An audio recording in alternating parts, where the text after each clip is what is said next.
Tell me why we shouldn't kill you now. The Conclave is destroyed. Everyone who attended is dead. Except for you.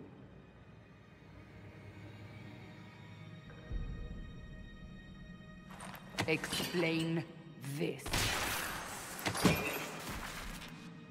I can't. What do you mean you can't? I don't know what that is, or how it got there. You're lying! We need her, Cassandra.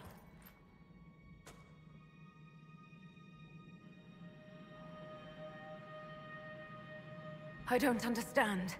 Do you remember what happened? How this began? I remember... running. Things were chasing me, and then... a woman? A woman? She reached out to me, but then... Go to the forward camp, Liliana. I will take her to the rift.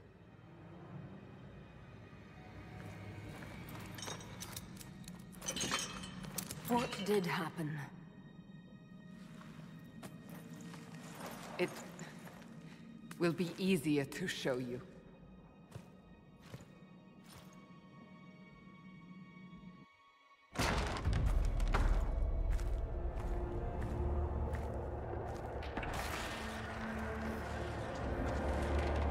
It's not the only such rift, just the largest. All were caused by the explosion at the Conclave. An explosion can do that? This one did. Unless we act, the breach may grow until it swallows the world.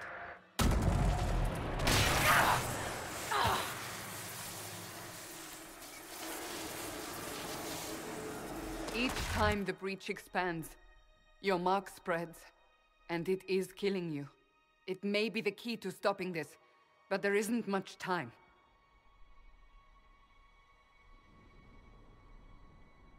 I understand. Then... I'll do what I can. Whatever it takes.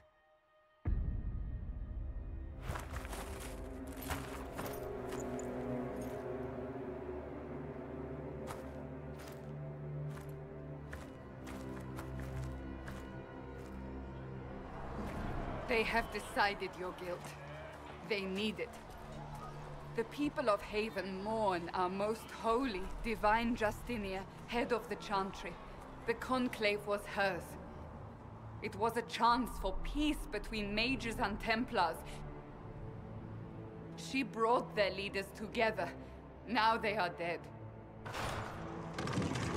We lash out like the sky, but we must think beyond ourselves, as she did. Until the breach is sealed.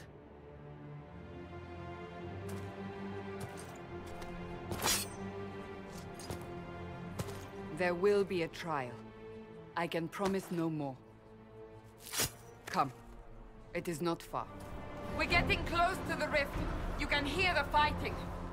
Who's fighting? You'll see soon. We must help them. Quickly! Before more come through!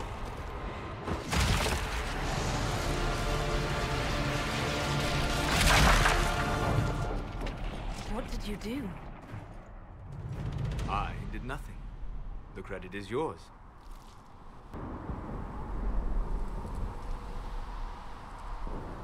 At least this is good for something. Whatever magic opened the breach in the sky also placed that mark upon your hand. I theorized the mark might be able to close the rifts that have opened in the breach's wake. And it seems I was correct. Meaning it could also close the breach itself. Possibly. It seems you hold the key to our salvation. Good to know. Here I thought we'd be ass-deep in demons forever. Varric Tethras, rogue, storyteller, and occasionally unwelcome tag-along.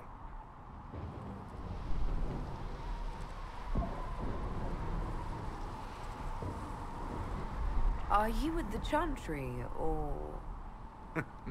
Was that a serious question? Technically, I'm a prisoner, just like you. I brought you here to tell your story to the Divine. Clearly, that is no longer necessary. Yet, here I am. Lucky for you, considering current events.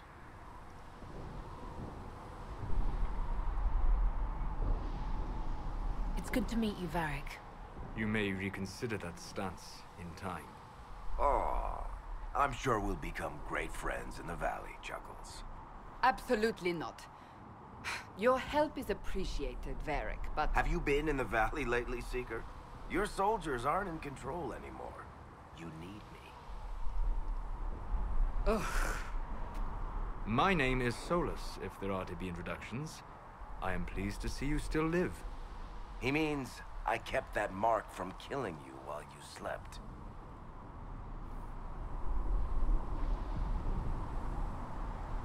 You seem to know a great deal about it all. Solas is an apostate, well-versed in such matters. Technically, all mages are now apostates, Cassandra. My travels have allowed me to learn much of the Fade, far beyond the experience of any Circle mage.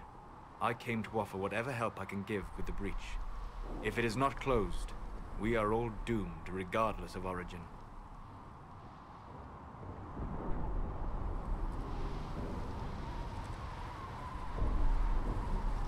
That's a commendable attitude. Merely a sensible one. Although sense appears to be in short supply right now. Cassandra, you should know, the magic involved here is unlike any I've seen. Your prisoner is no mage. Indeed, I find it difficult to imagine any mage having such power. Understood. We must get to the forward camp quickly. Well... Bianca's excited. Ah, here they come.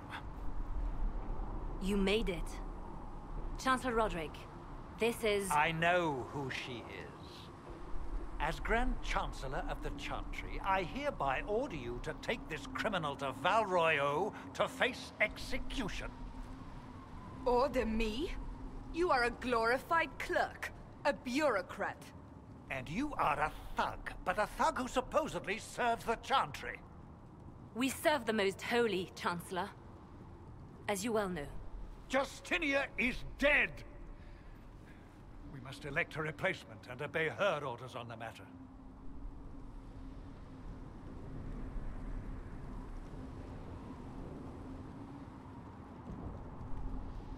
Isn't closing the breach the more pressing issue? You brought this on us in the first place! Call a retreat, Seeker. Our position here is hopeless. We can stop this before it's too late. How? You won't survive long enough to reach the temple, even with all your soldiers. We must get to the temple. It's the quickest route. But not the safest. Our forces can charge as a distraction while we go through the mountains. We lost contact with an entire squad on that path. It's too risky. Listen to me. Abandon this now, before more lives are lost.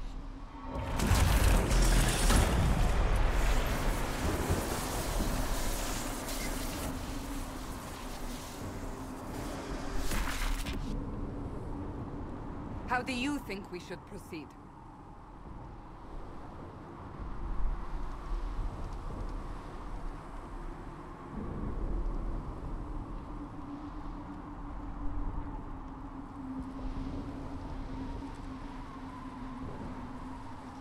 Use the mountain path. Work together. You all know what's at stake. Liliana, bring everyone left in the valley. Everyone. On your head be the consequences, Seeker.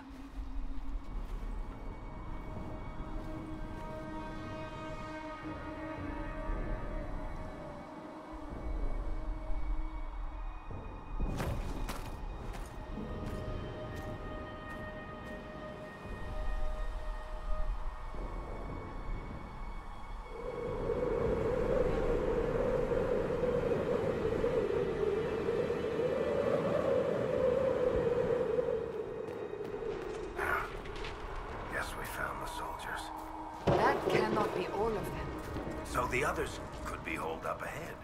Our priority must be the breach. Unless we seal it soon, no one is safe. I'm leaving that to our elven friend here.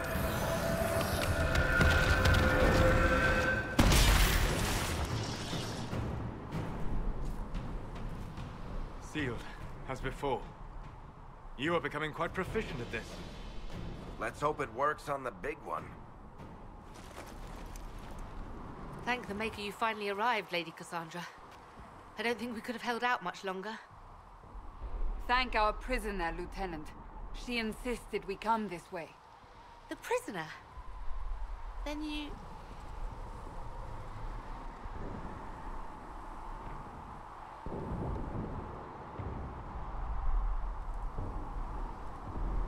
It was worth saving you, if we could. Then you have my sincere gratitude. The way into the valley behind us is clear for the moment. Go, while you still can. At once. Quickly, let's move!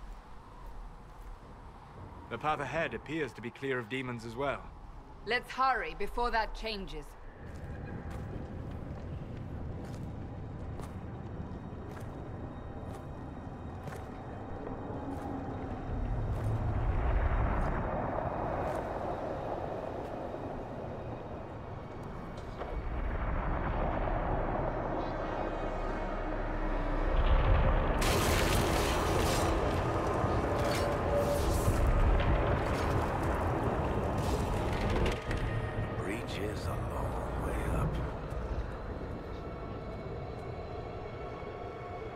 You're here.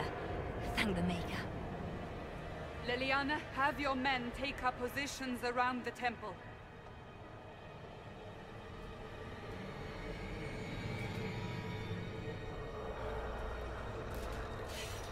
This is your chance to end this. Are you ready?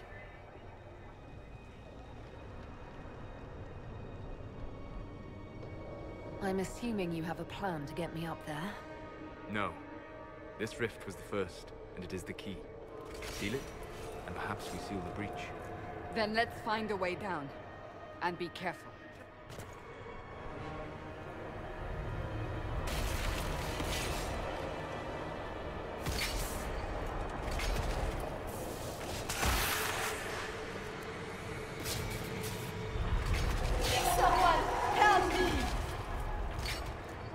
What's going on here? That was your voice. Most Holy called out to you, but...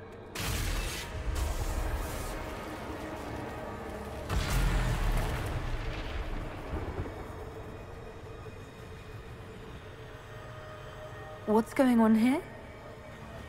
Run while you can! Want them! We have an intruder. Slay the elf.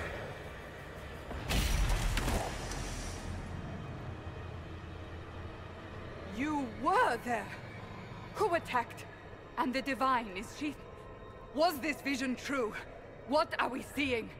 I don't remember. Echoes of what happened here. The Fade bleeds into this place. This rift is not sealed, but it is closed, albeit temporarily. I believe that with the mark, the rift can be opened, and then sealed properly and safely. However, opening the rift will likely attract attention from the other side. That means demons! Stand ready!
Oh! I didn't know you were awake, I swear. Don't worry about it. I beg your forgiveness and your blessing. I am but a humble servant. You are back in Haven, my lady. They say you saved us. The breach stopped growing, just like the mark on your hand.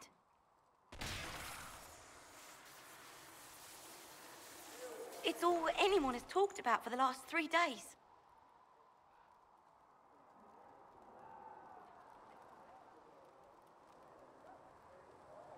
So a trial happens now, I suppose. I don't know anything about that. I'm certain Lady Cassandra would want to know you've wakened. She said, at once. And where is she? In the Chantry, with the Lord Chancellor. At once, she said. Chain her! I want her prepared for travel to the capital for trial. Disregard that, and leave us. You walk a dangerous line, Seeker. The breach is stable, but it is still a threat. I will not ignore it.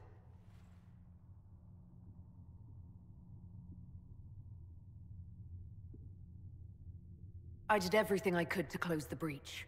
It almost killed me. Yet you live. A convenient result insofar as you're concerned. Have a care, Chancellor. The breach is not the only threat we face. Someone was behind the explosion at the Conclave. Someone most holy did not expect. Perhaps they died with the others, or have allies who yet live. I am a suspect? You, and many others. But not the prisoner. I heard the voices in the temple. The Divine called to her for help. So her survival, that thing on her hand, all a coincidence? Providence. The Maker sent her to us in our darkest hour.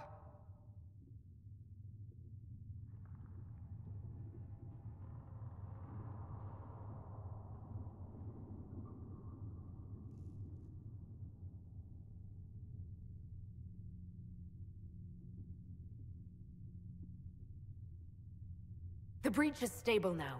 What more do you want from me? We must try again. The breach remains, and your mark is still our only hope of closing it. This is not for you to decide.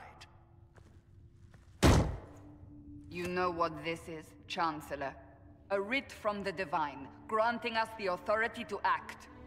As of this moment, I declare the Inquisition reborn. We will close the breach, we will find those responsible, and we will restore order, with or without your approval.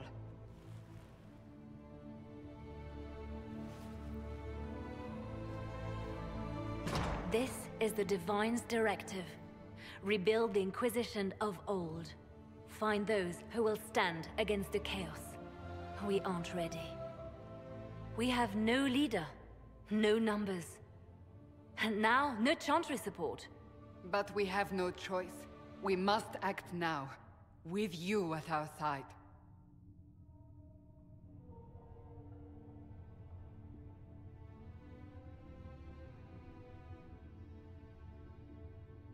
What if I refuse? You can go if you wish. You should know that while some believe you chosen, many still think you guilty. The Inquisition can only protect you if you are with us. We can also help you. It will not be easy if you stay, but you cannot pretend this has not changed you.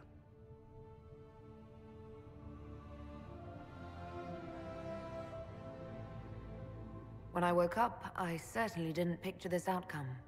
Neither did we. Help us fix this before it's too late.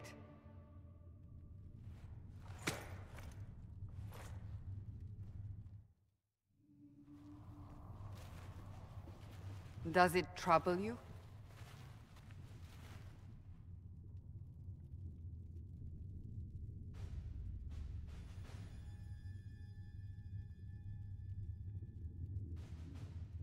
Not really. What's important is that your mark is now stable, as is the breach. You've given us time, and Solas believes a second attempt might succeed, provided the mark has more power. The same level of power used to open the breach in the first place, That is not easy to come by.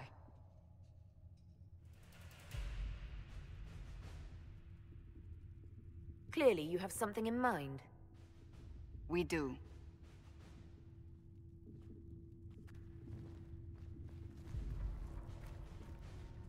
May I present Commander Cullen, leader of the Inquisition's forces. Such as they are. We lost many soldiers in the valley, and I fear many more before this is through. This is Lady Josephine Montelier, our ambassador and chief diplomat. Anderan Atishan. You speak Elven? You've just heard the entirety of it, I'm afraid. And of course, you know Sister Liliana. My position here involves a degree of... She is our spy master. Yes, tactfully put, Cassandra. Pleased to meet you all. I mentioned that your mark needs more power to close the breach for good. Which means we must approach the rebel mages for help. And I still disagree. The Templars could serve just as well. We need power, Commander. Enough magic poured into that mark. Might destroy us all. Templars could suppress the breach, weaken it, so... Pure speculation. I was a Templar. I know what they're capable of. Unfortunately, neither group will even speak to us yet. The Chantry has denounced the Inquisition, and you specifically.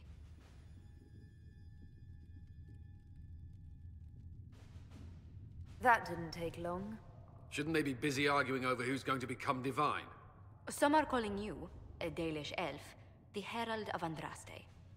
That frightens the Chantry. The remaining clerics have declared it blasphemy, and we, heretics, for harboring you.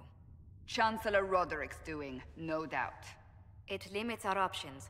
Approaching the mages or Templars for help is currently out of the question.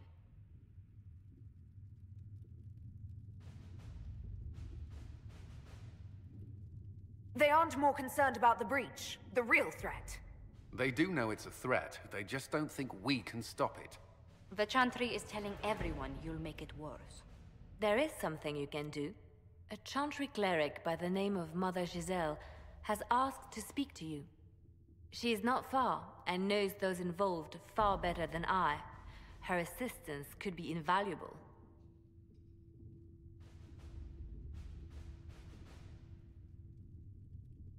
She's asked for me.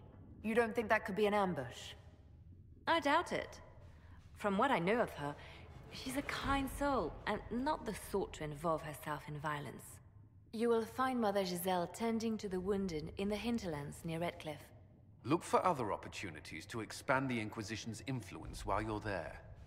We need agents to extend our reach beyond this valley, and you're better suited than anyone to recruit them.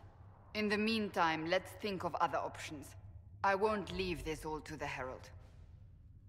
The Chosen of Andraste. A blessed hero sent to save us all.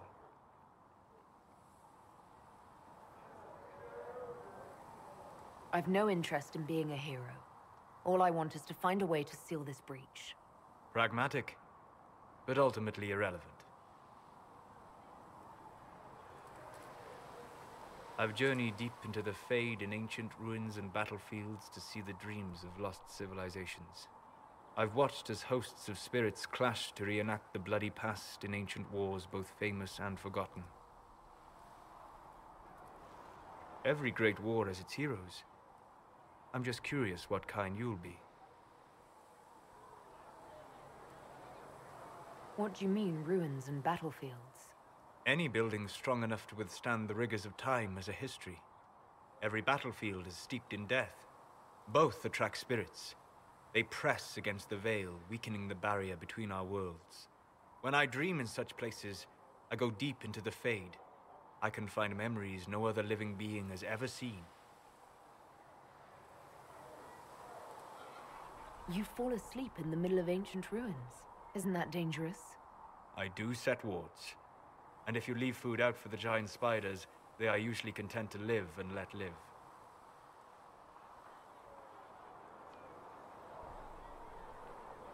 I've never heard of anyone going so far into the Fade. That's extraordinary. Thank you. It's not a common field of study for obvious reasons. Not so flashy as throwing fire or lightning. The thrill of finding remnants of a 1,000-year-old dream? I would not trade it for anything. I will stay then. At least until the breach has been closed. Was that in doubt? I am an apostate surrounded by Chantry forces in the middle of a mage rebellion. Cassandra has been accommodating, but you understand my caution.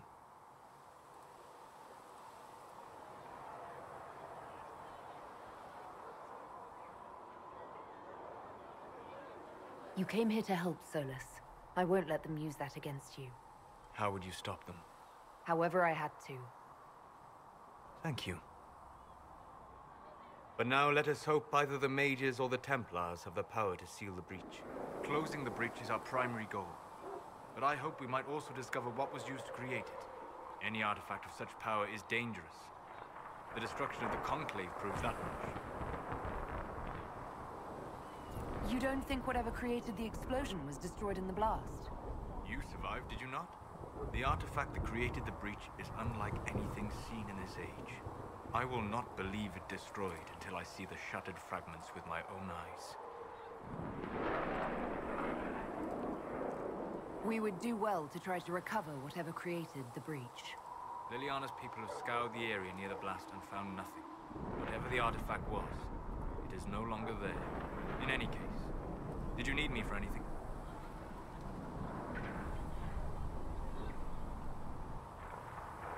I'd like to know more about you, Solas.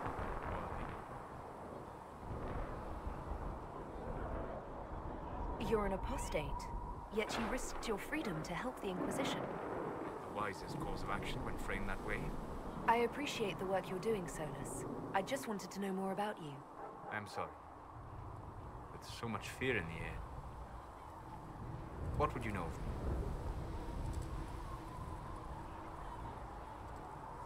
What made you start studying the Fade? I grew up in a village to the north. There was little to interest a young man, especially one gifted with magic. But as I slept, spirits of the Fade showed me glimpses of wonders I had never imagined. I treasured my dreams.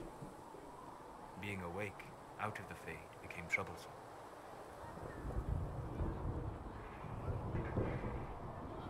Did spirits try to tempt you? No more than a brightly colored fruit is deliberately tempting you to eat it. I learned how to defend myself from more aggressive spirits, and how to interact safely with the rest. I learned how to control my dreams with full consciousness. There was so much I wanted to explore.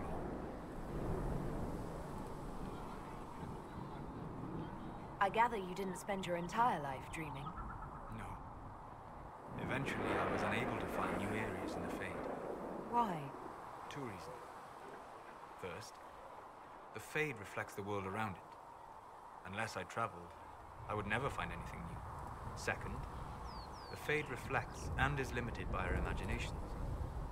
To find interesting areas, one must be interested.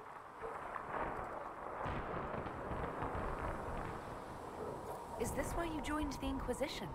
I joined the Inquisition because we were all in terrible danger. If our enemies destroyed the world, I would have nowhere to lay my head while dreaming of the Fade.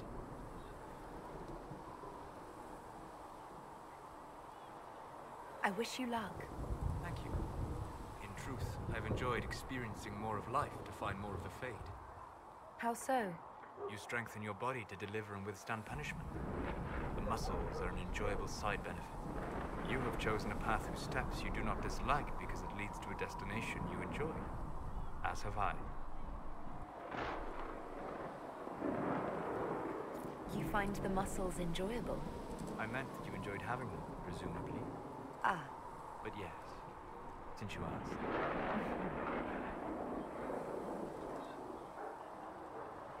You said you'd traveled to many different places. This world, or its memory, is reflected in the Fade. Dream in ancient ruins, you may see a city lost to history. Some of my fondest memories were found in crumbling cities, long picked dry by treasure seekers. The best of the battlefields. Spirits press so tightly on the veil that you can slip across with but a thought.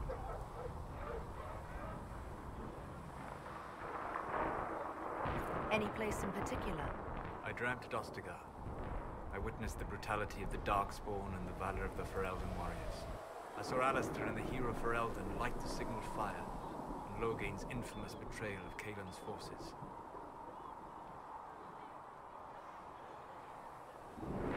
I've heard the stories. It would be interesting to hear what it was really like. That's just it. In the Fade, I see reflections created by spirits who react to the emotions of the warriors. One moment, I see heroic wardens lighting the fire, and a power-mad villain sneering as he lets King Kaelin fall. The next, I see an army overwhelmed and a veteran commander refusing to let more soldiers die in a lost cause. And you can't tell which is real? It is the Fade. They are all real. Have you always traveled and studied alone? Not at all. I have built many lasting friendships. Spirits of wisdom, possessed of ancient knowledge, happy to share what they had seen. Spirits of purpose helped me search. Even wisps, curious and playful, would point out treasures I might have missed.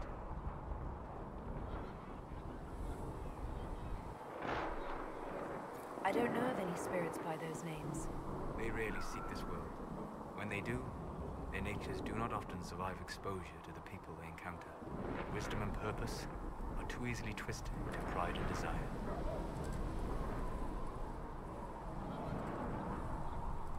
You're saying that you became friends with Pride and Desire demons? They were not demons for me. Meaning? The Fade reflects the minds of the living. If you expect a spirit of wisdom to be a pride demon, it will adapt. And if your mind is free of corrupting influences, if you understand the nature of the spirit, they can be fast friends.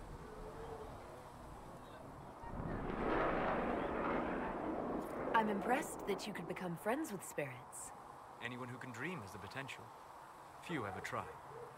My friends comforted me in grief and shared my joy.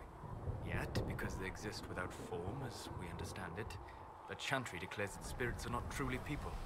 Is Cassandra defined by her cheekbones and not her faith? Varric by his chest hair and not his wit?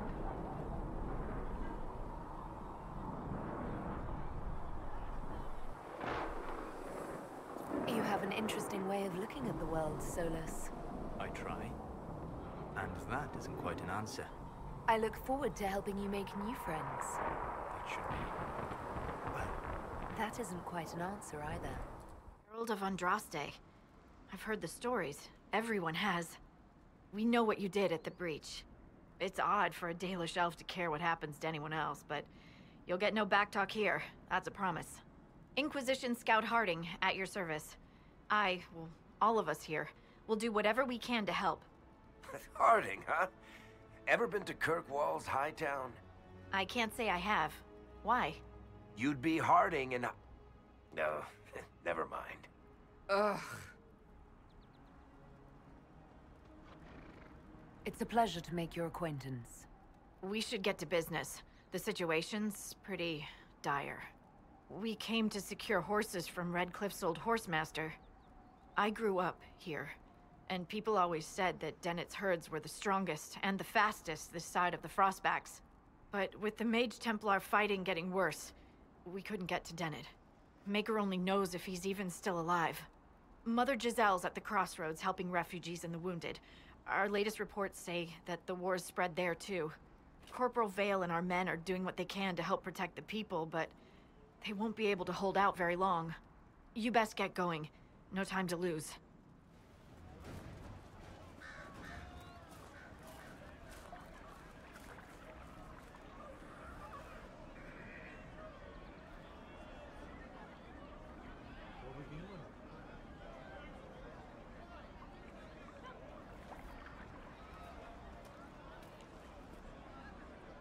There are mages here who can heal your wounds. Lie still. Don't touch me, Mother. Their magic is... Turn to noble purpose. Their magic is surely no more evil than your blade. What? Hush, dear boy. Allow them to ease your suffering. Mother Giselle. I am. And you must be the one they are calling the Herald of Andraste.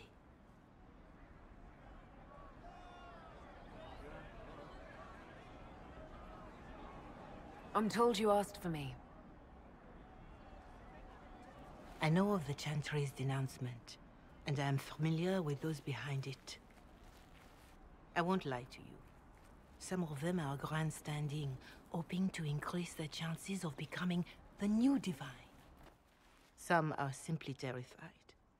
So many good people, senselessly taken from us.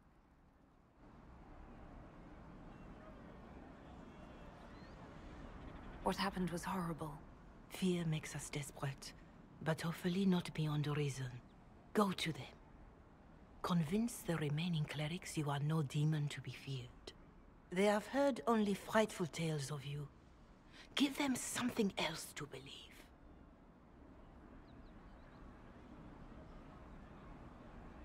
They want to execute me, and you think I should just walk up to them? You are no longer alone. They cannot imprison or attack you. They could try. Let me put it this way. You needn't convince them all. You just need some of them to doubt. The power is the unified voice. Take that from them and you receive the time you need. You make it sound simple. I honestly don't know if you've been touched by fate, or sent to help us, but I hope.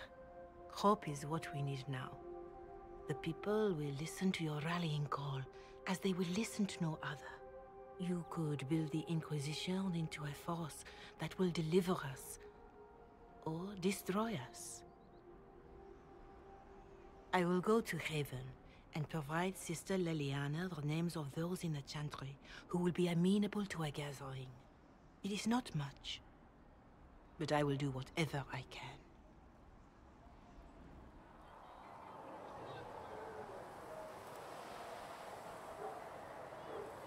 What do you know about the Fade? A great deal from my wanderings. There are few hard facts, but I can share what I have learned.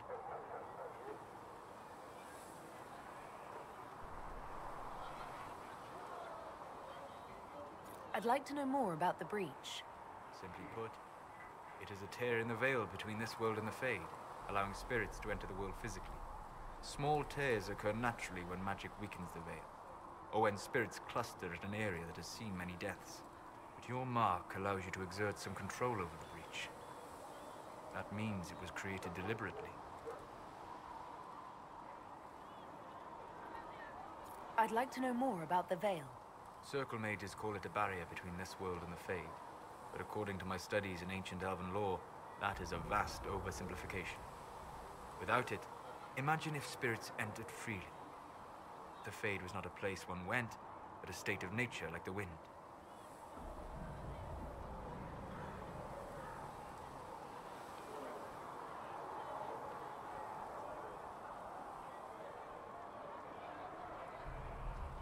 We've got enough trouble with demons already.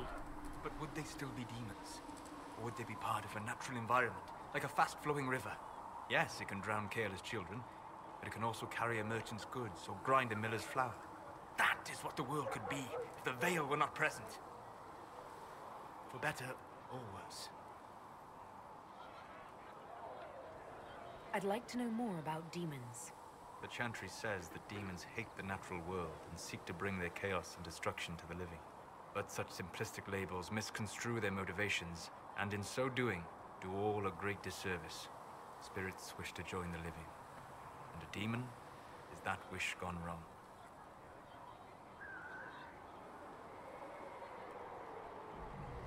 Is there a way to coexist?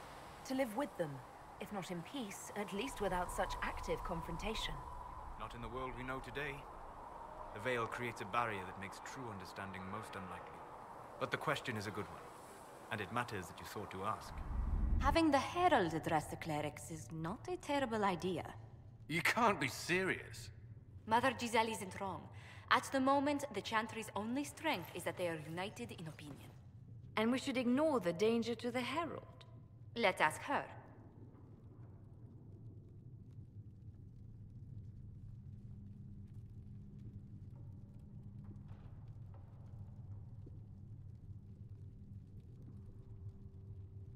I'm more concerned this won't actually solve any problems.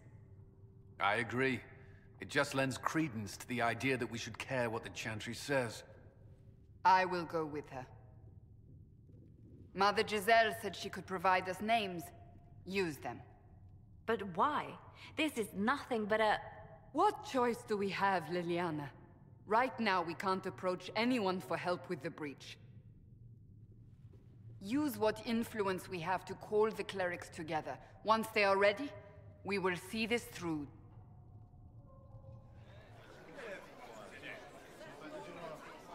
Good people of Val Royal, hear me. Together, we mourn our divine.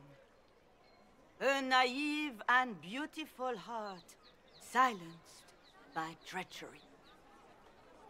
You wonder what will become of a murderer. Well, wonder no more. Behold, the so-called Herald of Andraste, claiming to rise where our beloved fell. We say this is a false prophet. The Maker would send no elf in our hour of need.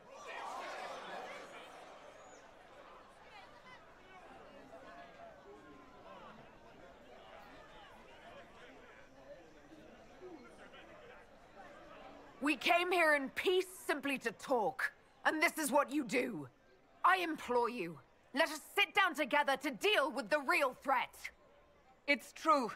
The Inquisition seeks only to end this madness before it is too late. It is already too late. The Templars have returned to the Chantry. They will face this Inquisition, and the people will be safe once more.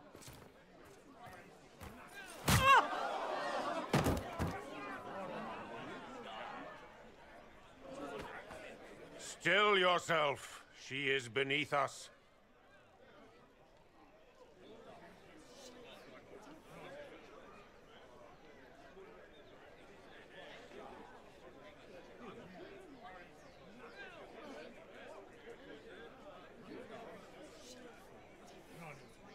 What's the meaning of this?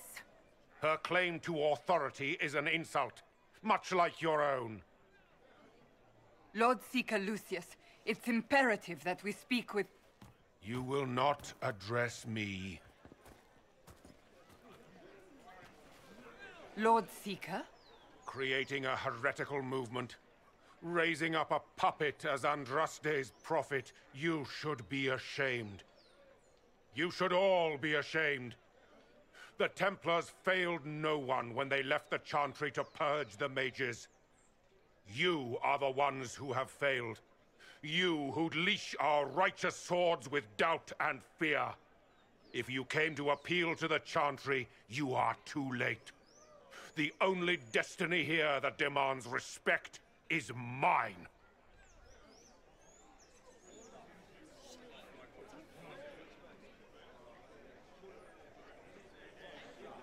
What we truly need is an alliance that will seal the breach.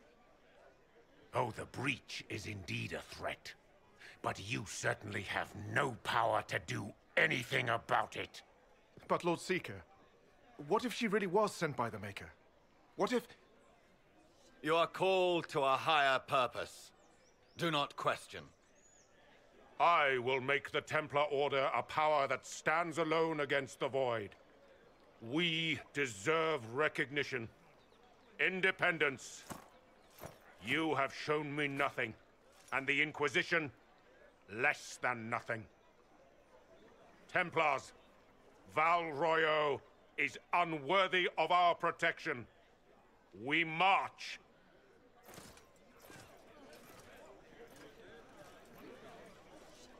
Charming fellow, isn't he? Has Lord Seeker Lucius gone mad? Do you know him very well? He took over the Seekers of Truth 2 years ago, after Lord Seeker Lambert's death. He was always a decent man, never given to ambition and grandstanding. This is very bizarre.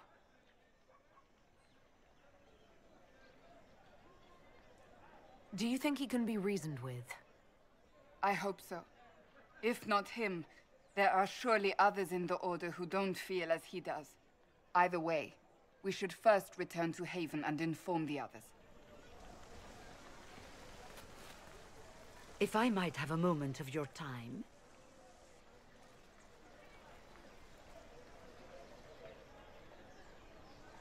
Grand Enchanter Fiona?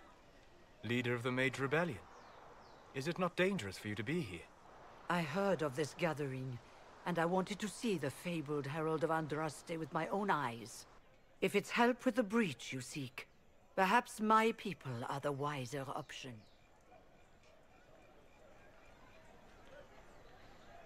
I'm surprised the leader of the mages wasn't at the conclave. Yes. You were supposed to be, and yet somehow you avoided death. As did the Lord Seeker, you'll note. Both of us sent negotiators in our stead in case it was a trap. I won't pretend I'm not glad to live. I lost many dear friends that day. It disgusts me to think the Templars will get away with it. I'm hoping you won't let them. So you think the Templars are responsible? Why wouldn't she? Lucius hardly seems broken up over his losses, if he's concerned about them at all. You heard him. You think he wouldn't happily kill the Divine to turn people against us? So yes, I think he did it. More than I think you did it, at any rate.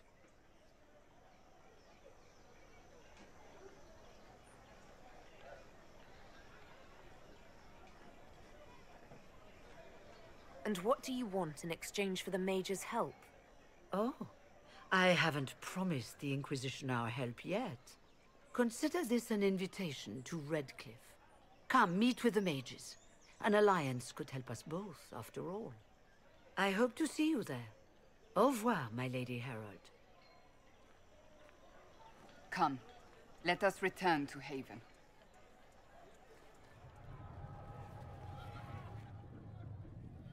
It's good you've returned. We heard of your encounter. You heard? My agents in a city sent word ahead, of course. It's a shame the Templars have abandoned their senses, as well as the capital.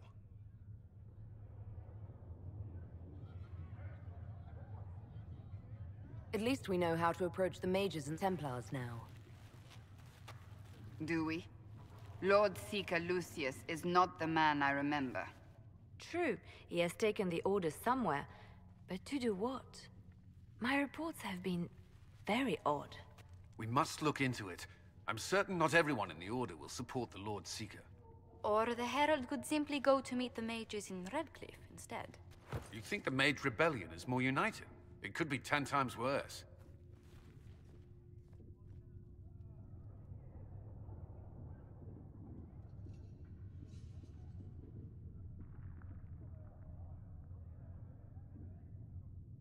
I think the Templars are worth investigating. I agree. What could the Lord Seeker be up to? We shouldn't discount Redcliffe. The mages may be worth the risk. They are powerful, Ambassador, but more desperate than you realize.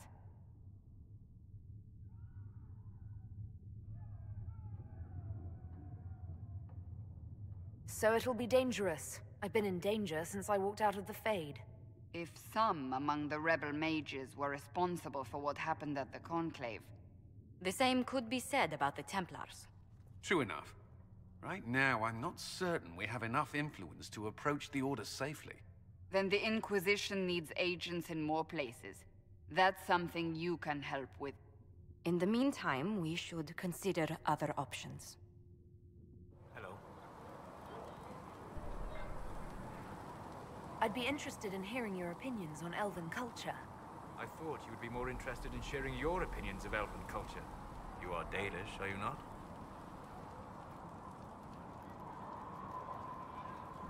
What's your problem with the Dalish? Allergic to Halla? They are children acting out stories misheard and repeated wrongly 1,000 times. Oh, but you know the truth, right? While they pass on stories, mangling details, I walk the Fade. I have seen things they have not.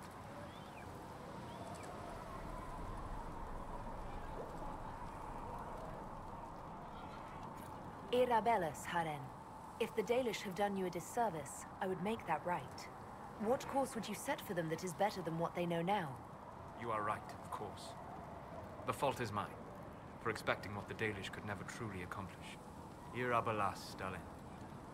If I can offer any understanding, you have but to ask.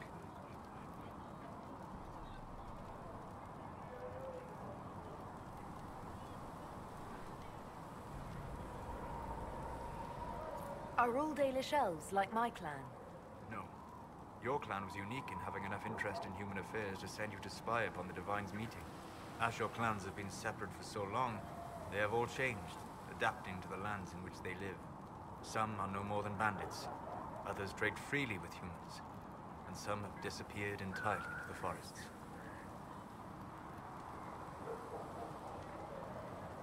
What can you tell me about elves living in human cities?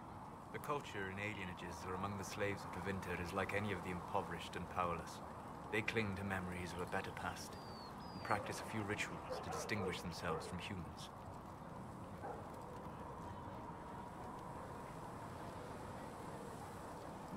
I'd like to know more about the elves from before our time. The Dalish strive to remember Hallam Sharal, but Hallam Sharal was merely a fumbling attempt to recreate a forgotten land. Arlathan. Elvanan was the Empire, and Arlathan its greatest city. Place of magic and beauty, lost to time. You've studied ancient elves. What else do you know of Arlathan? We hear stories of them living in trees, and imagine wooden ramps or Dalish Erebels. Imagine instead spires of crystal twining through the branches, palaces floating among the clouds. Imagine beings who lived forever, for whom magic was as natural as breathing. That is what was lost.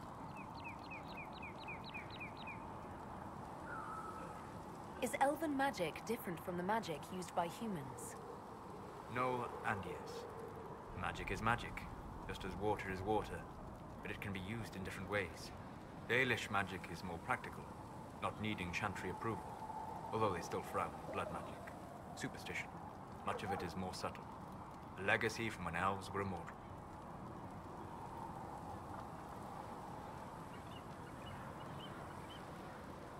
The legends of elven immortality. Did they use magic to increase their lifespan? No. It was simply part of being elven. The subtle beauty of their magic was the effect, not the cause of their nature. Some spells took years to cast. Echoes would linger for centuries, harmonizing with new magic in an unending symphony. It must have been beautiful. You said that the censure against blood magic was a superstition. I did. It's fortunate Cassandra is not within earshot. Most modern cultures forbid blood magic. Publicly, even Tevinter disapproves of it. But as I said, magic is magic. It matters only in how it is used.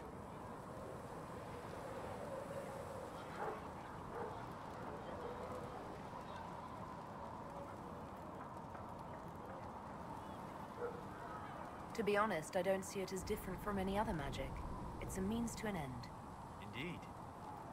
The problem is that under the Chantry, blood magic is forbidden, so only criminals practice it.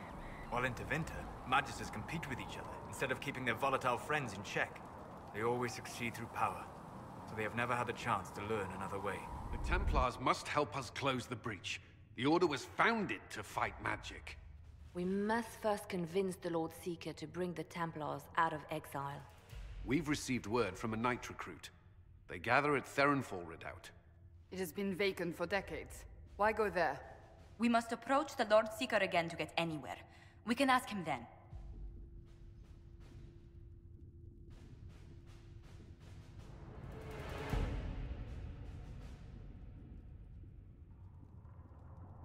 If we present a plan to seal the breach, the Templars may ally with us.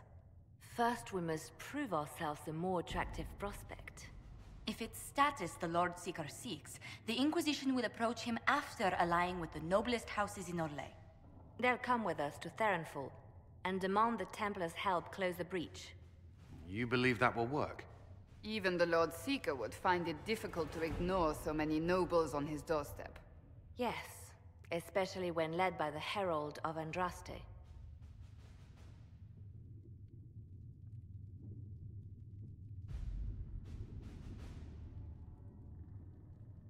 The Lord Seeker barely knows I exist. Rumors you were saved from the Fade by Andraste have grown legion among the Templars. We've done our part to encourage them. A herald with a few companions may be dismissed, easily set aside. That same herald returning with noble support will be reconsidered, as will the power of the Inquisition.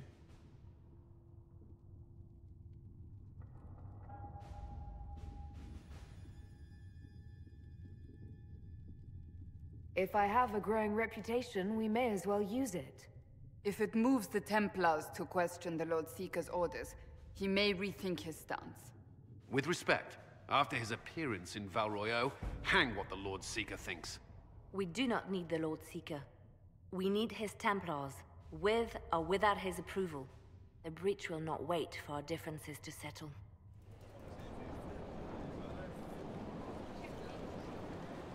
The Herald of Andraste! Lord Esmerel Abernash, honored to participate.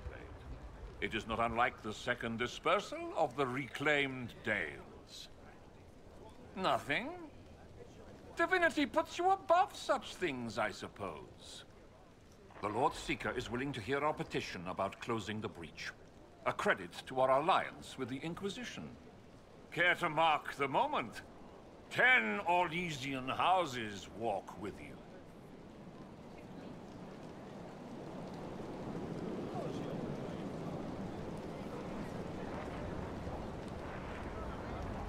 The Inquisition values this alliance, Lord Abernash. The Templars must see reason. We can't let the breach endanger us any longer. Oh yes, ghastly-looking thing. The Lord Seeker can't think we're ignoring it. Speaking of which, I don't suppose you'd divulge what finally got their attention. Rumor will, if you won't. What do you mean? The Lord Seeker won't meet us until he greets the Inquisition in person. Quite a surprise after the spat in Val Royeaux.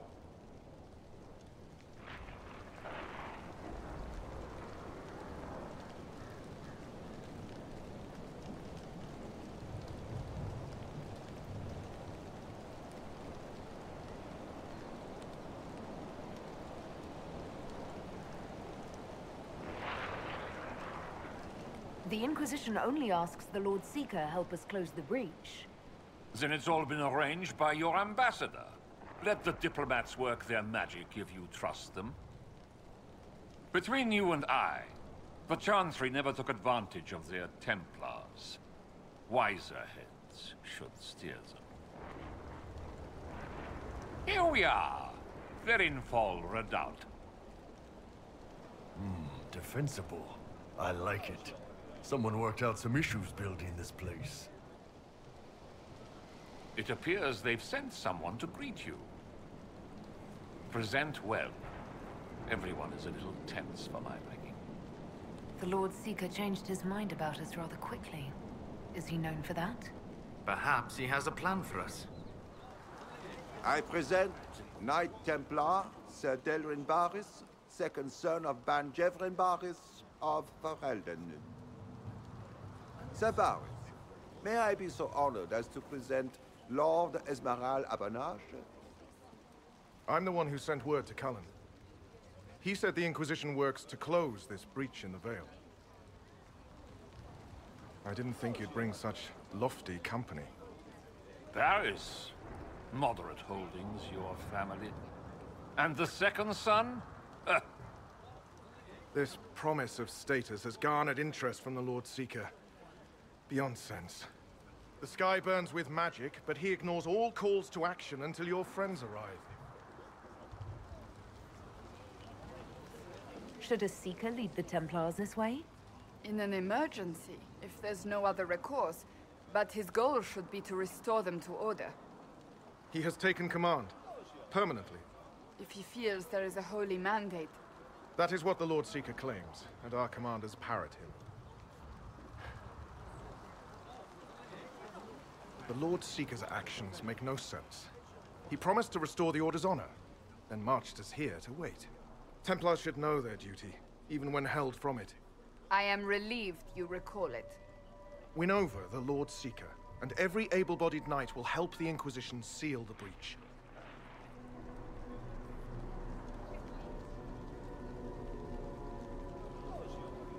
If you think we're right, abandon the Lord Seeker and help us. We can't abandon our orders. Not while the officers who survived the Conclave follow him. We've been asked to accept much after that shameful display in Val Royeaux. Our truth changes on the hour. Don't keep your betters waiting, Barris. There's important work for those born to it.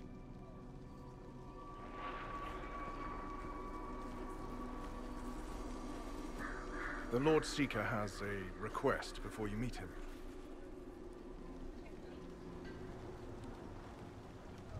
These are the standards. An honored right centered on the people, the Maker, and the Order. The Lord Seeker asks that you perform the rite, so he may see the order in which you honor them. What if I fail? Well, there's no correct answer. The ritual simply shows Watchers who you are and what you value.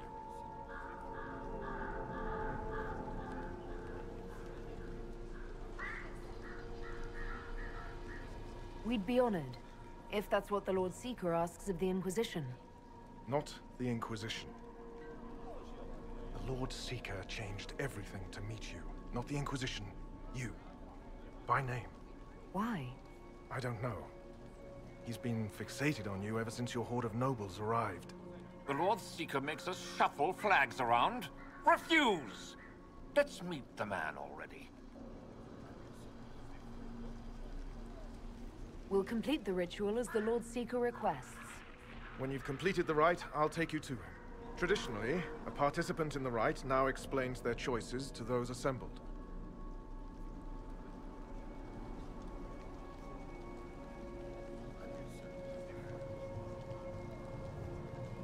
Those are my choices. The rest is my own affair. It's rather not. I'll not be shut out of any explanation these clods understand, if we're bringing them to heel. I suppose those are your intentions. My intent is to deal with people who matter.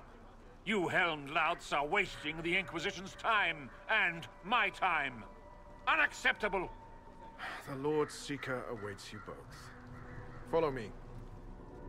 It's necessary, you know. You don't run a battlefield by committee. Without faith, you've no knights. You've...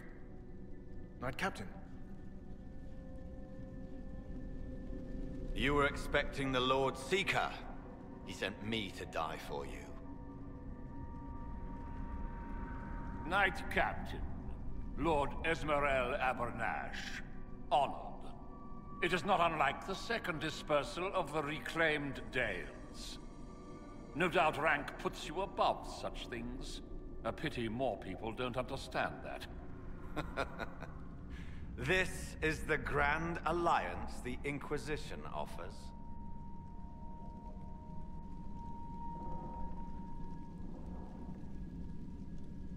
Lord Abernash, it might be wise to give the Knight Captain some distance. You're a silver tongue. I won't let you claim the Knight and his captain. Knight Captain Denham. The Lord Seeker had a plan, but the Herald ruined it by arriving with purpose. It sowed too much dissent. Knight Captain, I must know what's going on. You are all supposed to be changed. Now we must purge the questioning knights.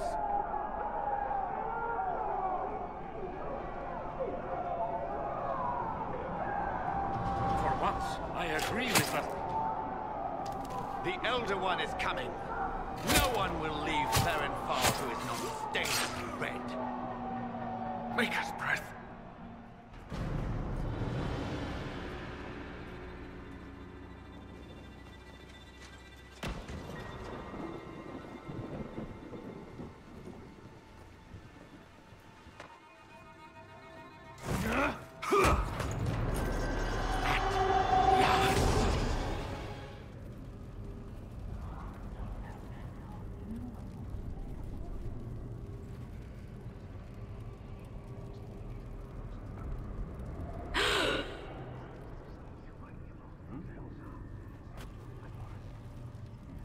Is this shape useful?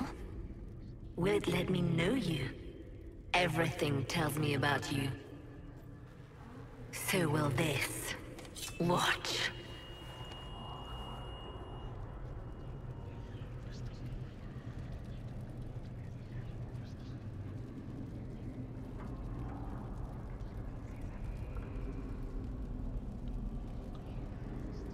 You don't fool me, demon. I see through you.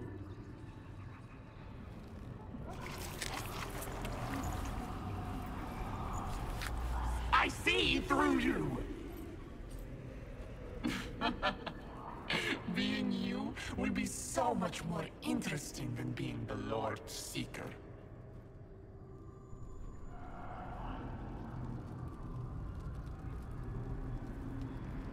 Do you know what the Inquisition can become? You'll see. When I'm done, the Elder One will kill you and ascend. Then I will be you.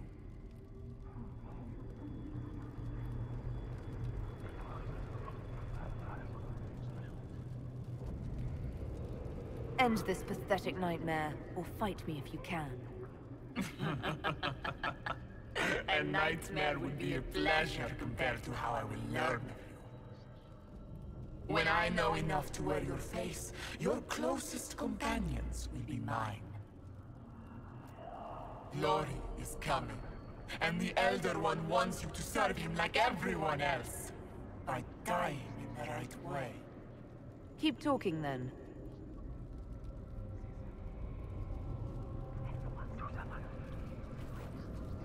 I am not your toy. I am Envy, and I will know you. Tell me, Herald, in your mind. Tell me what you think. Tell me what you feel.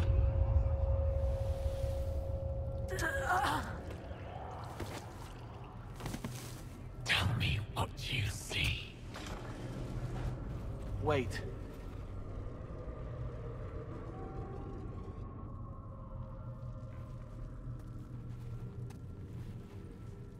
Envy is hurting you. Mirrors on memories. A face it can feel but not fake. I want to help. You, not Envy.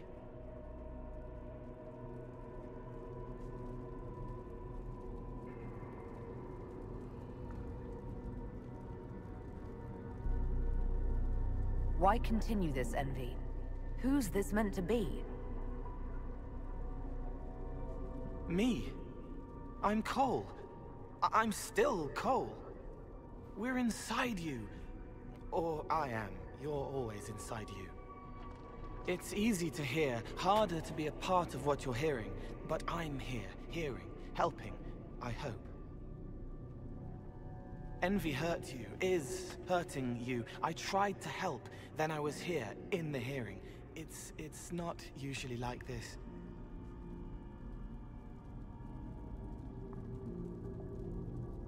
None of what you said makes sense.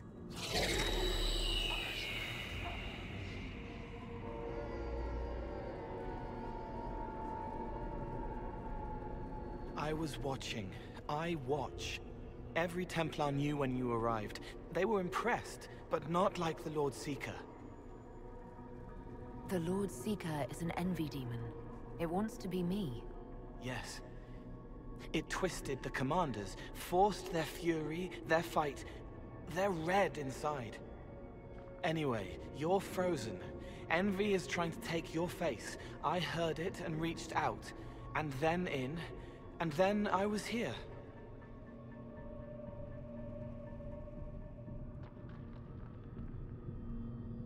So you're a spying phantom who accidentally enters minds. Did I miss anything? If it bothers you, I can make you forget. That helps. No. You need all of you right now to fight. Maybe later. How is my body frozen back in the waking world? Thoughts are fast. We're here. Outside, a blade is still falling, hanging in the air like a sunset. If no time's passing, does that mean I'm safe? No. It would be good if you got out.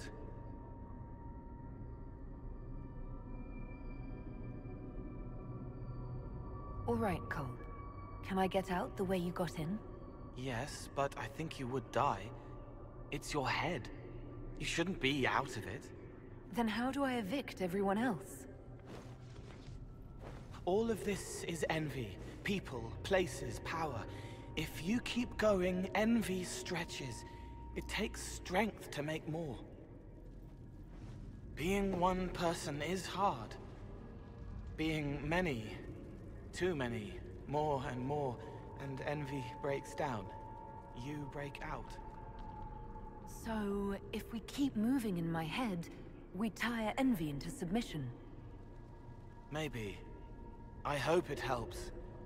It's more than sitting here waiting to lose your faith.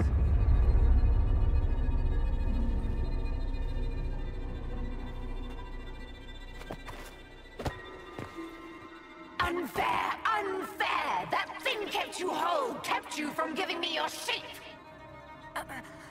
What could you gain from being me? What could you gain? What? Ah! We'll start again. More pain this time. The Elder One still comes. It's frightened of you. Get out of...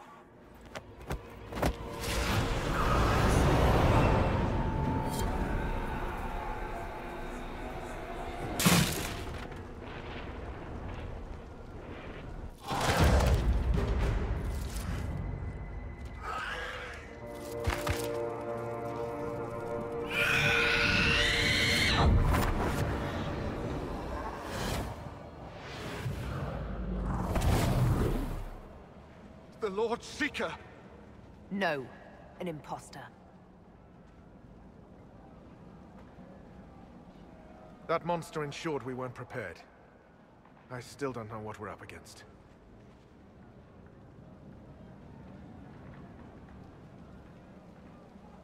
Did anyone else see a young man appear beside me? What young man? Pale, strangely dressed. He was with me. I saw no one.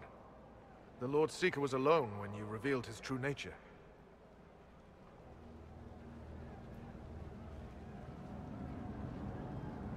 I'm sorry.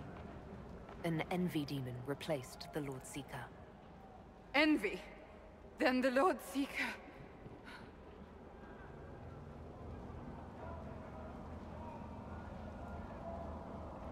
is caged or dead. Maker. It used the red lyrium to corrupt the Order, didn't it? I knew that miserable stuff was risky. They often give us new kinds of lyrium, our commanders. Some used the red stuff first to prove it was harmless. The Knights would have been next. That demon turned our leaders so we couldn't question when this started.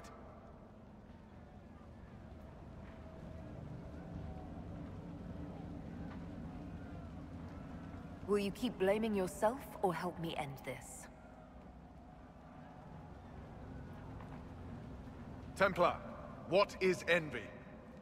A coward, brother. It studies, makes less mistakes, but most of all, it hides. We need our veterans. Our commanders have turned, but the lieutenants may still be fighting. We'll hold the hall. You find the lieutenants and the uncorrupted lyrium stores. Bring them here, and I'll give you envy. Show those things no mercy. I touched so much of you. But you are selfish with your glory. Now I'm no one.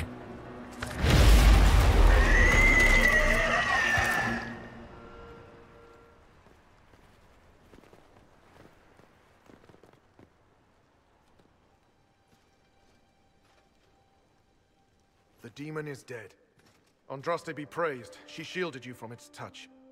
We've numbers across Thedas, but we let this happen. Our officers either failed to see it, or were complicit. The Templars are ready to hear what the Inquisition needs of us.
Officers betraying their soldiers, Templars without leaders, a demon imitating the Lord Seeker. We should have taken them to task. The crimes they've committed. Were committed by their officers. The soldiers of the Order will serve. These crimes put them at our mercy. Yet, the terms of this alliance do not benefit the Inquisition as they should. You should have consulted us, Herald.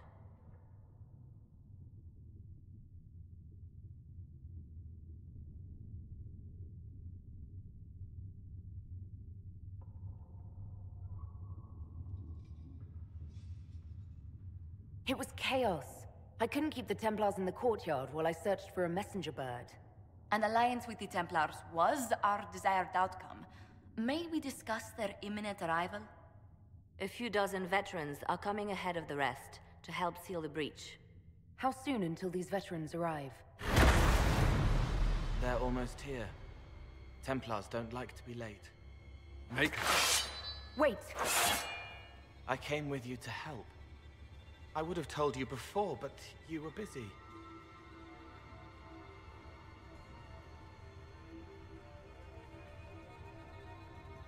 That's fine, Cole. You just startled us, appearing out of thin air. I wasn't air. I was here. You didn't see me. Most people don't until I let them. Call the guards. This creature is not what you... A moment, please, Cassandra. I would like to hear why he came. You help people. You made them safe when they would have died. I want to do that. I can help.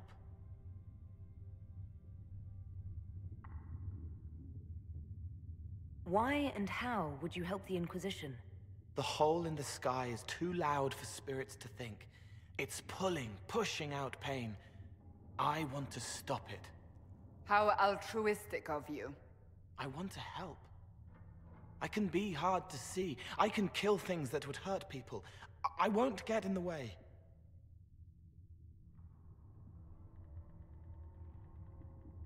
Cole saved my life in Theronfall. I couldn't have defeated Envy without him. But what does he want now? I think he really is trying to help. I won't be in the way. Tiny, no trouble, no notice taken unless you want them to. You're not honestly suggesting we give him run of the camp? Not freely, perhaps, but it seems a waste to... Hold on. Where did he go?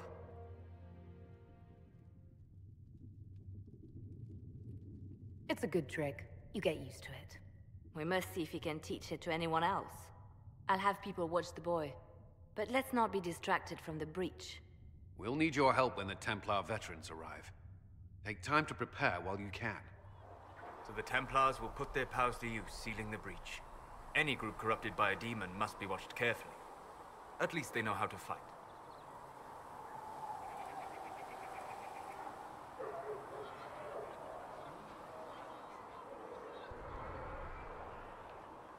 I expected an apostate mage would hate Templars. They have flaws, but I try to understand them. You cannot change anything without understanding. You're a surprising person, Solas. This campaign promises to be full of surprises. Speaking of which, you should ready yourself. For? This Elder One. You have now interfered with his plans twice. Once at the Temple of Sacred Ashes, and now again with the Templars. A being who aspires to godhood is unlikely to ignore such an affront.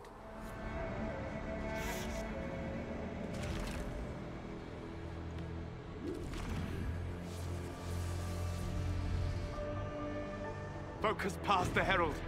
Let her will draw from you.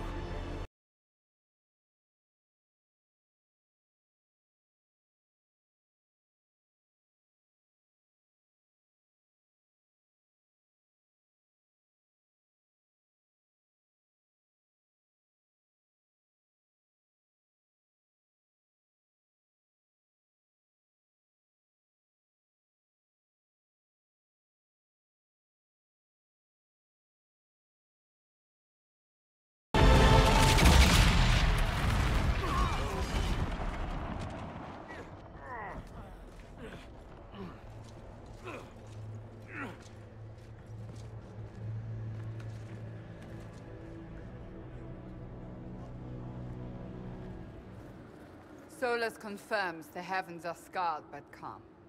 The breach is sealed. We've reports of lingering rifts, and many questions remain. But this was a victory. Word of your heroism has spread.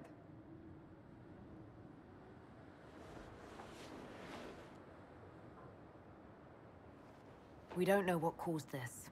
We can't rest easy. I agree. One success does not guarantee peace. The immediate danger is gone. For some, so is the necessity of this alliance. We must be wary.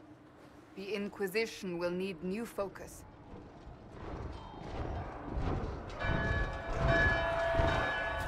Forces approaching! To arms!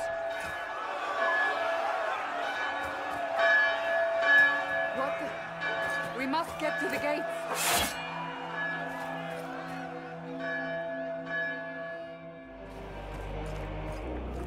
Cullen? One watchguard reporting. It's a massive force, the bulk over the mountain. Under what banner? None. None?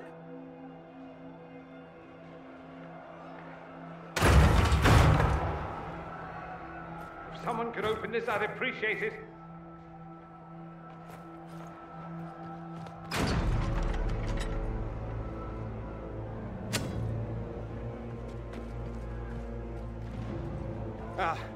I'm here to warn you. Fashionably late, I'm afraid. Might exhausted.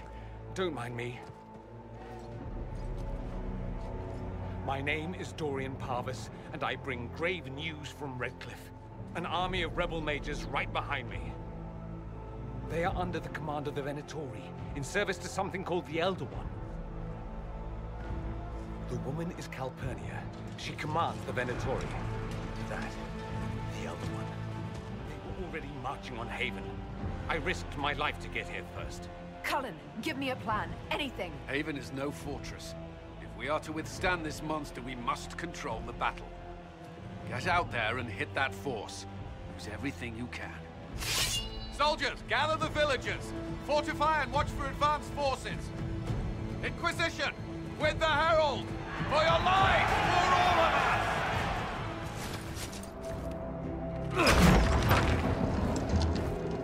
Move! Keep going! The Chantry is your shelter!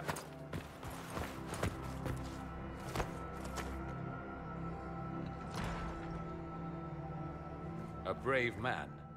He stood against a Venatori. Briefly, I am no Templar. Herald, our position is not good. That dragon stole back any time you might have earned us. There has been no communication, no demands. Only advance after advance. There was no bargaining with the mages either. This Elder One takes what it wants. From what I gathered in Redcliffe, it marched all of this way to take your herald.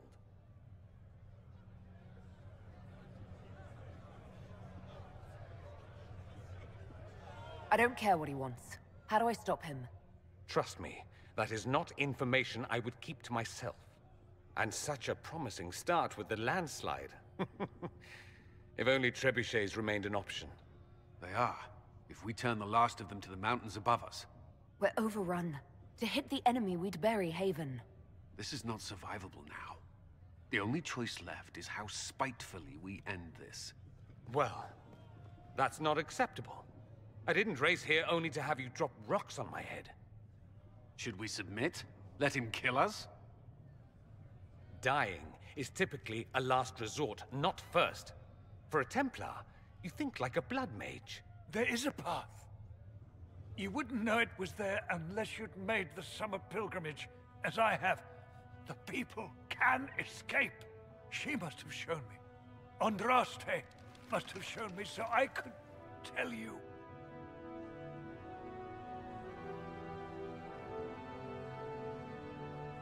What are you on about, Roderick? It was whim that I walked the path. I did not mean to start. It was overgrown. Now, with so many in the Conclave dead, to be the only one who remembers... I don't know, Herald. If this simple memory can save us, this could be more than mere accident. You could be more.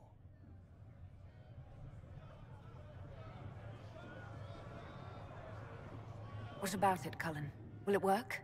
Possibly, if he shows us the path. But what of your escape?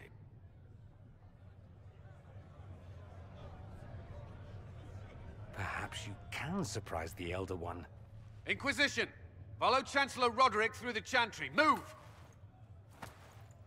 Herald, if you are meant for this, if the Inquisition is meant for this, I pray for you.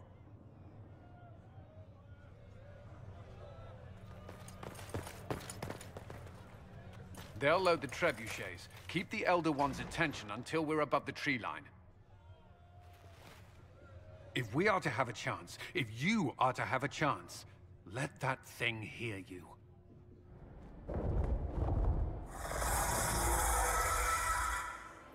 Move! Now!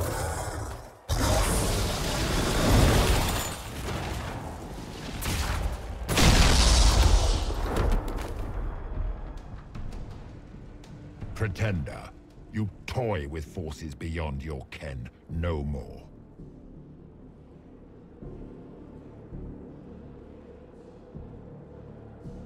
What are you? Why are you doing this? Mortals beg for truth they cannot have. It is beyond what you are, what I was. Know me. Know what you have pretended to be. Exalt the Elder One. The will that is Corypheus. You will kneel.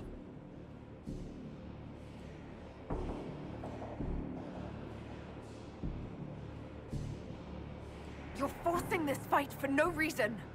You will resist. You will always resist. It matters not. I am here to anchor.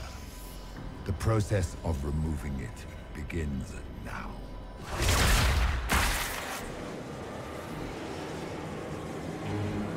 It is your fault, Geralt.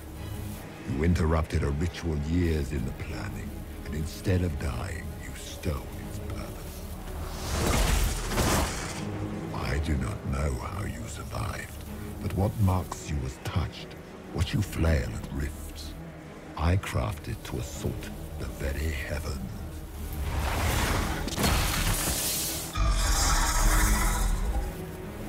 And you used the anchor to undo my work. The gore. Why did the Divine die? For this chaos! The chaos will empower me, and ensure we no longer beg at the feet of the invisible. I once breached the Fade in the name of another to serve the old gods of the Empire in person. I found only chaos and corruption, dead whispers. For 1,000 years I was confused, no more.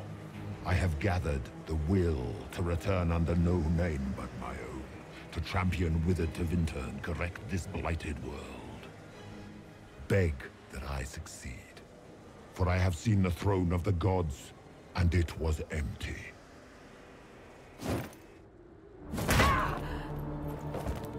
The anchor is permanent. You have spoilt it with your stumbling.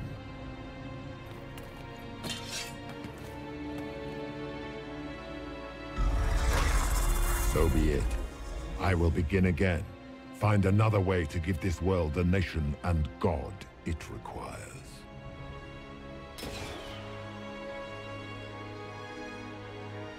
And you, I will not suffer even an unknowing rival. You must die.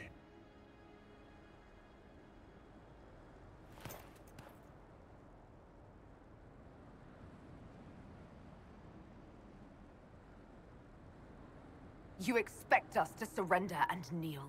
We will not. You'll face us all. When we choose!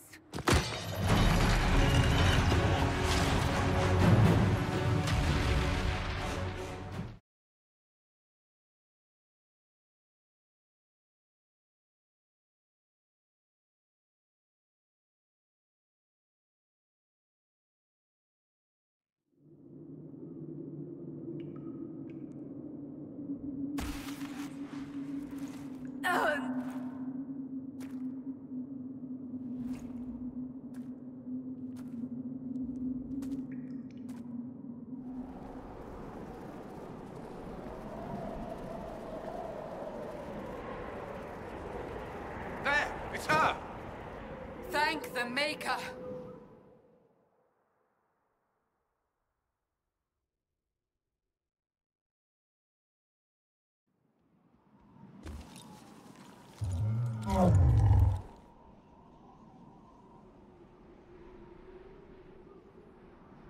What would you have me tell them? This isn't what we asked them to do. We cannot simply ignore this. We must find a way. And who put you in charge? We need a consensus or we have nothing. Please, we must use reason. Without the infrastructure of the Inquisition, we're hobbled. I can't come from nowhere. She didn't say it could. Enough! This is getting us nowhere. Well, we're agreed on that much. You need rest. They've been at it for hours. They have that luxury thanks to you. The enemy could not follow, and with time to doubt, we turn to blame. Infighting may threaten as much as this Corypheus.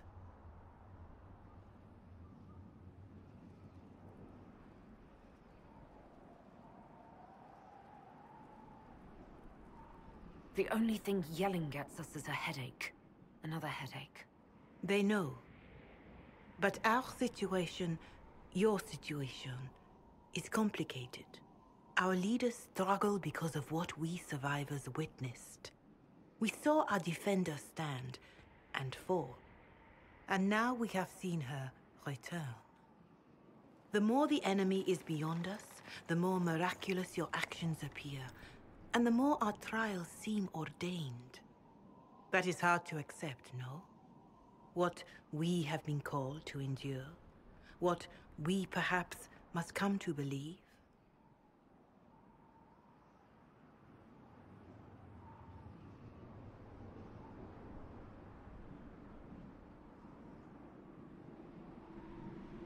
I escaped the avalanche. Barely, perhaps, but I didn't die. Of course, and the dead cannot return from across the veil. But the people know what they saw. Or perhaps what they needed to see. The Maker works both in the moment and in how it is remembered. Can we truly know the heavens are not with us?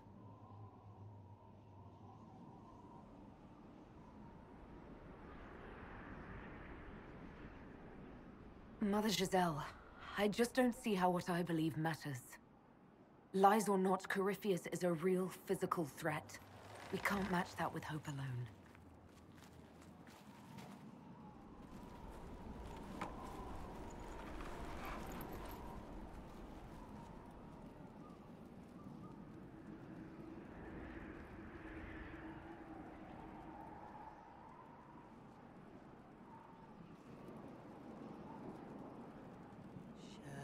Shadows fall and hope has fled. Still your heart, the dawn will come. The night is long and the path is dark. Look to the sky, for one day soon the dawn will come. The shepherd's lost, and his home is far. Keep to the stars, the dawn will come.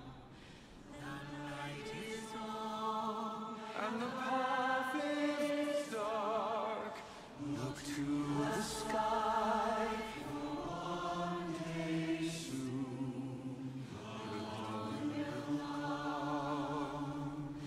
Bear your blade and raise it high. Stand your ground, the dawn will come. The night is long and the path is dark. Look to the sky, for one day soon the dawn will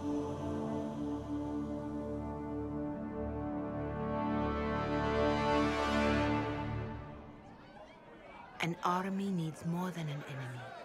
It needs a cause.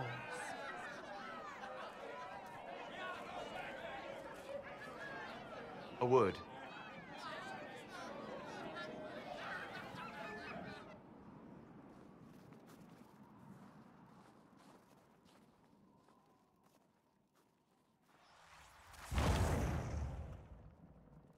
The humans have not raised one of our people so high for ages beyond counting.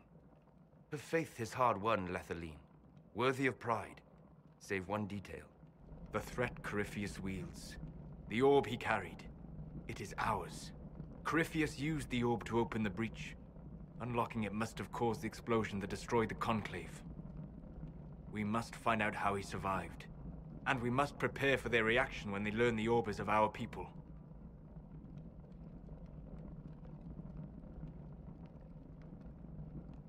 All right. What is it and how do you know about it? Such things were foci, said to channel power from our gods. Some were dedicated to specific members of our pantheon. All that remains are references in ruins, and faint visions of memory in the Fade, echoes of a dead empire. But however Corypheus came to it, the orb is Elven, and with it, he threatens the heart of human faith.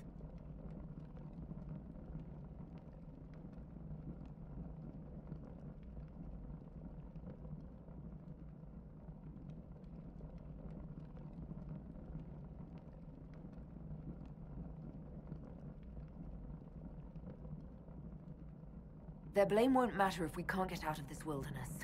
That is the immediate problem. And it offers a solution that may secure your place in their hearts. You saved them at Haven. Perhaps you can again.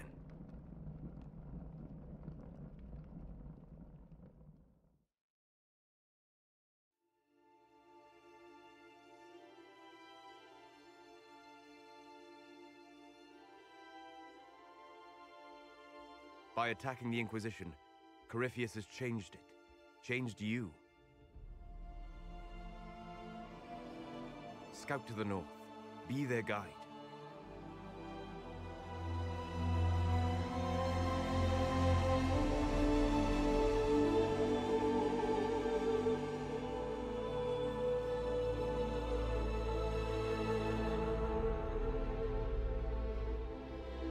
There is a place that waits for a force to hold it. There is a place where the Inquisition can build, grow.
They arrive daily from every settlement in the region.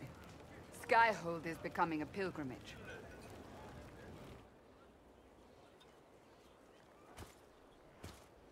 If word has reached these people, it will have reached the Elder One. We have the walls and numbers to put up a fight here, but this threat is far beyond the war we anticipated. But we now know what allowed you to stand against Corypheus. What drew him to you?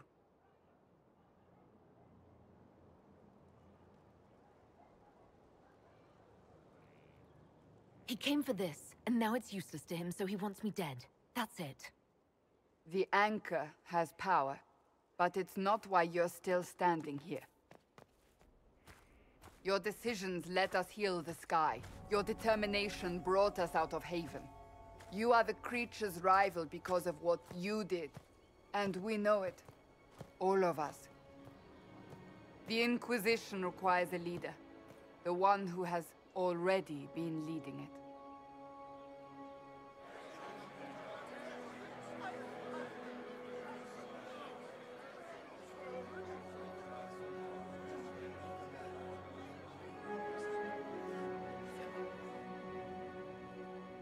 You.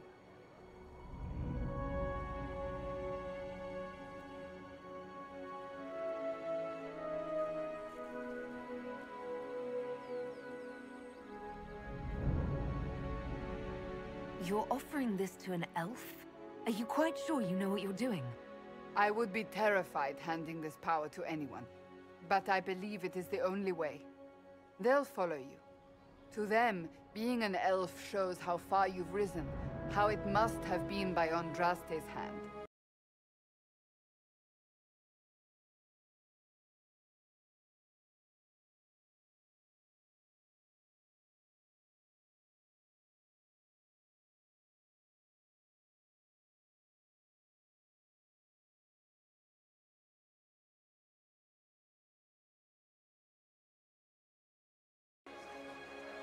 Have our people been told? They have. And soon, the world. Commander, will they follow? Inquisition, will you follow? Will you fight? Will we triumph? Your leader, your herald, your Inquisitor!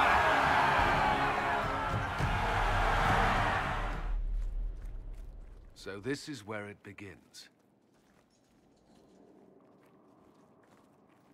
It began in the courtyard. This is where we turned that promise into action. But what do we do? We know nothing about this Corypheus except that he wanted your mark.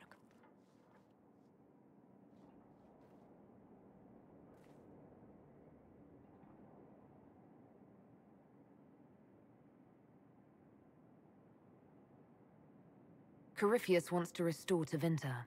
Is this a prelude to war with the Imperium? I get the feeling we're dealing with extremists, not the vanguard of a true invasion. Tevinter is not the Imperium of 1,000 years ago. What Corypheus yearns to restore no longer exists. Though they would shed no tears if the South fell to chaos, I'm certain.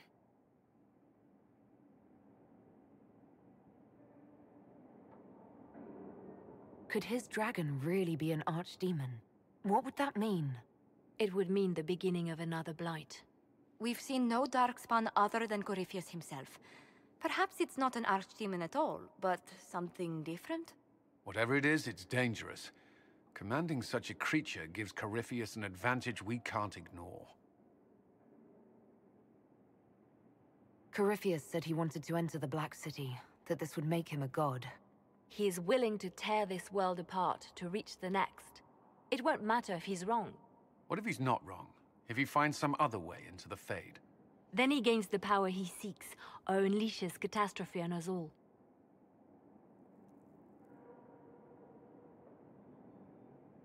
Someone out there must know something about Corypheus. Unless they saw him on the field, most will not believe he even exists. We do have one advantage. We know what Corypheus intends to do next. When you were at Therenfall, you uncovered a plot to kill Empress Celine. Imagine the chaos her death would cause. With his army. An army he's growing. The Envy Demon gloated about a massive force of demons. Corypheus could conquer the entire south of Thedas, god or no god. I'd feel better if we knew more about what we were dealing with. I know someone who can help with that. Everyone acting all inspirational jogged my memory, so I sent a message to an old friend. She's crossed paths with Corypheus before and may know more about what he's doing. She can help.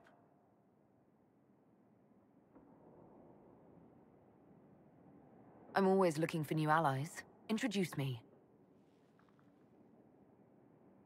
Parading around might cause a fuss. It's better for you to meet privately, on the battlements. Trust me, it's complicated. Well, then, we stand ready to move on both of these concerns. On your order, Inquisitor. I know one thing. If Varric has brought who I think he has, Cassandra is going to kill him. I need to know more about Corypheus. We spoke of this on our travels to Skyhawk. What more can I tell you? Cassandra and Varric seem more familiar with their adversary.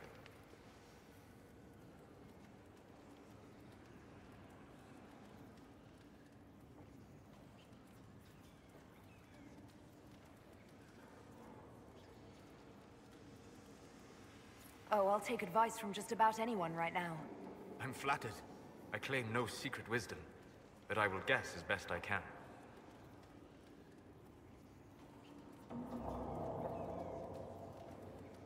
I would like to know more about the orb he carries.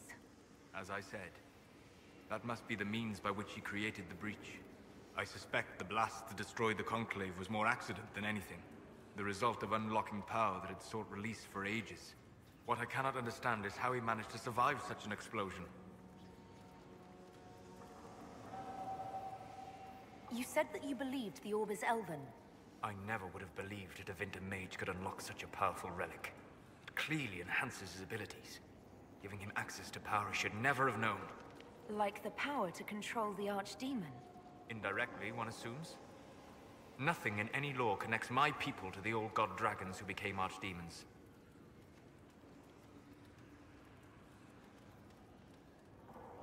What can you tell me about the source of Corypheus's power?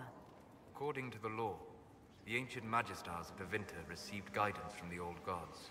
Corypheus commands a false archdemon, a corrupted old god. This suggests he no longer sees himself as their minion.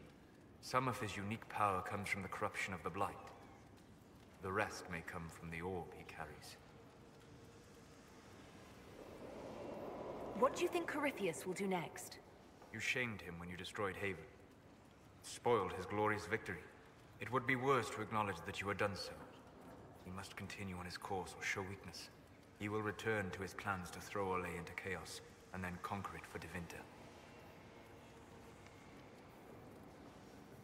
You're sure that's what he'll do? As certain as is possible. Assuming I can plausibly predict a man who seeks to rise to godhood. And can you? The key is understanding this. No real god need prove himself. Anyone who tries is mad or lying.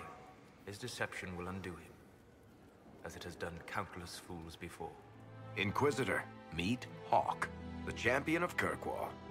Though I don't use that title much anymore. Hawk, the Inquisitor. I figured you might have some friendly advice about Corypheus. You and I did fight him, after all.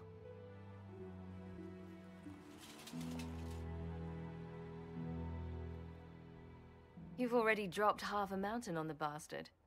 I'm sure anything I can tell you pales in comparison.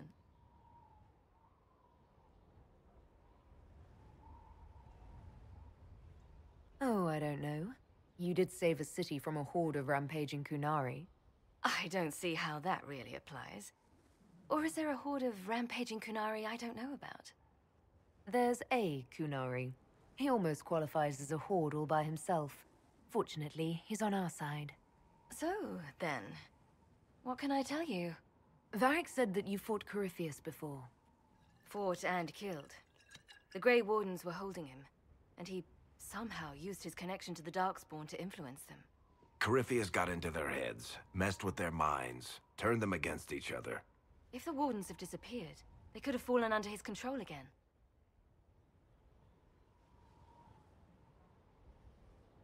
If that's what happened to the Wardens, do you think we can free them? It's possible, but we need to know more first. I've got a friend in the Wardens. He was investigating something unrelated for me. His name is Stroud. The last time we spoke, he was worried about corruption in the Warden ranks. Since then, nothing. Corypheus would certainly qualify as corruption in the ranks. Did your friend disappear with them? No. He told me he'd be hiding in an old smuggler's cave near Crestwood. If you didn't know about Corypheus, what were you doing with the Wardens? The Templars in Kirkwall were using a strange form of lyrium. It was red. I'd hoped the Wardens could tell me more about it. We've encountered red lyrium. Corypheus was using it to corrupt the Templars and turn them into his slaves. Hopefully, my friend in the Wardens will know more.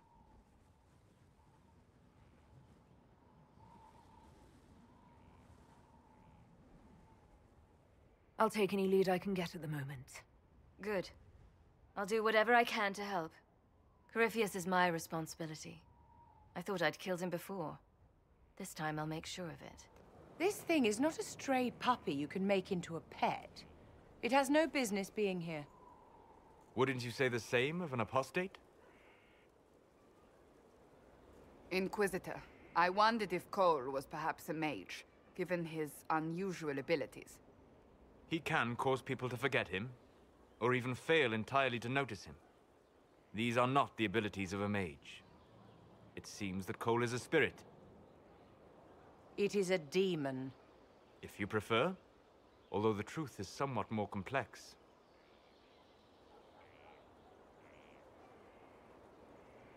I'm not sure how much more complexity I need, Solas. Indeed, my dear. He may call it whatever he likes, but it is still a threat.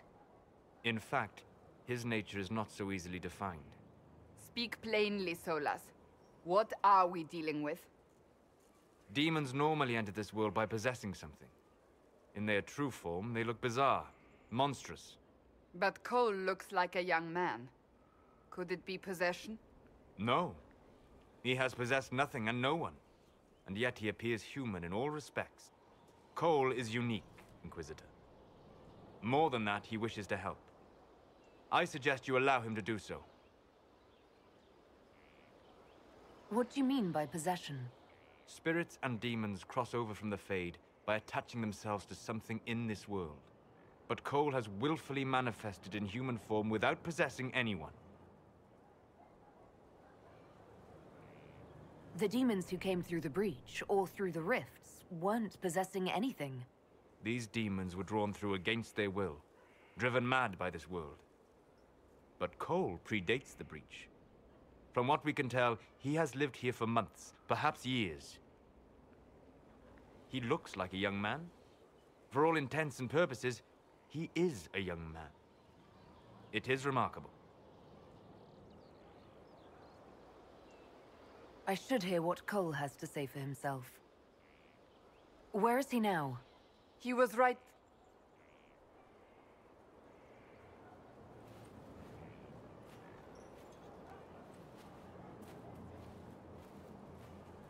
Haven.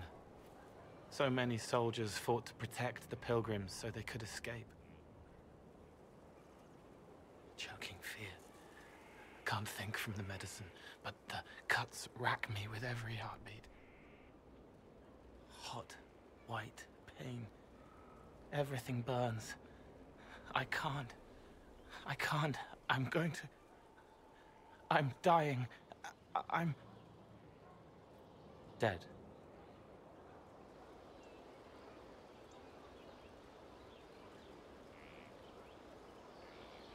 You're feeling their pain? It's louder this close, with so many of them. Would you like to go somewhere more comfortable? Yes, but here is where I can help. Every breath slower, like lying in a warm bath, sliding away. Smell of my daughter's hair when I kiss her goodnight. Gone.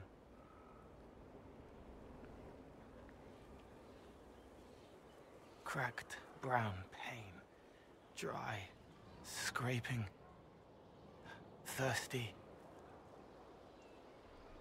Here. Thank you. It's all right. She won't remember me.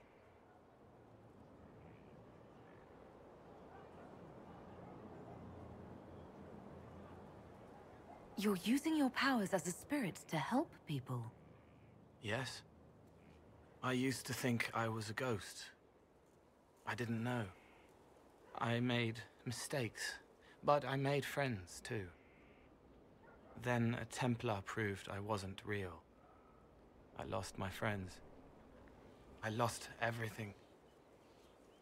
I learned how to be more like what I am. It made me different, but stronger. I can feel more. I can help.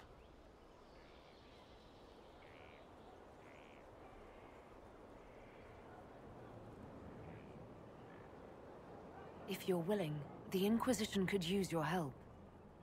Yes, helping. I help the hurt, the helpless. There's someone. Hurts. It hurts. It hurts. Someone make it stop hurting. Make her, please. The healers have done all they can. It will take him hours to die. Every moment will be agony. He wants mercy. Help.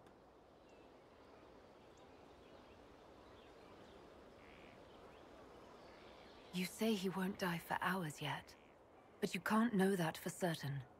His body is failing. He could recover, or the healers could find another way to help him. How do you know? I don't, and neither do you. That's part of life. Try. I want to stay.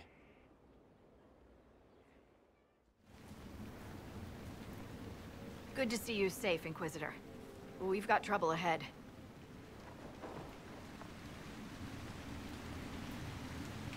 I'm sure it's nothing the Inquisition can't handle. Careful, Your Worship. That optimism might be catching. Are things that bad?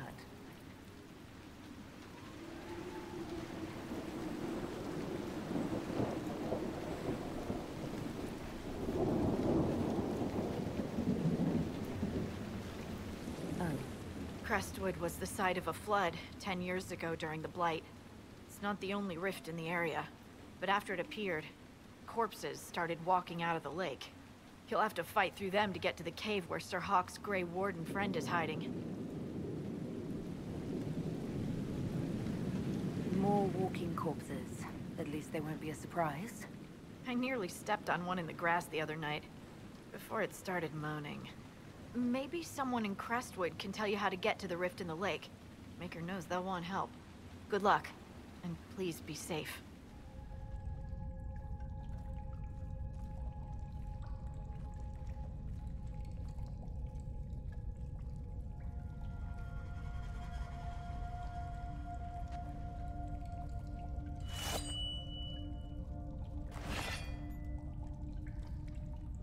It's just us.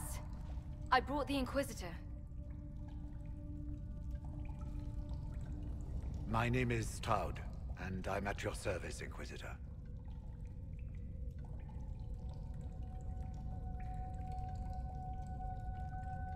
I'll take all the help I can get. I know the Wardens have troubles of their own. I wonder, though, might those troubles have anything to do with Corypheus? I fear it is so. When my friend Hawke slew Corypheus, Weishaupt was happy to put the matter to rest. But an archdemon can survive wounds that seem fatal, and I feared Corypheus might possess the same power. My investigation uncovered clues, but no proof. Then, not long after, every warden in Orlais began to hear the calling. I recall that being a bad thing. But I don't recall you telling me about all this. It was a Grey Warden matter. I was bound by an oath of secrecy.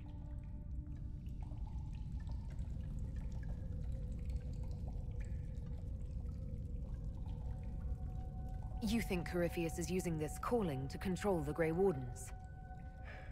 Not precisely, Your Worship. The calling warns the Grey Warden that his time in this world grows short.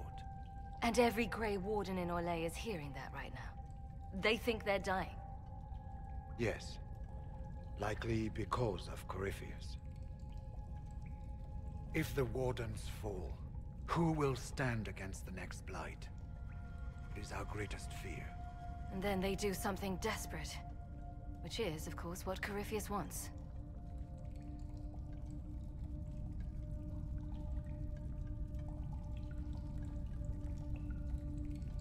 Is the calling they're hearing real, or is Corypheus mimicking it somehow? I know not. Even as a senior Warden, I had heard only the vaguest whispers of Corypheus. The Wardens believe that this calling is real, and they will act accordingly. That is all we know for certain. You said all the Wardens are hearing the calling. Does that include you? Sadly, yes. It lurks like a wolf in the shadows around a campfire. The creature that makes this music has never known the love of the Maker, but at times, I almost understand it. We must uncover what Corypheus has done and end it. This cannot stand. How can Corypheus make all these wardens hear the calling? I cannot say. We know little about him, save that he is dangerous. He is a Magister, as well as a Darkspawn, and speaks with the voice of the Blight. That lets him affect the minds of wardens, since we are tied to the Blight ourselves. It must be how he created this false calling.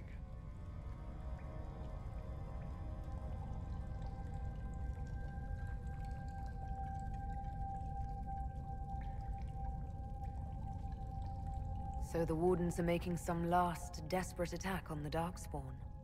We are the only ones who can slay archdemons. Without us, the next Blight will consume the world. Warden Commander Clarel spoke of a blood magic ritual to prevent future Blights before we all perished. When I protested the plan as madness, my own comrades turned on me. Grey Wardens are gathering here, in the western approach. It is an ancient Tevinter ritual tower. Meet me there, and we will find answers. I'm interested in what you told me of yourself in your studies. If you have time, I'd like to hear more. You continue to surprise me. All right, let us talk. Preferably somewhere more interesting than this. Why here? Haven is familiar. It will always be important to you. We talked about that already.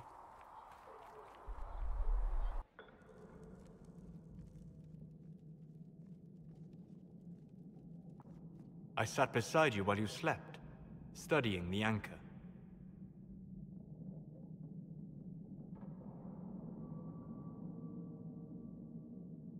I'm glad someone was watching over me. You were a mystery. You still are. I ran every test I could imagine. Searched the Fade, yet found nothing. Cassandra suspected duplicity. She threatened to have me executed as an apostate if I didn't produce results. Cassandra's like that with everyone. Yes. You were never going to wake up? How could you? A mortal sent physically through the Fade. I was frustrated, frightened. The spirits I might have consulted had been driven away by the breach. Although I wished to help, I had no faith in Cassandra, or she in me. I was ready to flee. The breach threatened the whole world. Where did you plan to go? Someplace far away, where I might research a way to repair the breach before its effects reached me. I never said it was a good plan. I told myself, one more attempt to seal the rifts. I tried and failed. No ordinary magic would affect them. I watched the rifts expand and grow, resigned myself to flee, and then...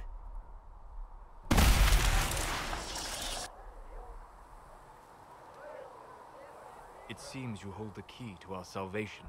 You had sealed it with a gesture. And right then, I felt the whole world change.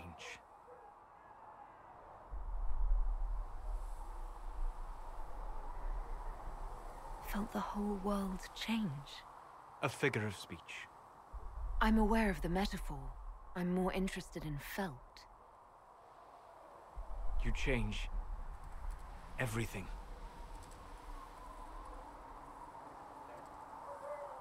Sweet talker.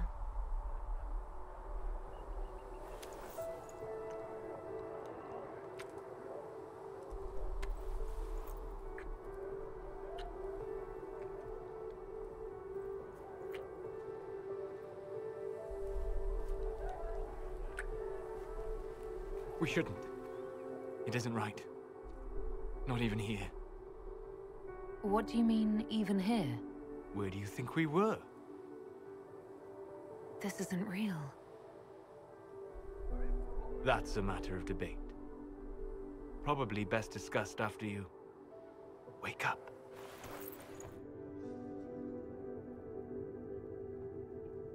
Sleep well?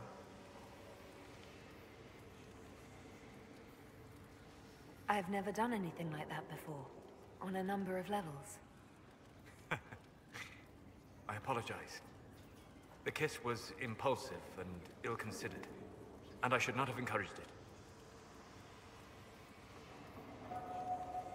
it. You say that, but you're the one who started with tongue. I did no such thing. Oh, does it not count if it's only Fade tongue? It has been a long time, and things have always been easier for me in the Fade. I am not certain this is the best idea. It could lead to trouble.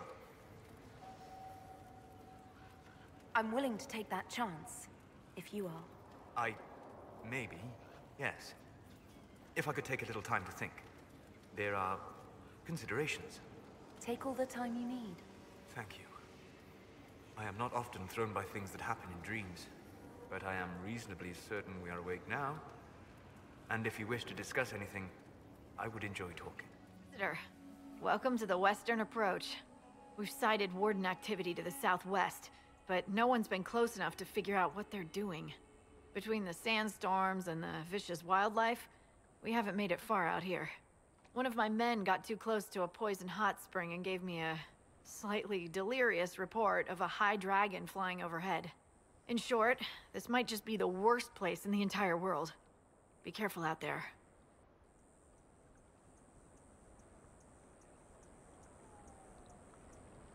Well, it's good to know what I'm in for. Sorry I don't have more for you. We intercepted a Venatori messenger and, persuaded him to give up the orders he was carrying. We have them here. This entire place. It just feels like something's not right. Be careful. I'm glad you made it, Inquisitor. I fear they've already started the ritual.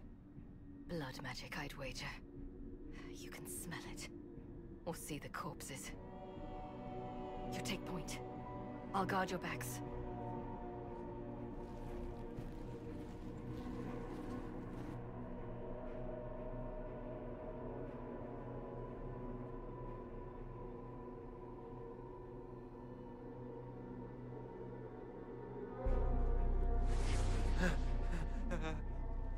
Wait! No. Warden Commander Clarel's orders were clear. This is wrong! Remember your oath. In war, victory. In peace, vigilance. In death... I'm sorry. Sacrifice.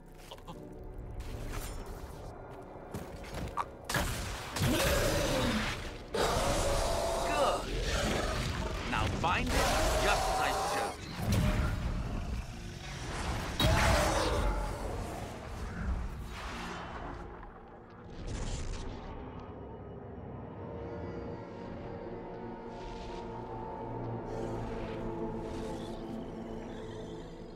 Inquisitor, what an unexpected pleasure. Lord Livius Erimond of Virantium, at your service. You are no warden. But you are. The one Clarel let slip. And you found the Inquisitor and came to stop me. Shall we see how that goes?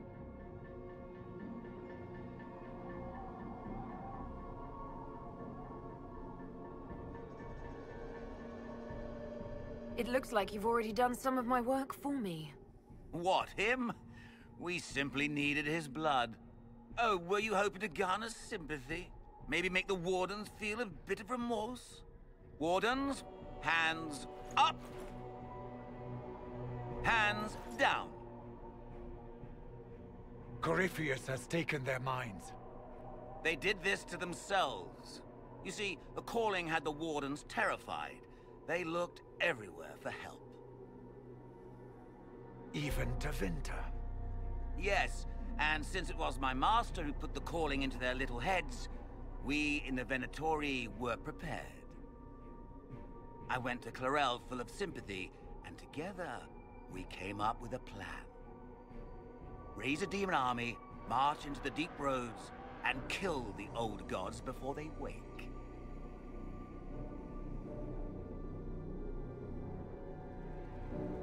Ah, I was wondering when the demon army would show up. You knew about it, did you?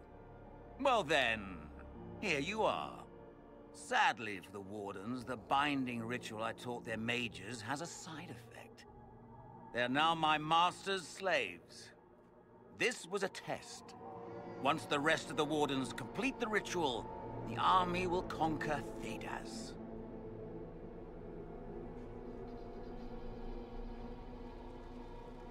Why would the Wardens try to kill the old gods?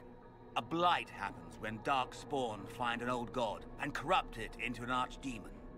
If someone fought through the deep roads and killed the old gods before they could be corrupted, poof, no more blights, ever.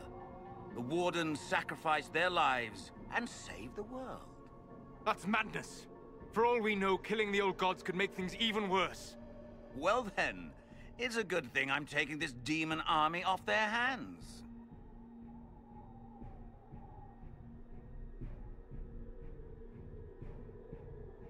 Do you really want to see the world fall to the Blight?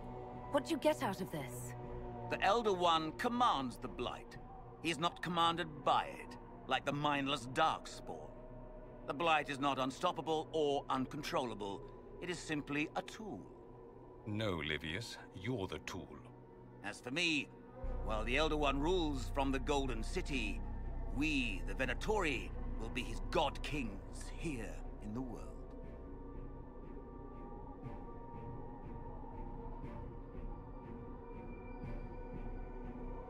Release the Wardens from the binding and surrender. I won't ask twice. No, you won't.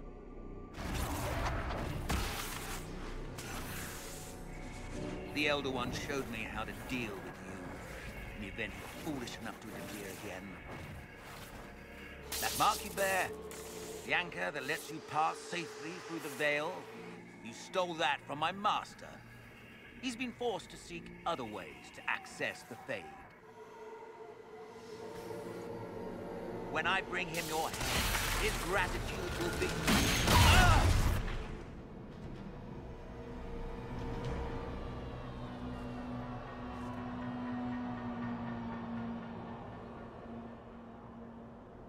Kill them! So, that went well. You were correct.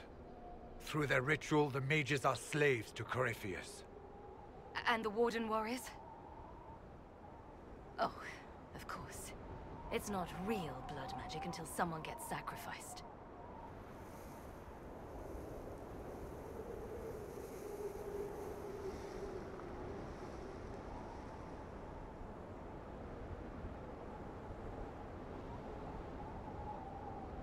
Eremon's lied to the Wardens.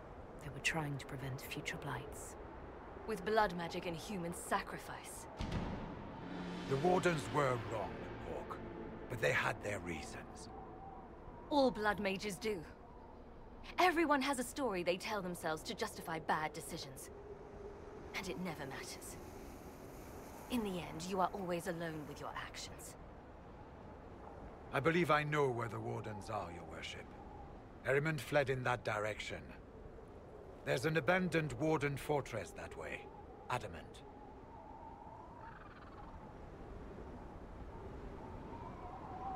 I guess they didn't want to summon a demon army out in public.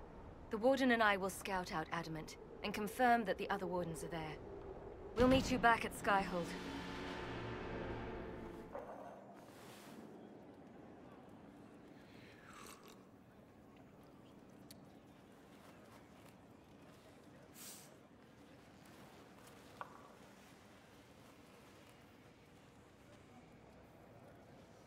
Something wrong with your tea? It is tea. I detest this stuff. But this morning, I need to shake the dreams from my mind. I may also need a favor.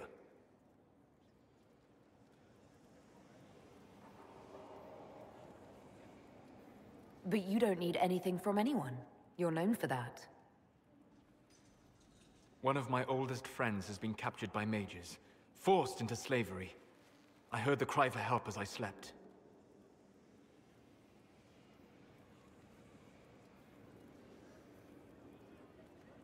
I'd be happy to help. What did these mages use to capture your friend? Blood magic? A summoning circle, I would imagine. I'm sorry? My friend is a spirit of wisdom. Unlike the spirits clamoring to enter our world through the rifts, it was dwelling quite happily in the Fade. It was summoned against its will, and wants my help to gain its freedom and return to the Fade.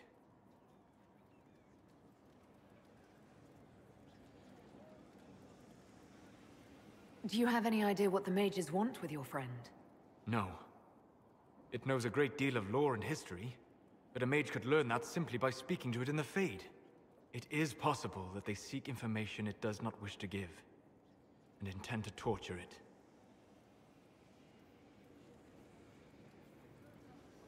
I thought spirits wanted to find their way into this world. Some do, certainly. Just as many Orlesian peasants wish they could journey to exotic Rivain. But not everyone wants to go to Rivain.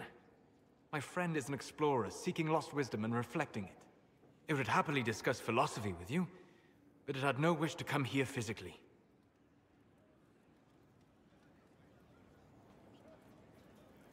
All right, let's go get your friend. Thank you. I got a sense of my friend's location before I awoke. I'll mark it on our map. One of the mages. Killed by arrows, it would seem.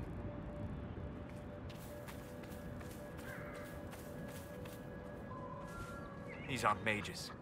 The bodies are burned, and these claw marks. No. No, no, no. That's a demon's work. My friend. Ah!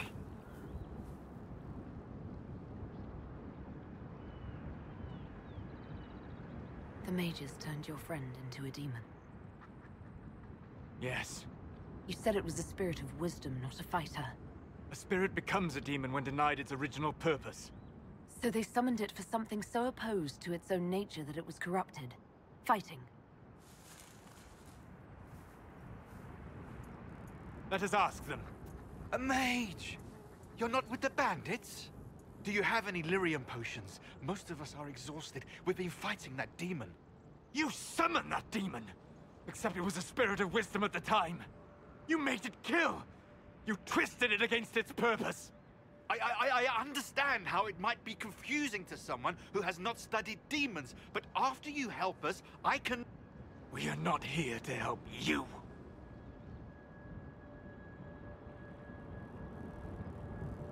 Word of advice. I'd hold off on explaining how demons work to my friend here. Listen to me. I was one of the foremost experts in the Kirkwall Shut up. You summoned it to protect you from the bandits.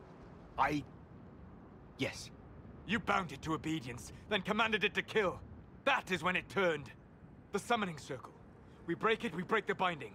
No orders to kill, no conflict with its nature, no demon. What? The binding is the only thing keeping the demon from killing us. Whatever it was before, it is a monster now. Inquisitor, please!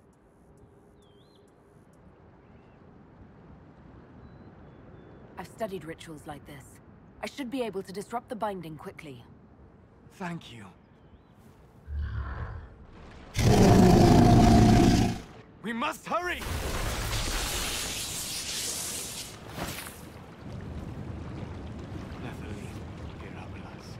Tel Abalos en Azel Atalin. Mamilava Halani. Malasuladinadas. Magilani Midinan. Manuvinen.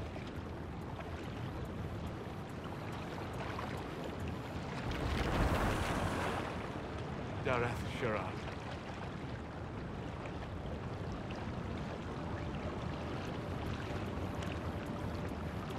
I heard what it said. It was right. You did help it. No. I must endure. Let me know if I can help.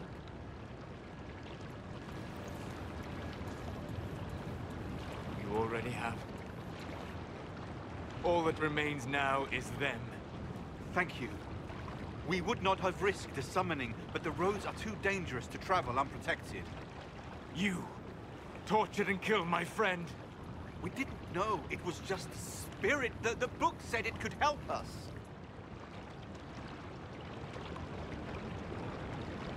Solas. Never again. I need some time alone. I will meet you back at Skyhold.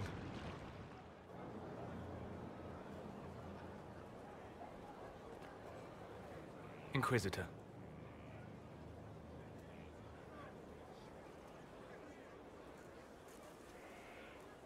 How are you, Solas? It hurts. It always does. But I will survive. Thank you for coming back. You were a true friend. You did everything you could to help. I could hardly abandon you now.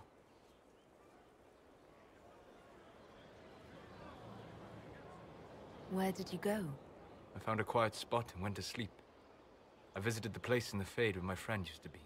It's empty. But there are stirrings of energy in the void. Someday something new may grow there. What happens when a spirit dies? It isn't the same for mortals. The energy of spirits returns to the Fade. If the idea giving the spirit form is strong, or if the memory has shaped other spirits, it may someday rise again.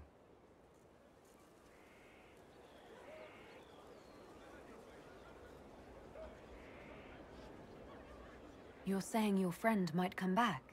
No, not really. A spirit's natural state is peaceful semi-existence. It is rare to be able to reflect reality. Something similar may reform one day, but it might have a different personality. It would likely not remember me. It would not be the friend I knew.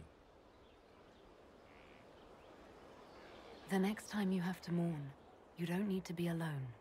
It's been so long since I could trust someone. I know. I'll work on it. And thank you. Inquisitor, Do you have a moment?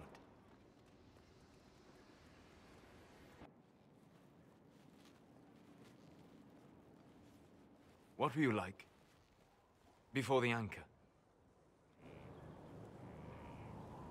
Has it affected you? Changed you in any way? Your mind? Your morals? Your spirit?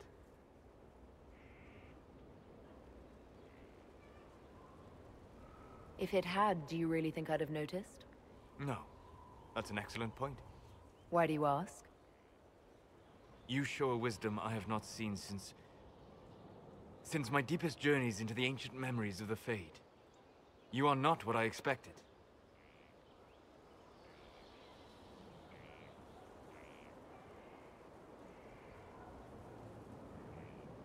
What have I done that's so surprising? You have shown subtlety in your actions. A wisdom that goes against everything I expected. If the Dalish could raise someone with a spirit like yours, have I misjudged them?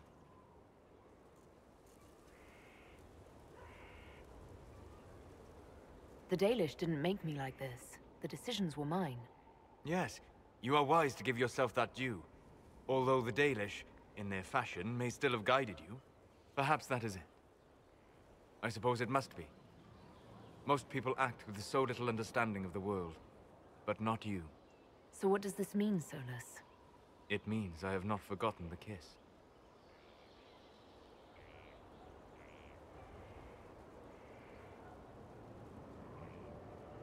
Good.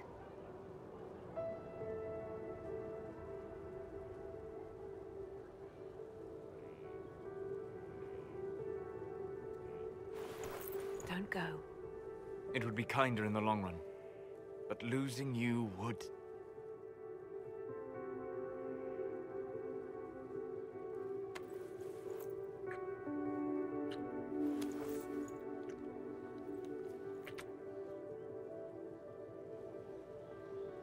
Arlath Mavanan.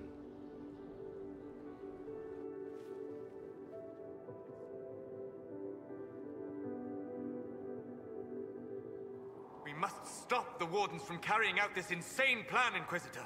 To seek out these old gods deliberately in some bizarre attempt to preempt the Blight.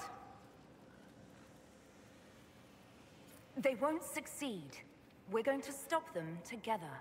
Thank you. I've been on my own for so long.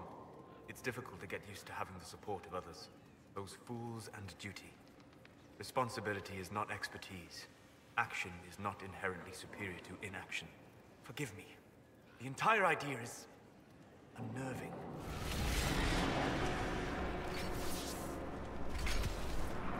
Wardens! We are betrayed by the very world we have sworn to protect! The Inquisition is inside, Clarel. We have no time to stand on ceremony. These men and women are giving their lives, Magister. That might mean little in Tevinter, but for the Wardens, it is a sacred duty. It has been many long years, my friend. Too many, Clarel. If my sword arm can no longer serve the Wardens, then my blood will have to do.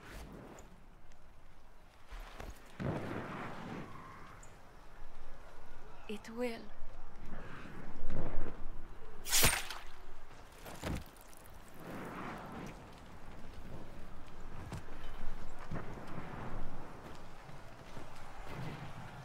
Stop them!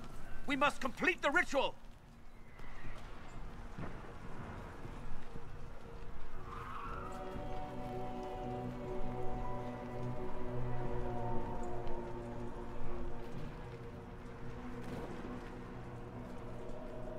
Clarel, if you complete that ritual, you're doing exactly what Ehrman wants.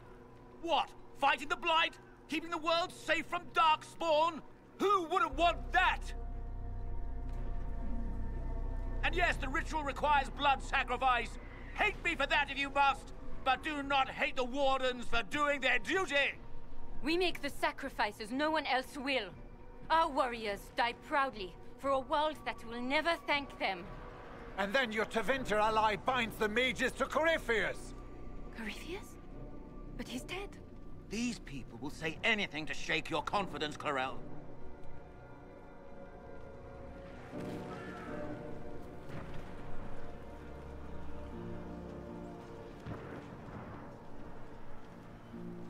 Bring it through!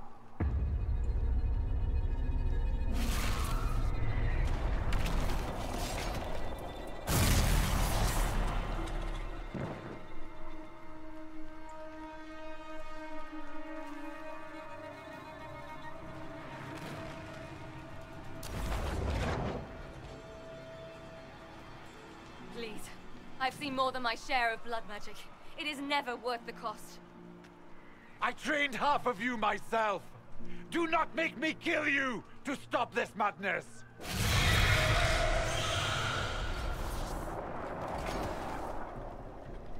Be ready with the ritual, Clarel. This demon is truly worthy of your strength.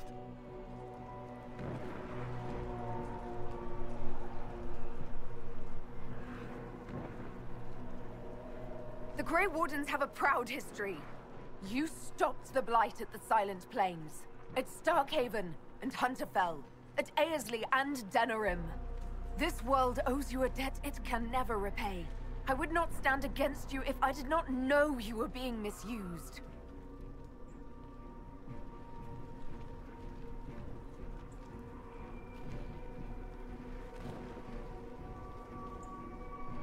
Clarel, we have come so far.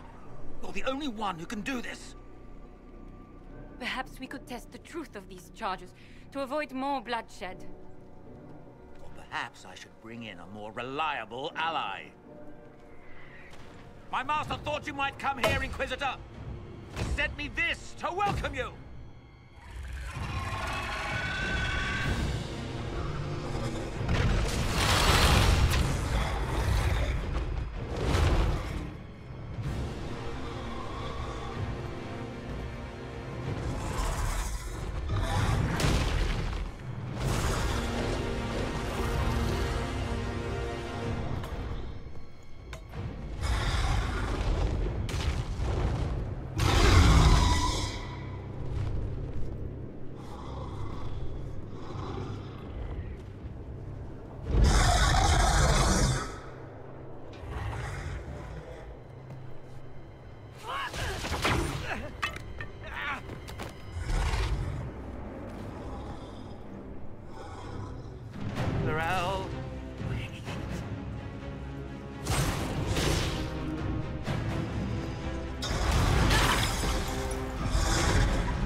You've destroyed the Grey Wardens.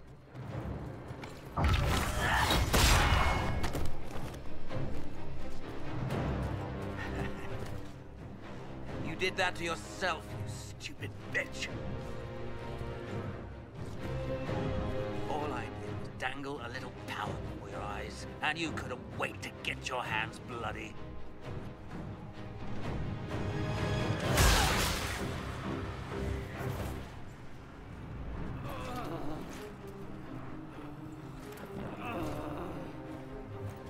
You could have served a new god. I will never serve the Blight!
Where are we?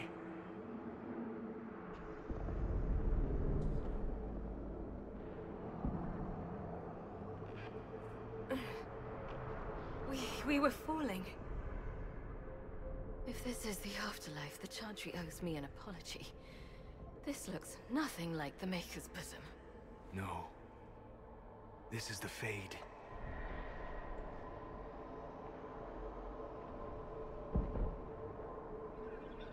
The Inquisitor opened a rift. We came through. And survived. I never thought I would ever find myself here physically. Look. The Black City. Almost close enough to touch.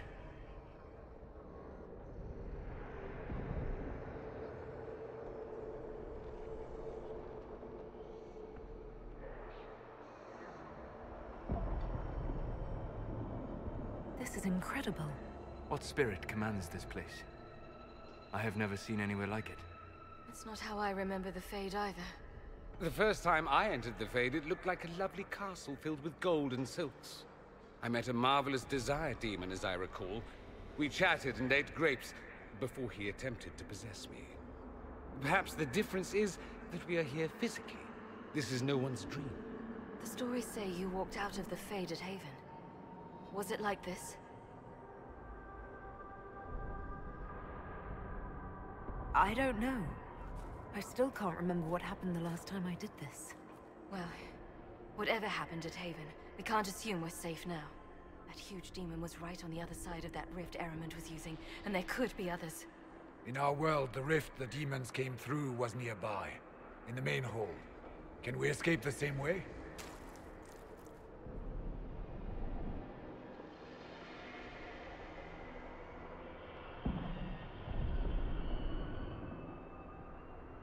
Let's find out. There. Let's go.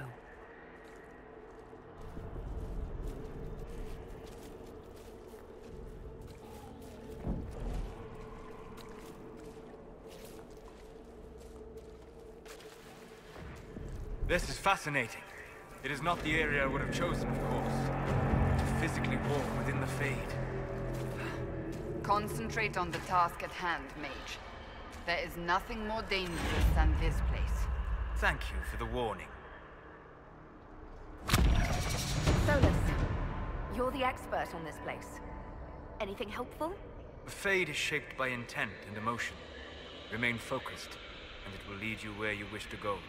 The demon that controls this area is extremely powerful. Some variety of fear, I would guess.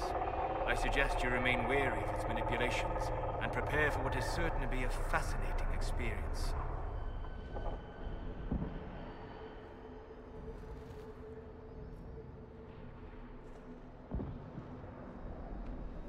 By the Maker. Could that be? I greet you, Warden. And you, Champion. Divine Justinia. Most holy. Cassandra.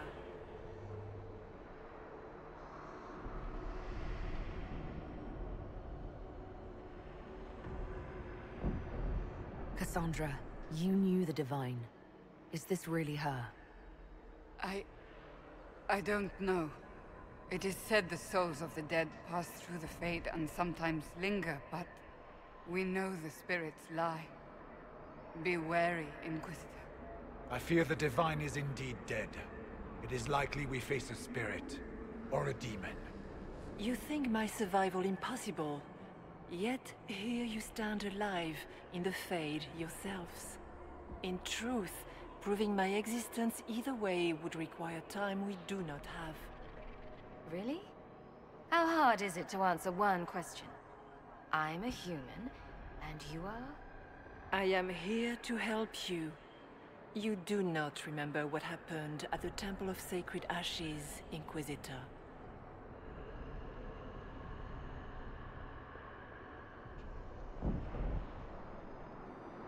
No, I don't. The memories you have lost were taken by the demon that serves Corypheus. It is the nightmare you forget upon waking. It feeds off memories of fear and darkness, growing fat upon the terror. The false calling that terrified the Wardens into making such grave mistakes? Its work. I would gladly avenge the insult this nightmare dealt my brethren. You will have your chance, brave Warden. This place of darkness is its lair.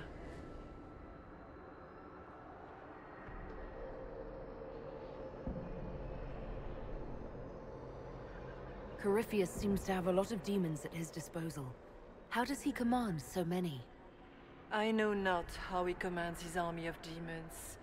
His power may come from the Blight itself, but the nightmare serves willingly. For Corypheus has brought much terror to this world. He was one of the Magisters who unleashed the first Blight upon the world, was he not? Every child's cry as the Archdemon circles.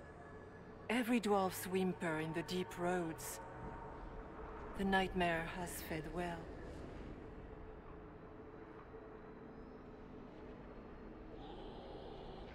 The big demon Eramond was trying to bring through. Yes. It's nearby? Yes. Well, shit. When you entered the Fade at Heaven, the demon took a part of you. Before you do anything else, you must recover it. These are your memories, Inquisitor.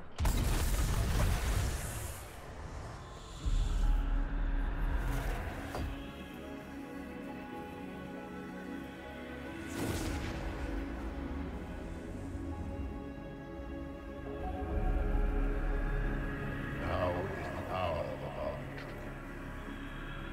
Why are you doing this? You, of all people! Keep the sacrifice still.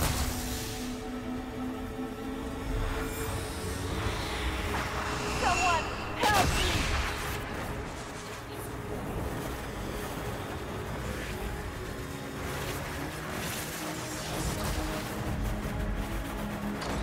What's going on here?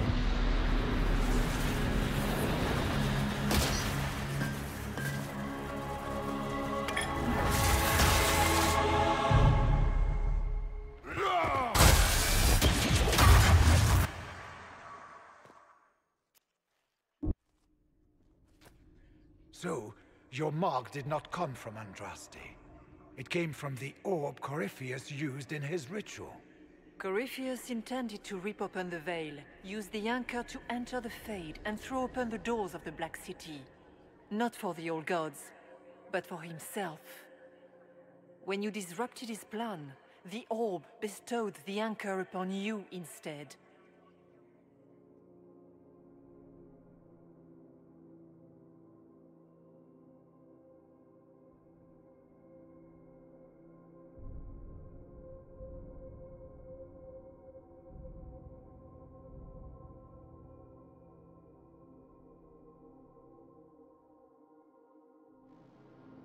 Was that everything you wanted me to see? For the time being. You cannot escape the lair of the nightmare until you regain all that it took from you. You have recovered some of yourself, but now it knows you are here. You must make haste. I will prepare the way ahead. Something troubles you, Hawk. I wondered if you might be concerned about the Grey Wardens holding the Divine in that vision. Their actions led to her death. I assumed he had taken their minds, as you have seen him do before. Come, we can argue after we escape this dark place. Oh, I intend to. Could that truly have been the most holy? We have survived in the Fade physically. Perhaps she did as well. Or, if it is a spirit that identifies so strongly with Justinia, that it believes it is her, how can we say it is not? No demon would have been so helpful without asking something in return. I'm less concerned with her than I am with the nightmare she mentioned. It is a fear demon, as I suspected, likely drawing on terrors related to the Blight. Fear is a very old, very strong feeling. It predates love, pride, compassion, every emotion, save perhaps desire. Be wary. A nightmare will do anything in its power to weaken our resolve. After what it did to my fellow Wardens, I pray we find some way to strike it down.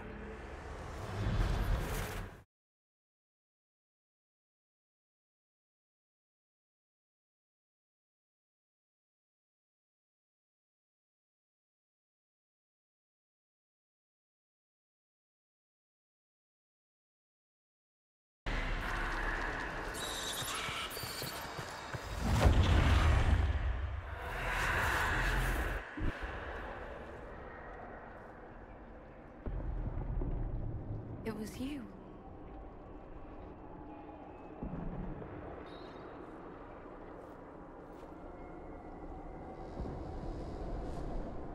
They thought it was Andraste sending me from the Fade, but it was the Divine behind me. And then you... She died.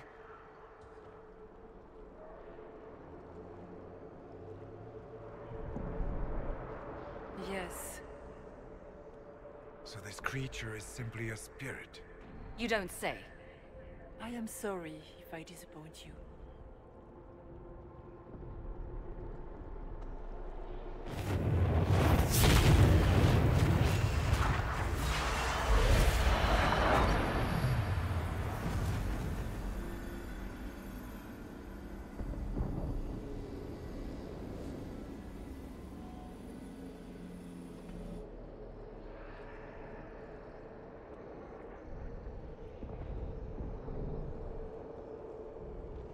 The only thing that's important right now is getting out of the Fade. Whatever you are, you've helped us so far. What we do know is that the mortal Divine perished at the temple, thanks to the Grey Wardens. As I said, the Grey Wardens responsible for that crime were under the control of Corypheus. We can discuss this further once we return to Adamant. Assuming that the Wardens and their demon army didn't destroy the Inquisition while we were gone. How dare you judge us? You tore Kirkwall apart and started the Mage Rebellion!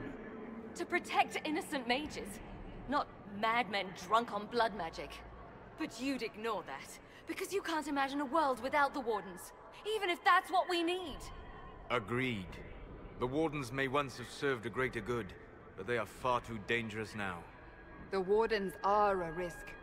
Send them away before they cause even more trouble. They might still be useful. What if Corypheus conjures another Blight? You never know.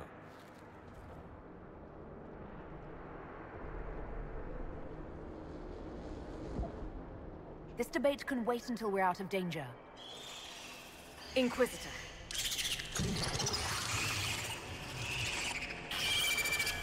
The nightmare has found us. Form up! I'm with you.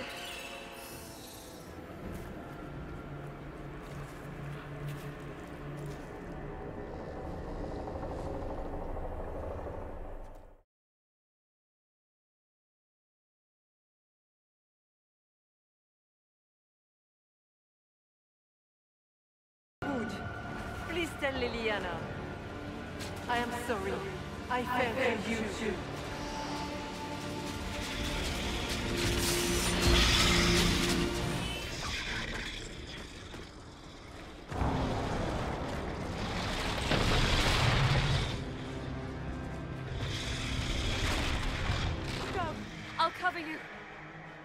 No, you were right. The Grey Wardens caused this. A Warden must... A Warden must help them rebuild. That's your job. Corypheus is mine. Stroud. Inquisitor, it has been an honor.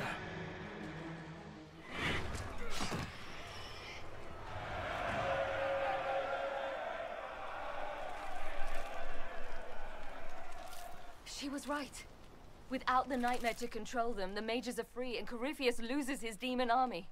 Though as far as they're all concerned, the Inquisitor broke the spell with the blessing of the Maker.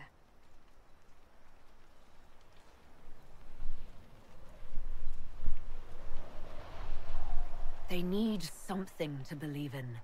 I suppose escaping by the skin of your teeth isn't as good for morale. Inquisitor, the Archdemon flew off as soon as you disappeared. The Venatori Magister is unconscious but alive. Cullen thought you might wish to deal with him yourself. As for the Wardens, those who weren't corrupted helped us fight the demons. We stand ready to help make up for Clorel's tragic mistake. Where is Stroud?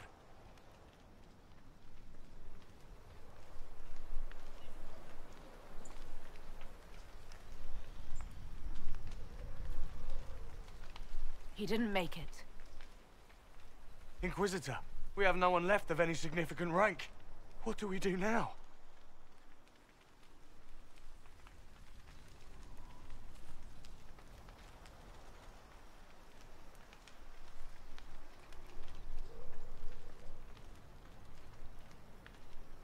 You stay and do whatever you can to help. You're still vulnerable to Corypheus, and possibly his Venatori. But there are plenty of demons that need killing. After all that, you give them yet another chance? While they do that, I'll inform the Wardens at Weishaupt what's happened. Best they not get caught off guard. Thank you, your worship. We will not fail you.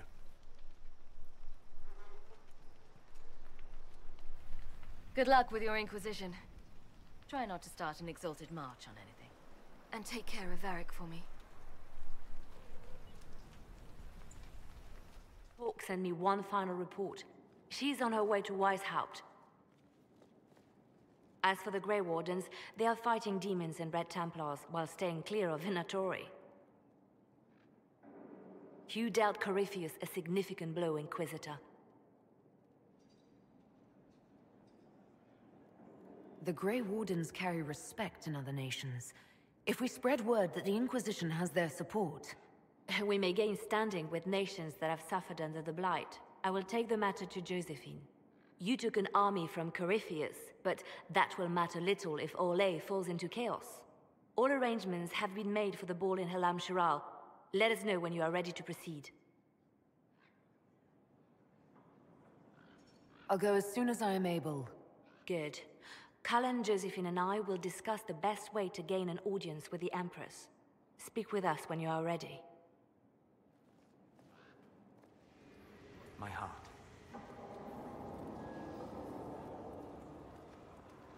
I need to know more about Corypheus. Taken his army. He lacks the conventional forces to take Orlais. He must see Orlais destroyed utterly by whatever means possible. Not merely thrown into chaos. We'll talk later. Dareth Shiral. No! But you like demons! I enjoy the company of spirits, yes, which is part of why I do not abuse them with bindings. It isn't abuse if I ask. Not always true. Also, I do not practice blood magic, which renders this entire conversation academic.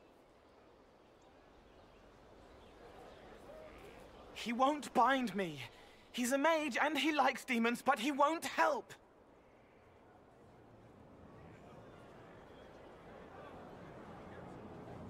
Why would you want Solas to bind you? So I'm safe. If Solas won't do the ritual to bind me, someone else could. Will. Like the Warden mages, and then... I'm not me anymore. Walls around what I want. Blocking, bleeding, making me a monster.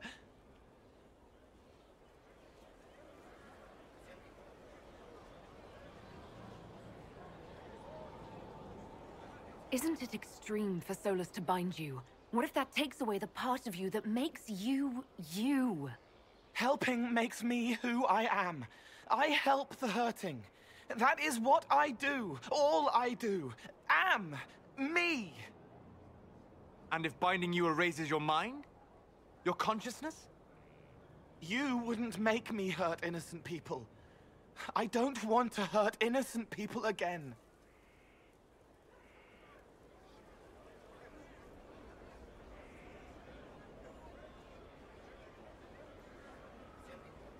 There has to be some middle ground between do nothing and bind Cole with blood magic.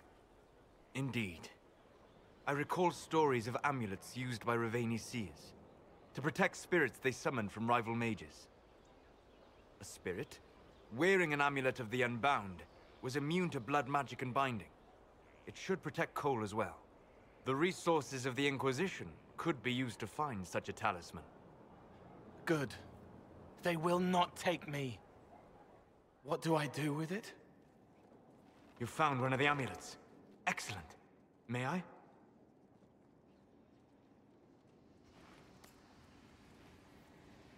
It is simple enough.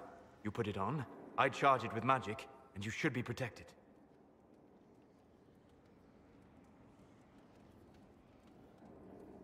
Are you ready, Cole? They can't make me a monster.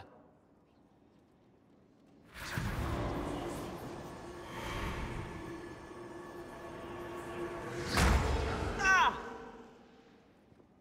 What was that? Oh, what are you doing to the kid? Stopping blood mages from binding me like the demons at Adamant. But it didn't work. Something is interfering with the enchantment. Something like Cole not being a demon?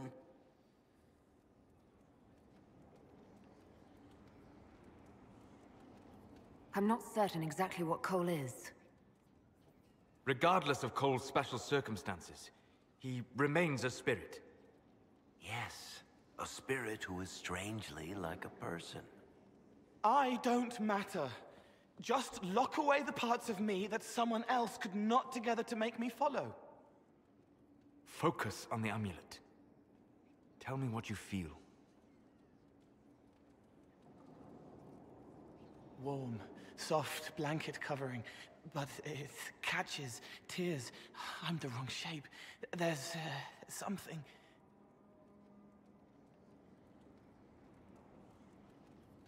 There. That way.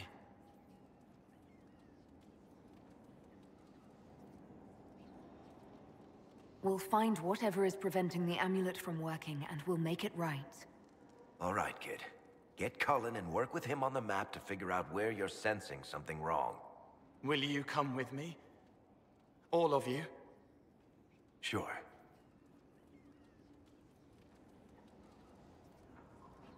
All right, I get it. You like spirits. But he came into this world to be a person. Let him be one.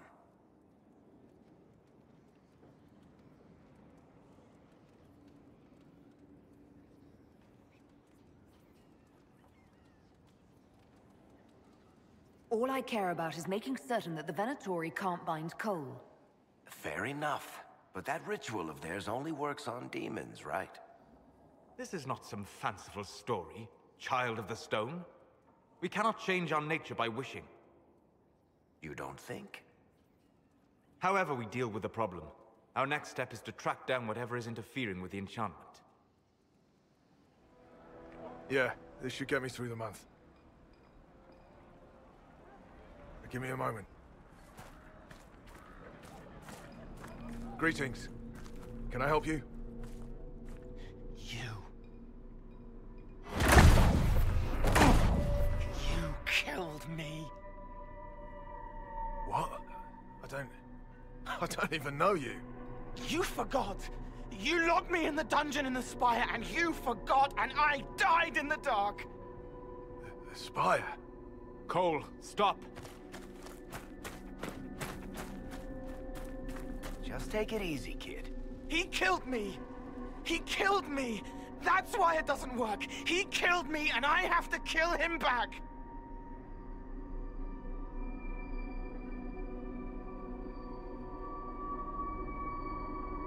Before anyone gets killed, I need to know what's going on.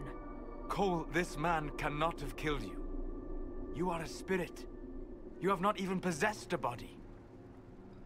A broken body, bloody, banged on the stone cell, guts gripping in the dark, dank. A captured apostate. They threw him into the dungeon in the spire at Val Royo. They forgot about him. He starved to death. I came through to help. And I couldn't. So I became him. Cole. If Cole was an apostate, that'd make the guy we just saw a Templar.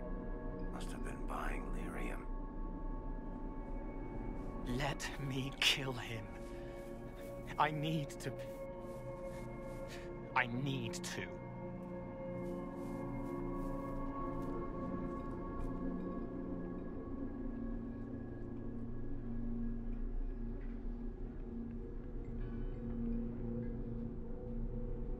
Varric. The kid's angry. He needs to work through it. A spirit does not work through emotions. It embodies them. But he isn't a spirit, is he? He made himself human. And humans change. They get hurt. And they heal. He needs to work it out like a person. You would alter the essence of what he is. He did that to himself when he left the Fade. I'm just helping him survive it.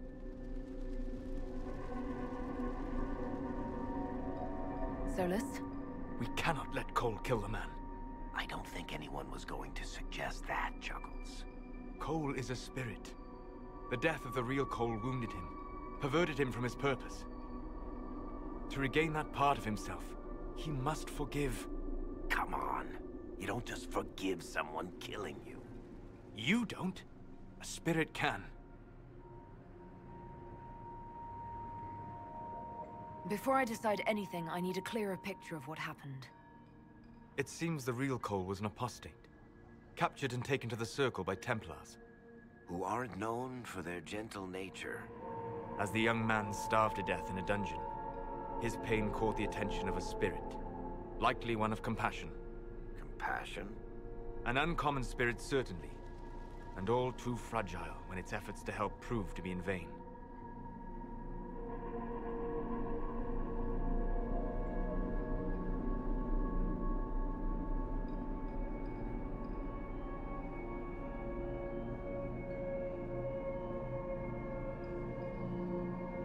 Cole will never grow into a real person until he comes to terms with what happened. Leave it to me. All right, kid. You want revenge? Come with me.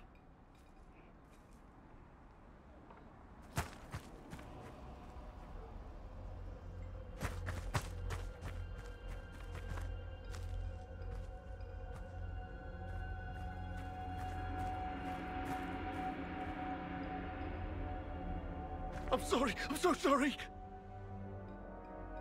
Sorry isn't going to help him now, is it, kid? No. Pull the trigger and put him down like a mad dog. Do it. No!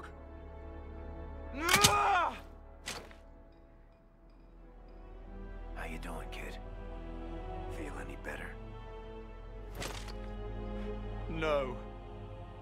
You can't make it all just go away. I learned that the hard way. Forget.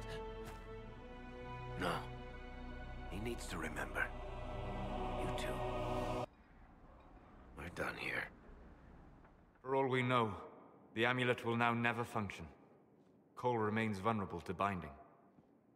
No, he isn't. The amulet didn't work because he's too human, right? Maybe now the kid's also too human for that binding magic to work on him. I hope you're right. It still hurts. When do I stop hurting?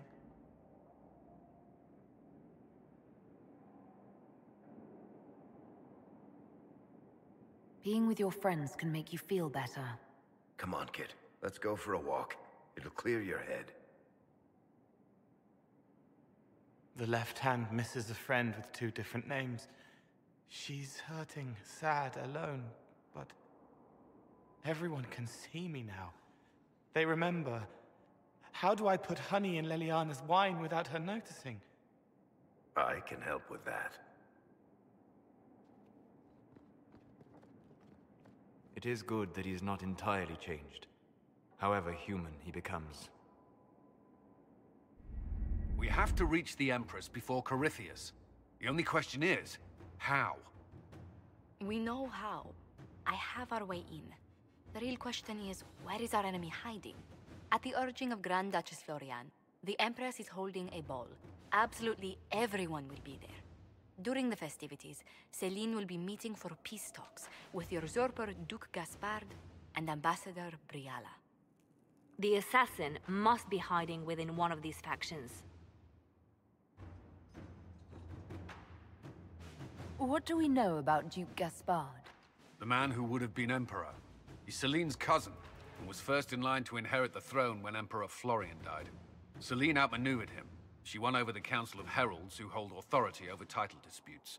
She became Empress, and he a general in the Imperial Army. He's well loved by the troops. He's also a Chevalier. Most of their number sided with him when he turned on the Empress. Aren't the Chevaliers part of the army? Why would they follow the Duke?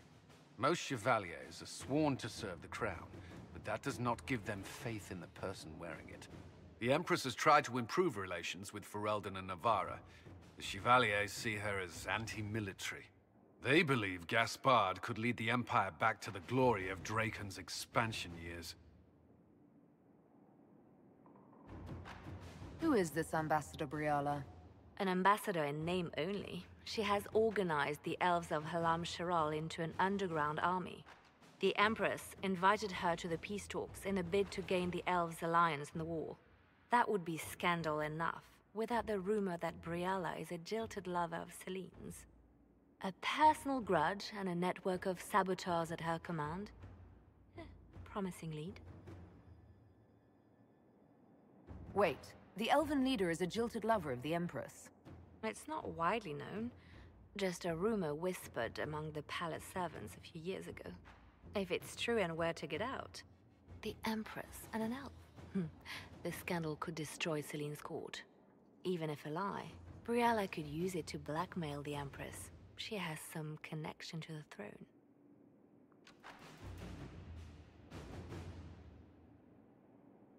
Tell me everything we know about the Empress. Empress Celine is a renowned diplomat and reformer. She works tirelessly to secure peace for the Empire. Unfortunately, many Orlesians view peace as complacency. She has yet to name an heir, leaving the future of the Empire in doubt if anything happens to her. Especially when the next in line is her cousin Gaspard, who's made few friends on the Council of Heralds. Celine is surrounded at all times by countless guards, courtiers, servants, and vassals. What better place for an assassin to hide than the Empress's own household? How can Gaspard still be next in line while he wages war against his Empress? The title Grand Duke indicates that he was a prince before the Empress took the throne.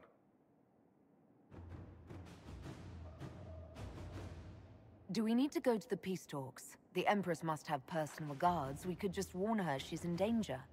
We've made the attempt, but... It seems that our messages never reached her. Someone intercepted them. It's better that we don't leave this to chance. If Orlais falls to Corypheus, no land is safe. We shouldn't waste any time. Let's go to the Winter Palace. The political situation in Halam Shiral hangs by a thread. The Empress fears our presence could sever it. The Grand Duke is only too happy to have us at the ball as his guests, so our invitation comes from him. Whether we act as his allies, or upset the balance of power, he gains an opportunity, if not a clear advantage.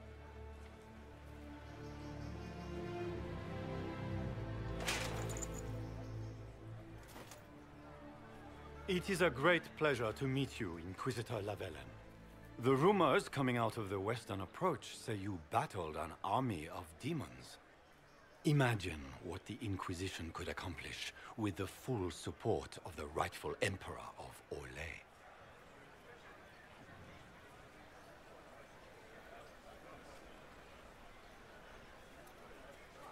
Exactly what would be required to get that Imperial support? I am not a man who forgets his friends, Inquisitor.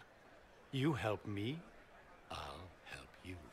My lady, are you prepared to shock the court by walking into the Grand Ball with a hateful usurper? They will be telling stories of this into the next age.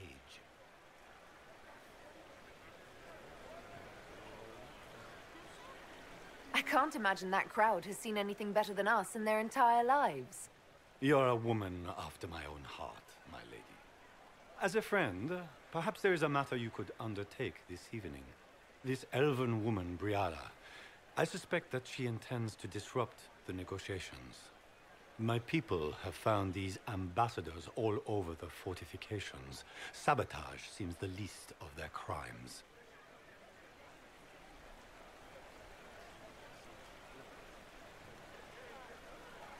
That sounds like something I should look into. Be as discreet as possible. I detest the game, but if we do not play it well, our enemies will make us look like villains. We're keeping the court waiting, Inquisitor. Shall we?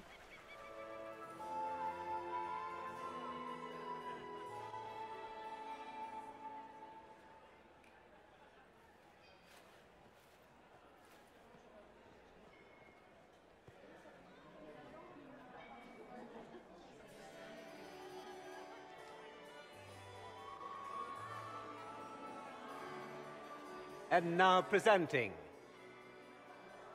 Grand Duke Gaspard de Chalon, and accompanying him, Lady Inquisitor Lavellan.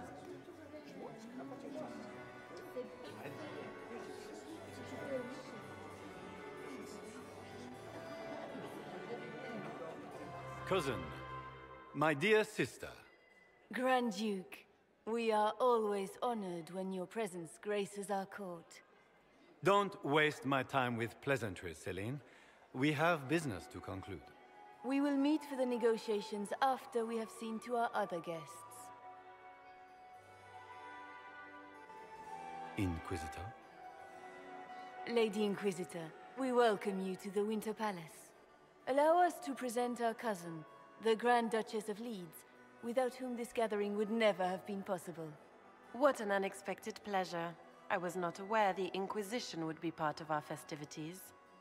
We will certainly speak later, Inquisitor. Your arrival at court is like a cool wind on a summer's day.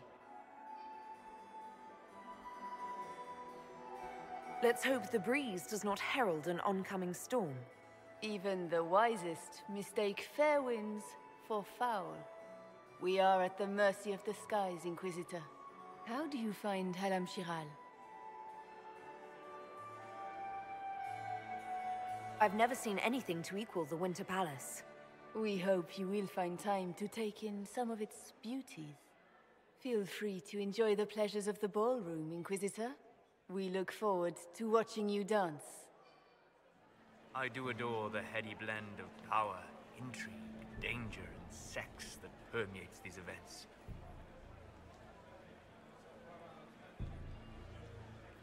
You seem more comfortable with a Grand Orlesian ball than I'd have expected. I have seen countless such displays in my journeys in the Fae. The powerful have always been the same. Only the costumes change. Have you encountered any trouble with the nobles? The Orlesians do not quite know what to make of me. I have kept to myself, for fear of giving them some purchase to cling to. The food and drink are excellent, however, and the servants have been happy to refill my glass. Have you seen anything useful? No, sadly. I do not have the look of one of the elven servants, or I might well be invisible. I wonder how masked men live their lives without ever seeing that servants have an entire society of their own. If you want to find something useful, I would pay attention to what the servants do. Do you have any interest in dancing? A great deal. Although dancing with an elven apostate would win you few favors with the court. Perhaps once our business here is done. My lady! My lady Inquisitor! May we have a word? It is very important. The Empress has sent us with a message for you.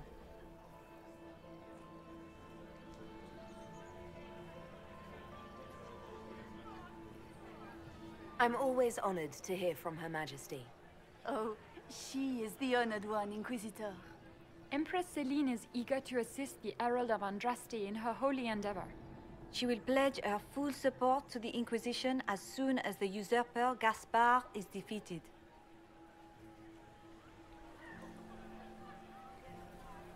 That's a generous offer. The Empress believes wholeheartedly that the Inquisition is our best hope for peace in these difficult times. She looks forward to cementing a formal alliance. As soon as Gaspar is out of the way. But we have taken enough of your time. Please, enjoy the masquerade, Inquisitor. Well, well. What have we here?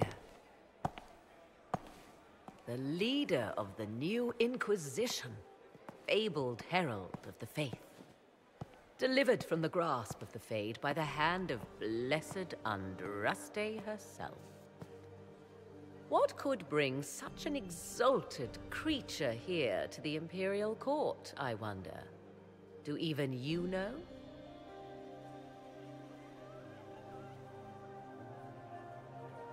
We may never know. Courtly intrigues and all that. Such intrigues obscure much, but not all. I am Morrigan. Some call me advisor to Empress Celine on matters of the arcane. You have been very busy this evening, hunting in every dark corner of the palace. Perhaps you and I hunt the same prey. I don't know. Do we? You are being coy. I'm being careful. Not unwise, here of all places. Allow me to speak first, then. Recently I found and killed an unwelcome guest within these very halls. An agent of Tevinter. So I offer you this, Inquisitor. A key found on the Tevinter's body. Where it leads, I cannot say. Yet, if Celine is in danger, I cannot leave her side long enough to search. You can.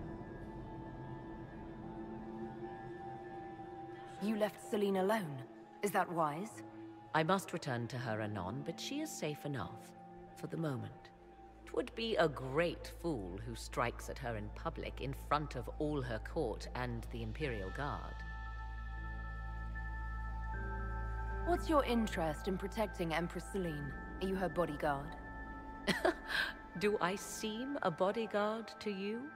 If anything were to happen to Celine, eyes would turn first to her occult advisor, even if they knew otherwise.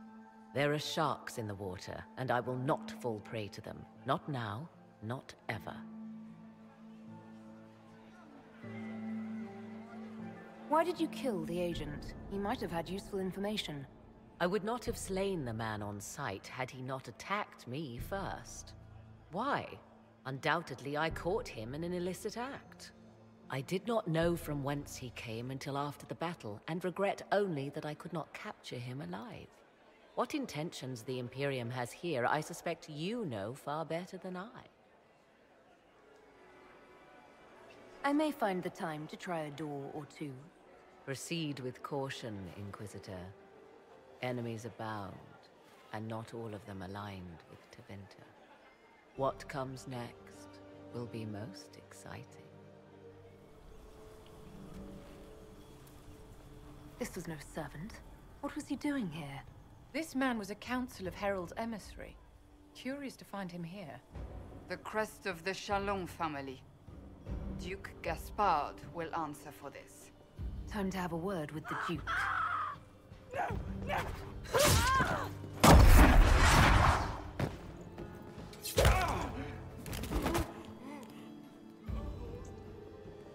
Fancy meeting you here. Inquisitor Lavellan. Slumming in the servants' quarters with the rest of your people, for once. We haven't been properly introduced, have we? I'm Ambassador Briala. I'm glad to meet you finally, Ambassador. Your reputation for getting results is well deserved. You cleaned this place out.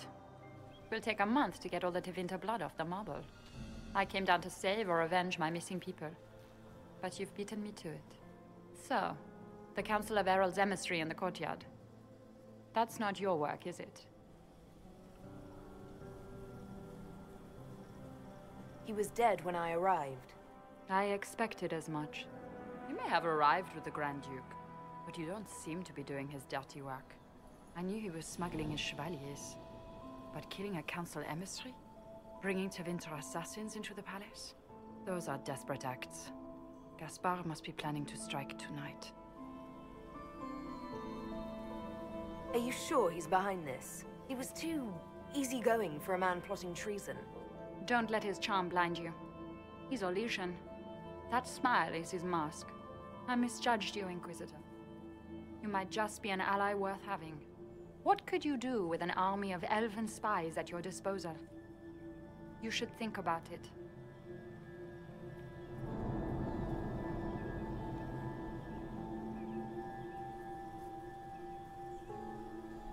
What do I have to give you in exchange for this army of spies?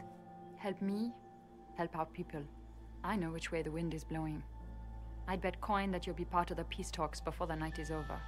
And if you happen to lean a little bit our way, it could prove advantageous to us both. Just a thought. Inquisitor Lavellan. We met briefly. I am Grand Duchess Floriane de Chalon. Welcome to my party.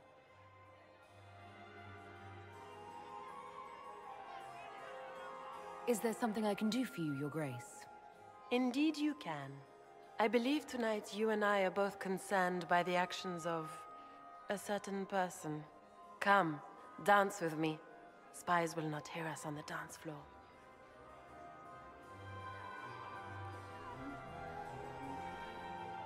Very well.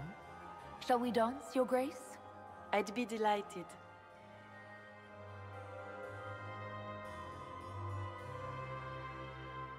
Have the Dalish gained a sudden passion for politics? What do you know about our civil war?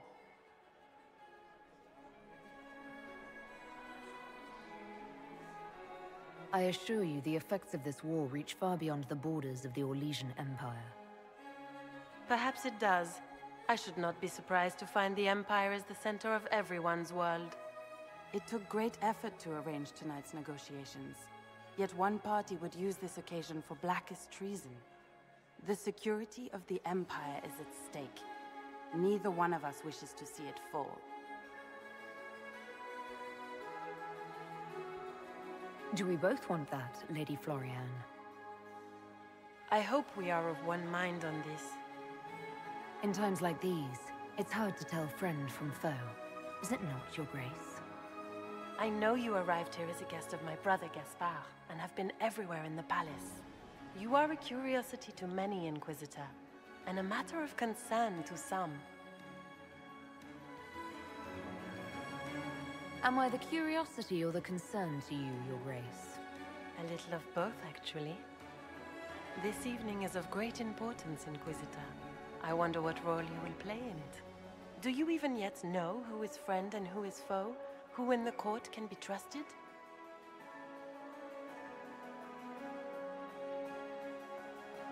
If I've learned anything, Your Grace, it is to put my trust in no one.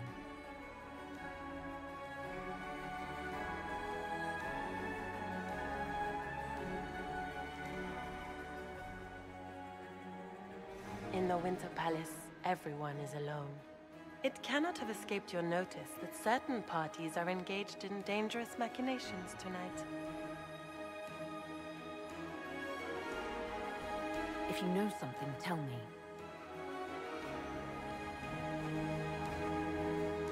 You have little time. The attack will come soon. You must stop Gaspard before he strikes. In the Royal Wing Garden, you will find the captain of my brother's mercenaries. He knows all Gaspard's secrets. I'm sure you can persuade him to be forthcoming. We'll see what the night has in store, won't we? Were you dancing with Duchess Florian? More importantly, what happened in the servants' quarters? I heard there was fighting. I hope you have good news. It appears the peace talks are crumbling.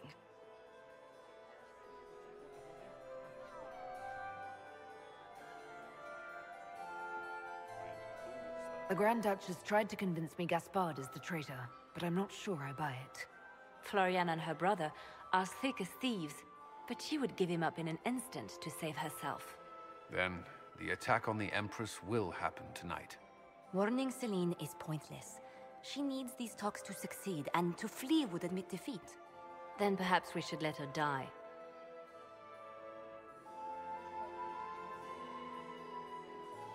I won't stand by and let her die. Listen to me carefully, Inquisitor. What Corypheus wants is chaos. Even with Celine alive, that could still happen. To foil his plan, the Empire must remain strong. This evening, someone must emerge victorious. And it doesn't need to be Celine. She's right. Do you realize what you're suggesting, Leliana? Sometimes the best path is not the easiest one.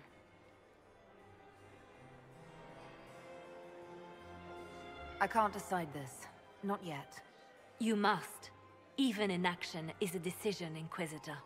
You could speak to Celine in the ballroom, but she won't act. Not without proof. If Gaspard is guilty, he'll admit nothing. If he's innocent, he knows nothing. We need the truth. What did Duchess Florian tell you? She said Gaspard's mercenary captain is in the Royal Wing, that he knows about the assassination. Which could be a trap. Or a lead. Either way, you should search the private quarters in that wing for clues. Then get me access, and in the meantime, get your soldiers into position. At once. Be careful, Inquisitor.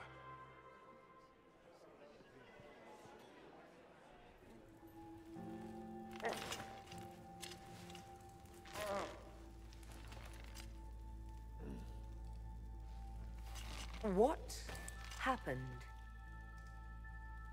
It's not what it looks like. Honestly, I would have preferred it if it were what it looks like. The Empress led me to believe I would be rewarded for betraying the Grand Duke. This was not what I hoped for.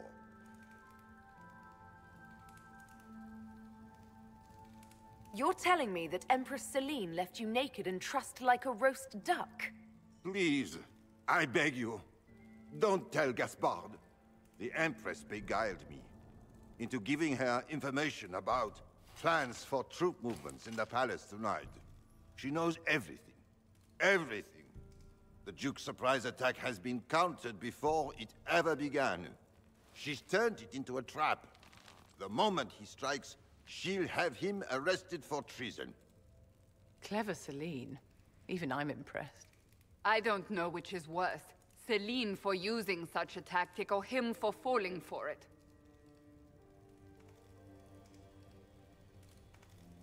I'll protect you from Gaspard if you're willing to testify about Celine's trap. I'll do anything. Anything.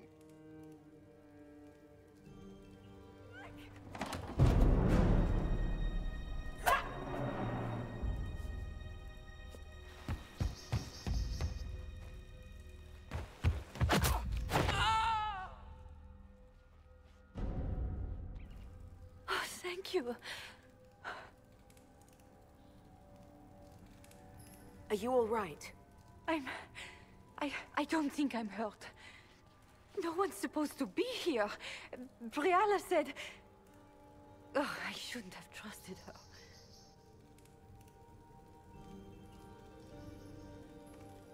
Briala told you to come to this wing of the palace? Not personally. The ambassador can't be seen talking to the servants. We get coded messages at certain locations, but the order came from her. She's been watching the Grand Duke all night. No surprise she wanted someone to search his sister's room.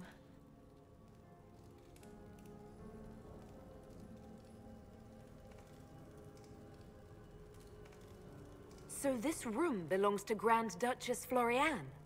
It used to. This had been her private room in Halam Shiral since she was a child.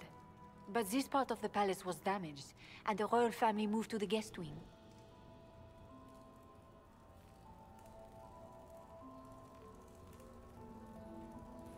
Is there anyone else who knows the code and the drop location who could have written those orders? I don't know. Any of us could do it, but... No. No one else would send me here. It had to be Briala.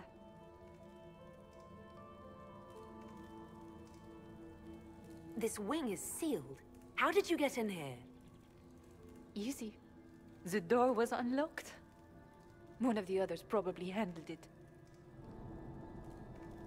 What were you trying to find in Florian's old room? The message didn't say. I should have known it was a setup.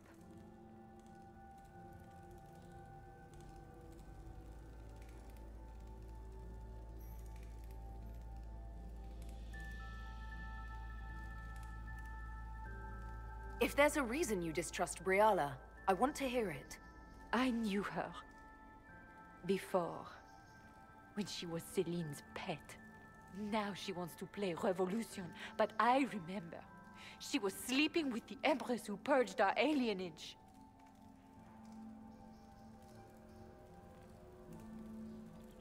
Would you be willing to testify to that, if I asked? Absolutely. If the Inquisition will protect me, I'll tell you everything I know about our ambassador. Go to the ballroom. Find Commander Cullen. He'll keep you safe. Thank you. Make her protect you, Inquisitor.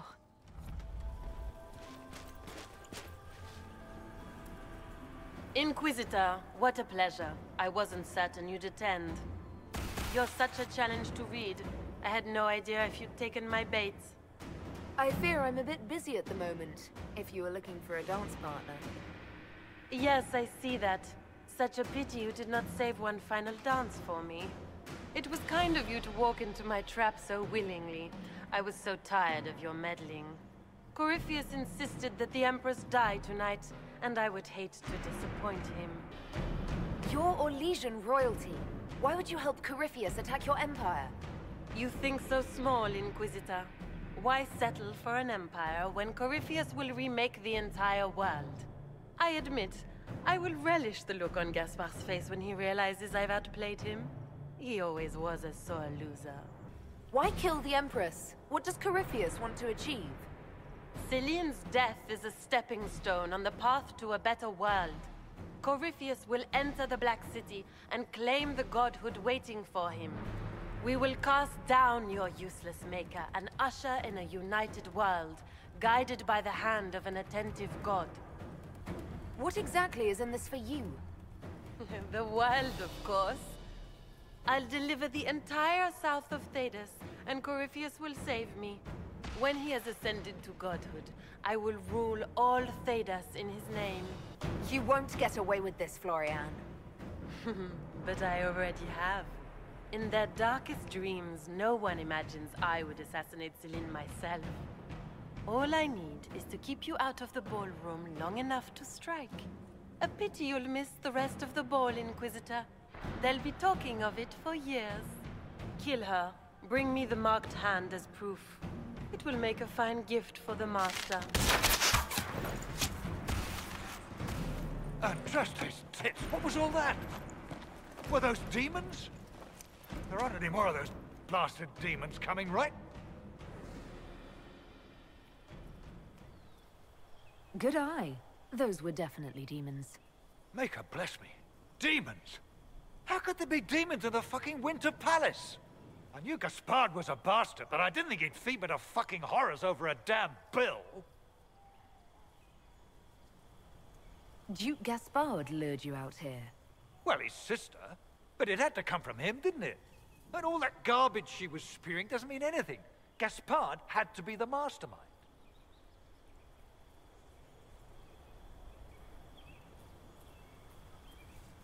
Tell me everything you know. The Duke wanted to move on the palace tonight, but he didn't have enough fancy chevaliers.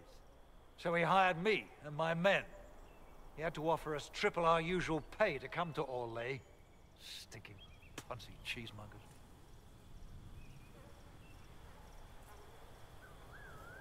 I need you to tell that to the Empress. Impressively ruthless of Gaspard, if predictable. Gaspard's methods are thuggish. You saved my life. I owe you. And Gaspard still hasn't paid me. You want me to talk to the Empress, or the court, or sing a blasted song in a chantry? I'll do it. Thank the Maker you're back.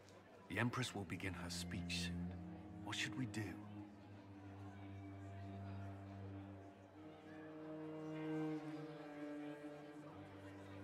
Wait here, Cullen. I'm going to have a word with the Grand Duchess. What? There's no time. The Empress will begin her speech any moment.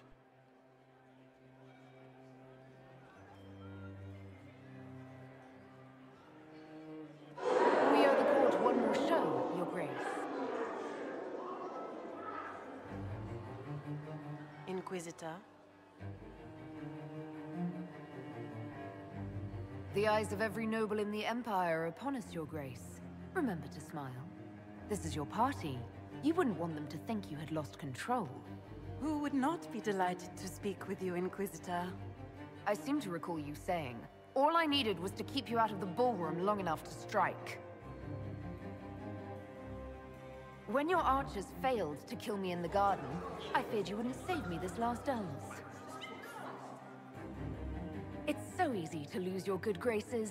You even framed your brother for the murder of a council emissary. It was an ambitious plan. Celine, Gaspard, the entire Council of Heralds, all your enemies under one roof. This is very entertaining, but you do not imagine anyone believes your wild stories? That will be a matter for a judge to decide, cousin. Gaspard? You cannot believe this. You know I would never...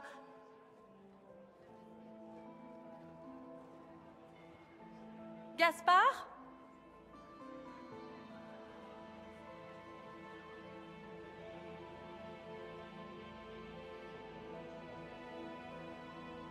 You lost this fight ages ago, Your Grace. You're just the last to find out.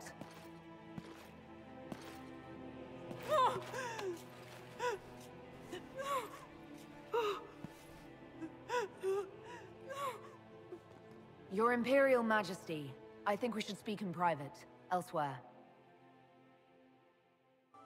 Your sister attempted regicide in front of the entire court, Gaspard.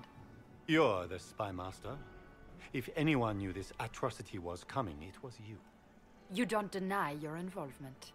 I do deny it. I knew nothing of Florian's plans. But you knew it all and did nothing. I don't know which is better. That you think I'm all-seeing, or that you're trying so hard to play innocent, and failing? Enough! We will not bicker while Tevinter plots against our nation. For the safety of the Empire, I will have answers.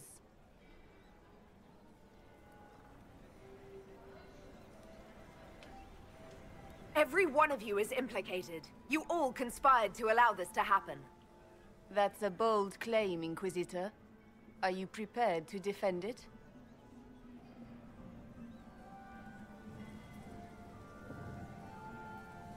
You allowed the Grand Duke to sneak soldiers in, hoping he'd make a politically foolish move.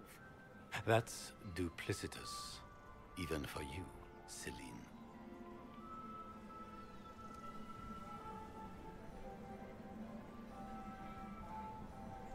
Of course, Brialla was outplaying everyone. She killed your negotiators and forged new documents. So what if I did? Take me down, and elves will riot in every city in the Empire. They won't. Not when they learn you were sleeping with the woman who purged Halam Shiral's alienage. And Gaspard fell for Celine's trap and was going to attack the palace. You've made your point. What do you want?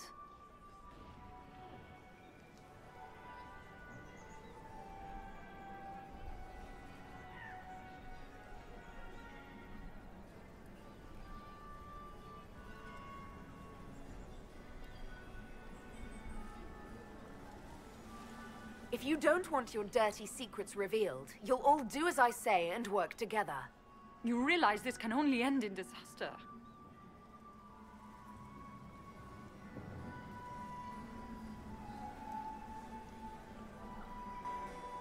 If cannot believe you want to make a speech. This is foolish. We have no choice. The nobility requires an answer for what happened. Unless you want to pretend the war was all a dream. That would go over well. No more dithering. We make the cut swift and clean. Kindest to all of us.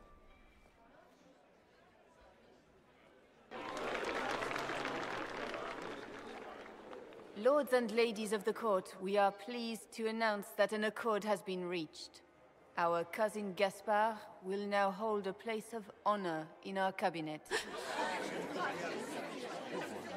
Friends, we assembled are the leaders of the Empire.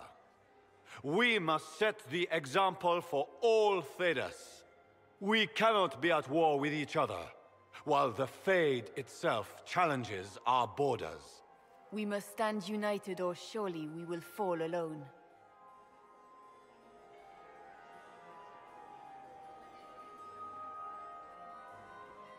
There will be no second chance for us. We cannot afford to be divided. We will bury our dead, tend our wounded, and ready ourselves for the next charge, as all true Orlesians must. But tonight, we celebrate the arrival of peace. Let the festivities commence!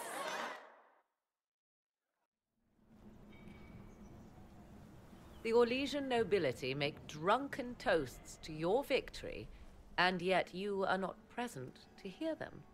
Do you tire so quickly of their congratulations, Inquisitor? 'Tis most fickle, after all your efforts on their behalf.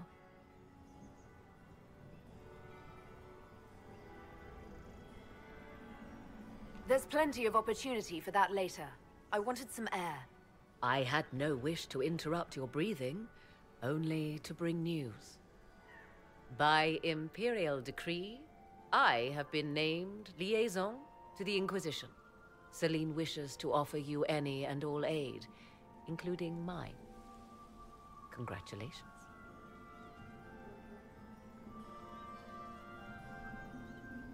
I had no idea you were interested in joining the Inquisition. The assignment has been given to me, regardless of my personal interest. Celine knows you face an opponent who wields great magical power, which is far more important than her own curiosity. You will require my knowledge if you are to defeat such magic. Regardless, Corypheus is a threat to Orlais and to myself. Thus, I am not opposed to the appointment. What skills do you have that would benefit us? I have knowledge which falls beyond the realm of most mages. I suspect this is also true of Corypheus, thus it behooves you to add to your arcane arsenal, yes? Mundane knowledge will not bring the rift in the sky to a close, after all. When you say knowledge beyond the realm of most mages, do you mean blood magic? I know many obscure, forgotten, and forbidden arts. Some of it you might consider blood magic, yes? Should thought of that frighten you, allow me to offer reassurance. Knowledge alone does no harm. What I possess, I place at your disposal to make use of or ignore as you desire.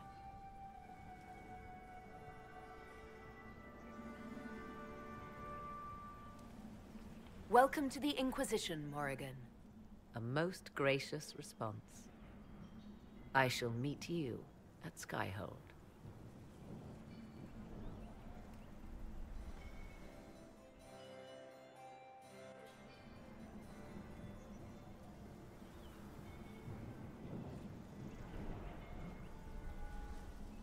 I'm not surprised to find you out here. Thoughts?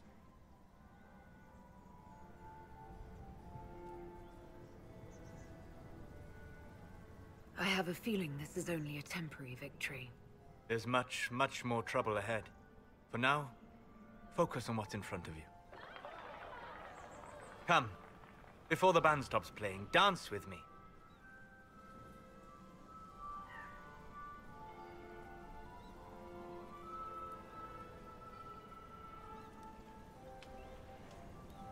I'd love to.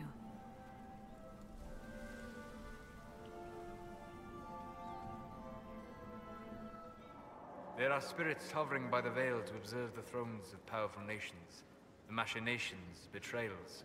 After our time in Halam Sharau, I understand why. I had forgotten how I missed court intrigue.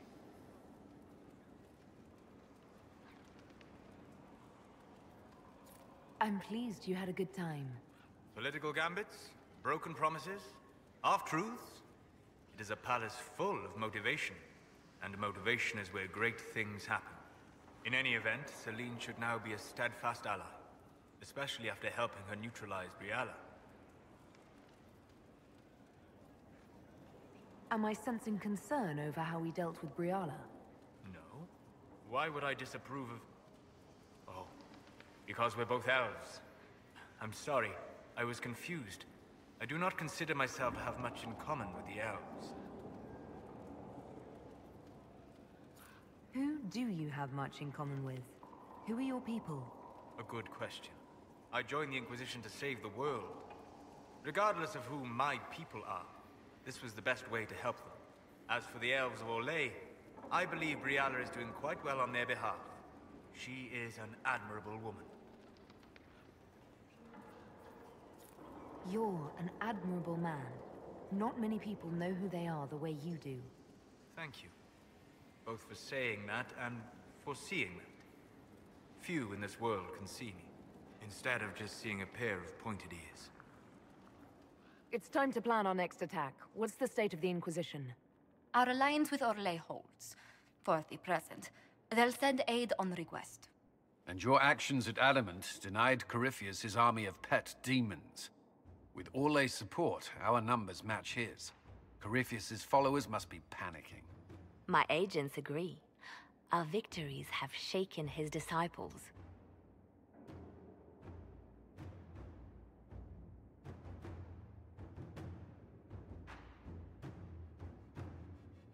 We've beaten their god twice over. Corypheus must be livid. Where is he now? After you dealt with the Duchess, Corypheus uprooted his major strongholds. He's moving south to the Arbor Wilds. His army clearly wasn't prepared to flee. Our victories have them on the defensive.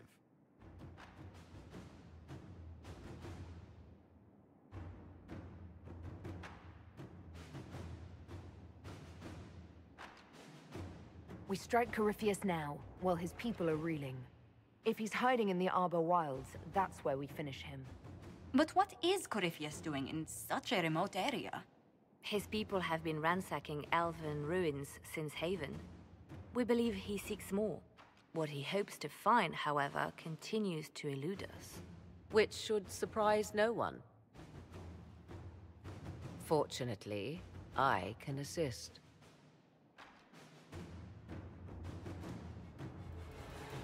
You have my attention, Lady Morrigan.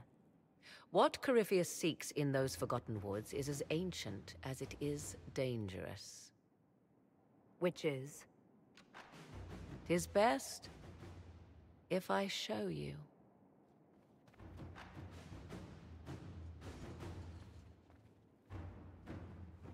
This is an Illuvian, an elven artifact from a time long before their empire was lost to human greed. I restored this one at great cost, but another lies within the Arbor Wilds. That is what Corypheus seeks.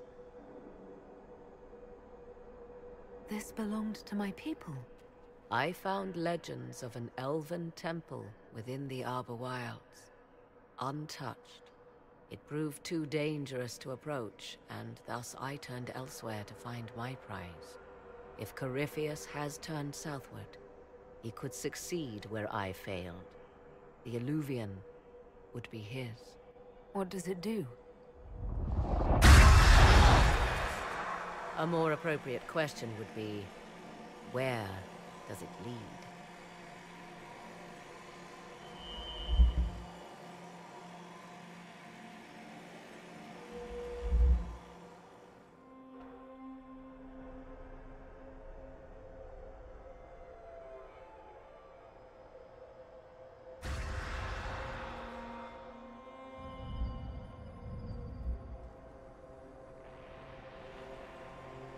If this place once had a name, it has long been lost.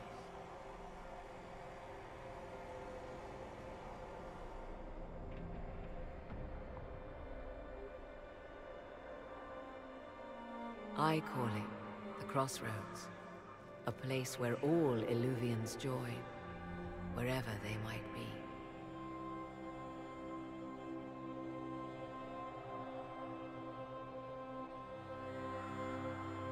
Is this place dangerous? It feels... Unnatural, yes. We are, however, in no immediate peril. The ancient elves left no roads, only ruins hidden in far-flung corners. This is how they traveled between them. As you can see, most of the mirrors are dark, broken, corrupted, or unusable. As for the rest, a few can be opened from this side, but only a few.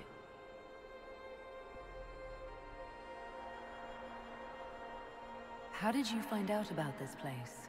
My travels have led me to many strange destinations, Inquisitor.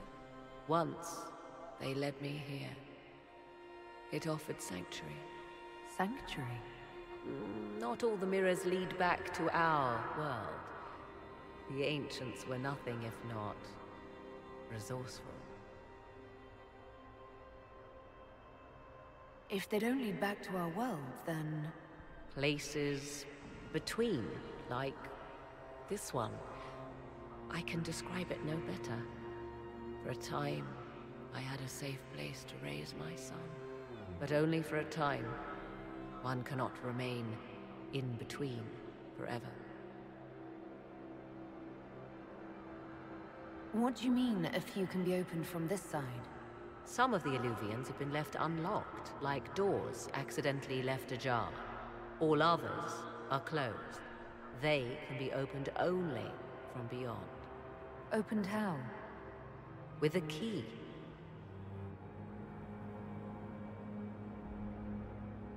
I suppose you have such a key? The key can be many things. Each Illuvian is different. I have knowledge as well as power. Often that is enough. Corypheus wants to come here. This is not the Fade, but it is very close. Someone with enough power could tear down the ancient barriers. And enter the Fade in the flesh, like Corypheus wanted to do with the Anchor. He learned of the Illuvian in the Arbor Wilds as I did.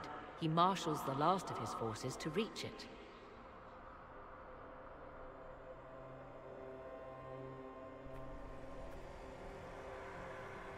You have made Corypheus desperate, Inquisitor. We must work together to stop him, and soon.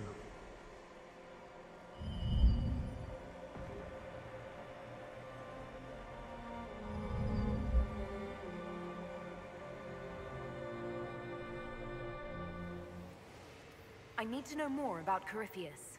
He has lost his army, and he has lost Orlais. That eliminates military or political means to rebuild Tevinter. He will need to demonstrate that no one in this world can stand against his magic. It will not be subtle. With an Illuvion, Corypheus could cross into the Fade in the flesh.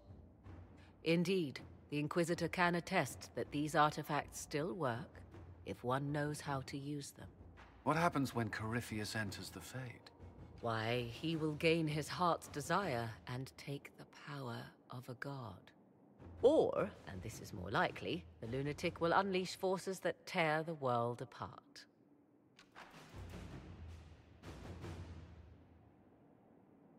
I won't allow it. I can't. Indeed, should Corypheus succeed, do not doubt you would be first to feel his holy wrath. Pardon me, but does this mean everything's lost unless we get to the Illuvian before him? Corypheus has a head start, no matter how quickly our army moves. We should gather our allies before we march. Can we wait for them? We should send our spies ahead to the Arbor Wilds. Without support from the soldiers, you'd lose half of them. Then what should we do?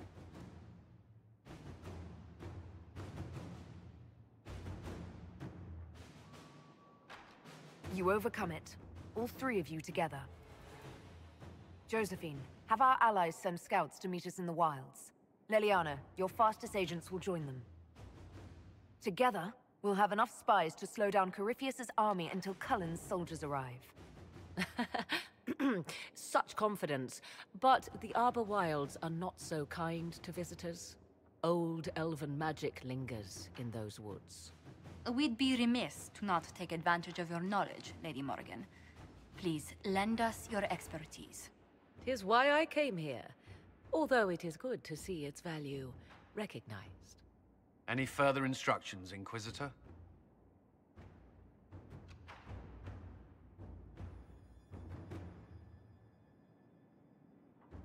Remember what Corypheus has done while you plan. Every loss, every setback, every death. Let him learn what it means to be an enemy of the Inquisition. We'll hound Corypheus in the wilds before he can find the temple or this Illuvion.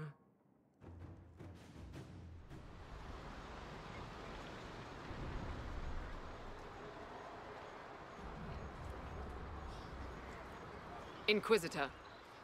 How goes the battle, Captain? The Red Templars fall beneath our blades, your worship. Commander Cullen says they're nearly finished. Our scouts saw Corypheus traveling towards an elven ruin to the north. We can clear you a path through his armies. Do only what you must.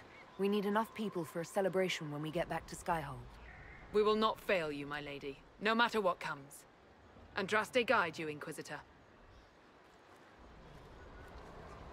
I wonder, is it Andraste your soldiers invoke during battle, or does a more immediate name come to their lips?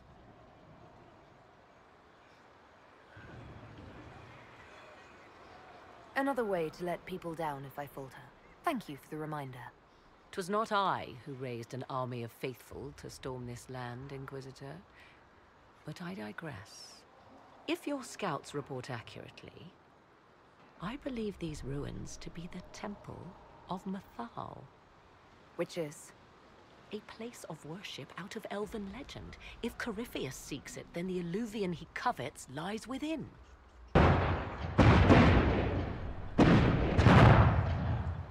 Let us hope we reach this temple before the entire forest is reduced to ash.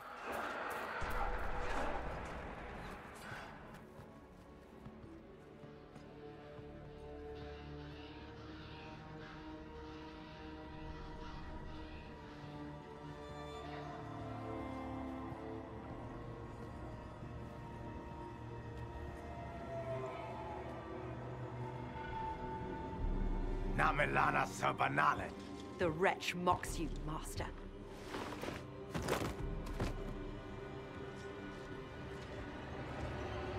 These are but remnants.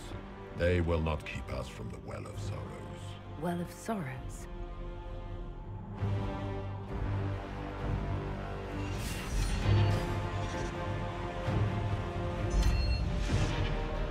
Be honored.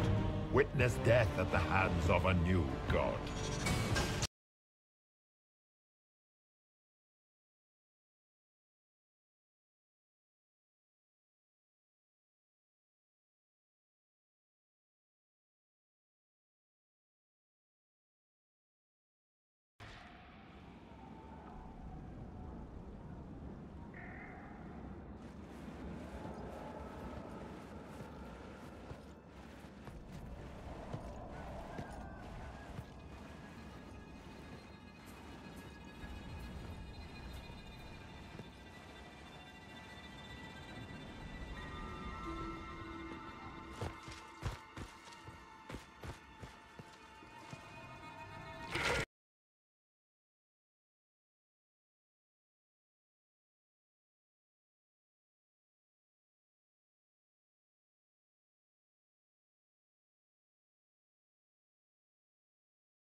At last, Mathal's sanctum.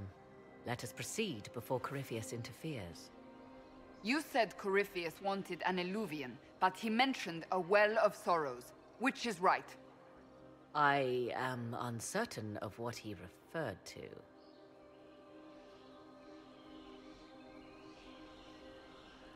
You're not certain? You said you knew what he was looking for.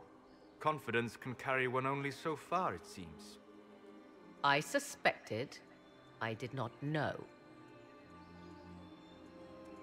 Yes, I was wrong. Does that please you? Whatever the Well of Sorrows might be, Corypheus seeks it, and thus you must keep it from his grasp. Let's find this well before Corypheus's people do. I want to know how Corypheus returned to life. We saw him die. And his life force passes on to any blighted creature, Darkspawn, or Grey Warden. So that's how the bastard survived, Hawk. We'll find a way to stop Corypheus once we're done here. 'Tis strange. Archdemons possess the same ability, and still the Grey Wardens are able to slay them. Yet Corypheus, they locked away. Perhaps they knew he could do this, but not how.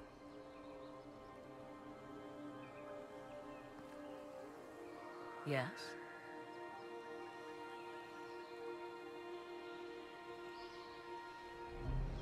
Are you certain Corypheus is using the power of the Blight to make himself immortal? Perhaps you forget. I was in Ferelden during the Fifth Blight. I have seen a true archdemon rage. How Corypheus gained the power to send his soul into blighted bodies, that is the real question. Will answering that question let us destroy Corypheus for good? Perhaps. I would suggest first dealing with the well. If Corypheus obtains it, any chance of success could be lost.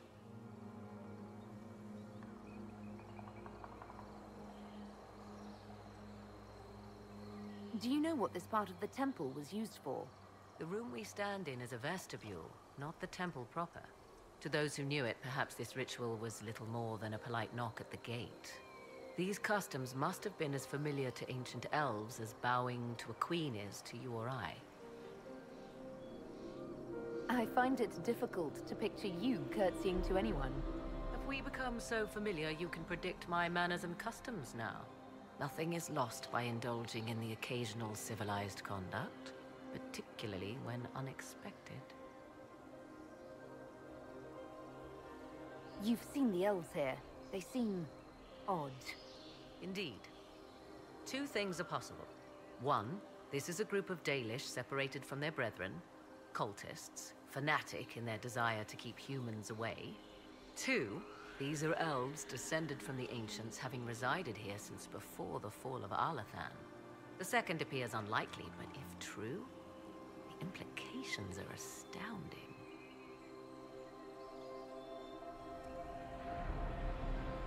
If they keep records, it could change everything we thought we knew about history. It is thrilling, no? To discover an era thought lost forever has possibly thrived in the shadows. We may, however, find these elves reluctant to part with their long-kept secrets. You said this Mythal was worshipped as a goddess. So one assumes. What is a god but a being of immense power? The dread old gods were nothing more than dragons, after all. They rise as archdemons, and they die. Perhaps Mythal was a powerful elf, a ruler among her kind. History often plays storyteller with facts.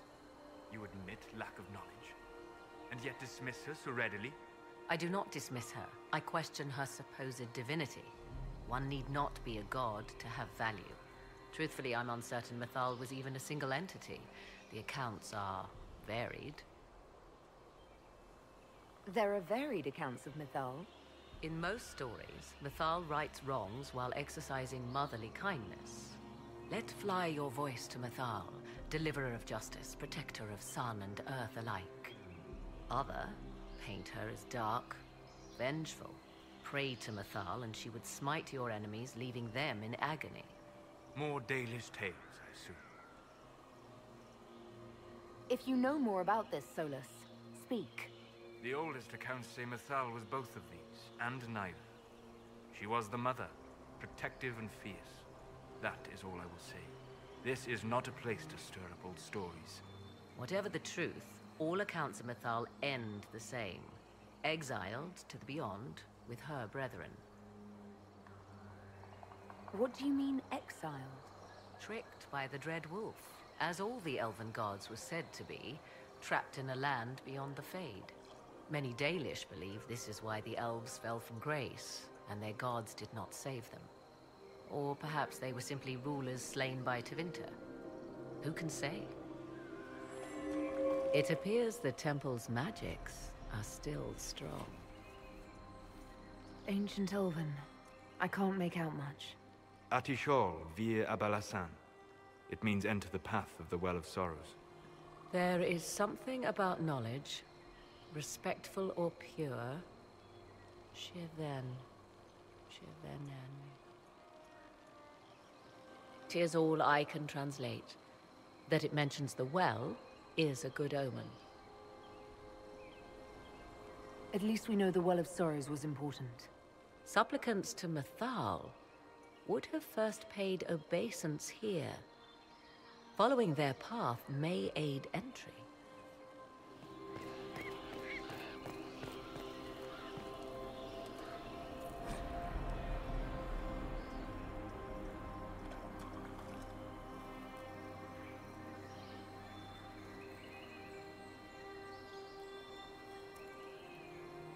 Why would this be here?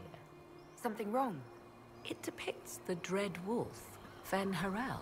In elven tales, he tricks their gods into sealing themselves away in the beyond for all time.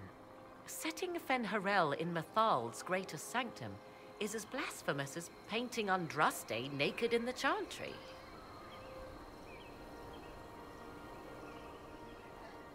My clan set statues of the Dread Wolf outside our camp. They're meant to frighten harmful spirits. Perhaps. I thought the ancient elves above quaint superstitions. For all your knowledge, Lady Morrigan, you cannot resist giving legend the weight of history. The wise do not mistake one for the other. Pray tell, what meaning does our elven expert sense lurking behind this? None we can discern by staring at it.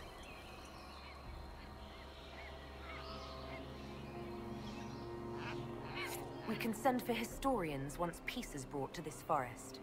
The inhabitants of this temple may not appreciate guests.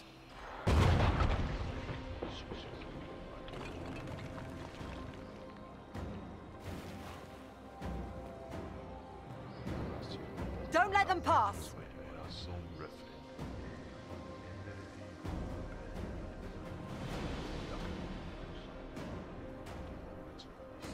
Come on, we might catch them. Hold a moment. While they rush ahead, this leads to our true destination. We should walk the petitioner's path as before. An army fights and dies for us. The longer we tarry, the more soldiers we lose outside. Let's jump down and be done with this place. In this case, I must agree with the witch. This is ancient ground, deserving of our respect. You see the urgency? We cannot find the Well of Sorrows unprepared.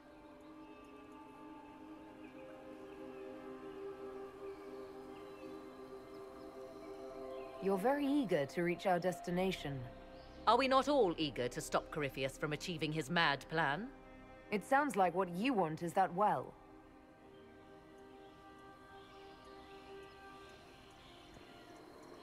There is a danger to the natural order. Legends walked Thedas once, things of might and wonder. Their passing has left us all the lesser. Corypheus would squander the ancient power of the well. I would have it restored.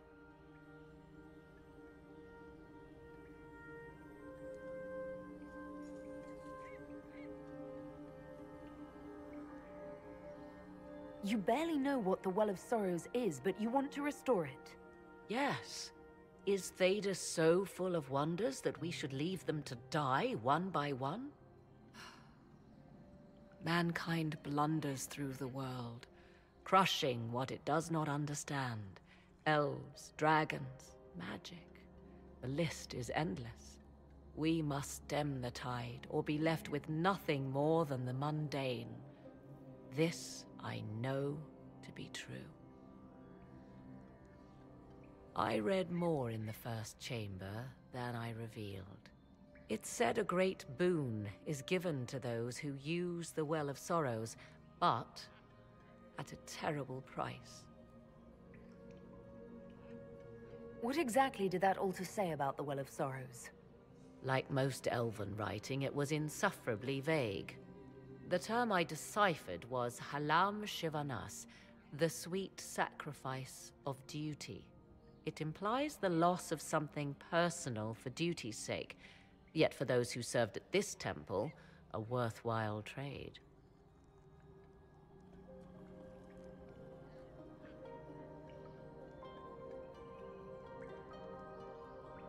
What sort of curse should we brace ourselves for if we use the well? It would be easier by far to advise you of a curse. This price is not so well defined. My priority is your cause, but if the opportunity arises to save this well, I am willing to pay the cost. And gain what? That is what we must discover. The rituals may point the way. 'Tis not what I expected. What was this chamber used for?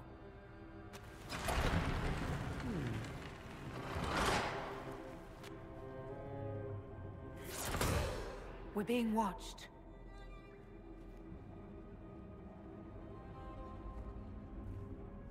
Venavis. You are unlike the other invaders. You have the features of those who call themselves Elven. You bear the mark of magic, which is familiar. How has this come to pass? What is your connection to those who first disturbed our slumber?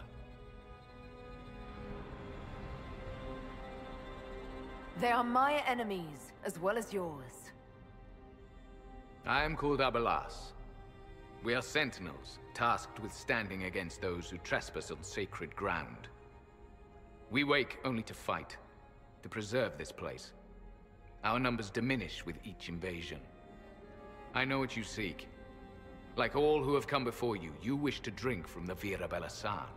The place of the Way of Sorrows. He speaks of the well. It is not for you. It is not for any of you.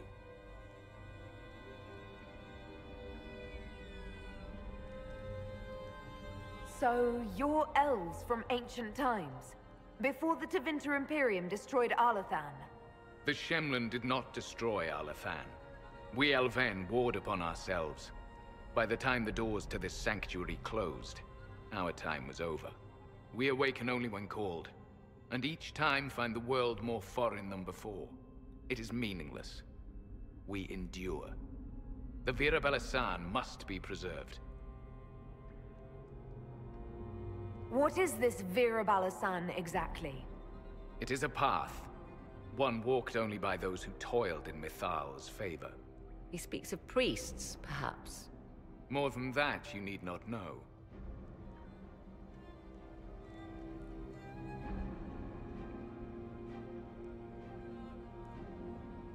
Solas, perhaps he'll listen to you. What shall I say, Inquisitor? Shall I sway him from a millennia of service by virtue of our shared blood? He clings to all that remains of his world, because he lacks the power to restore it.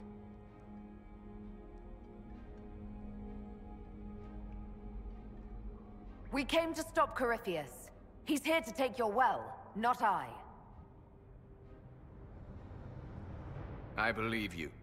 Trespassers you are, but you have followed rites of petition. You have shown respect to Mithal. If these others are enemies of yours, we will aid you in destroying them. When this is done, you shall be permitted to depart. And never return. This is our goal, is it not? There is no reason to fight these sentinels. Consider carefully.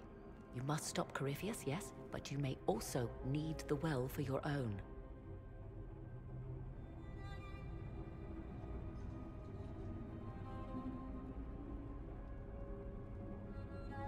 I accept your offer. You will be guided to those you seek. As for the Vira Belasan, it shall not be despoiled, even if I must destroy it myself. No! Morgan!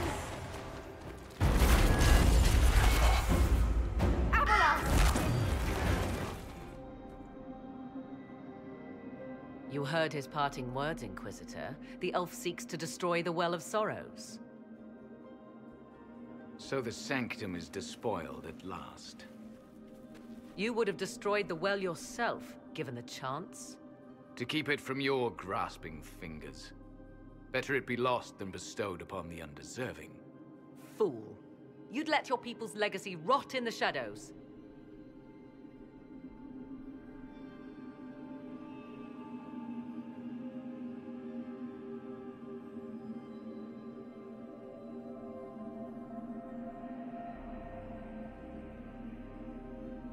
Corypheus needed Calpurnia to use the well.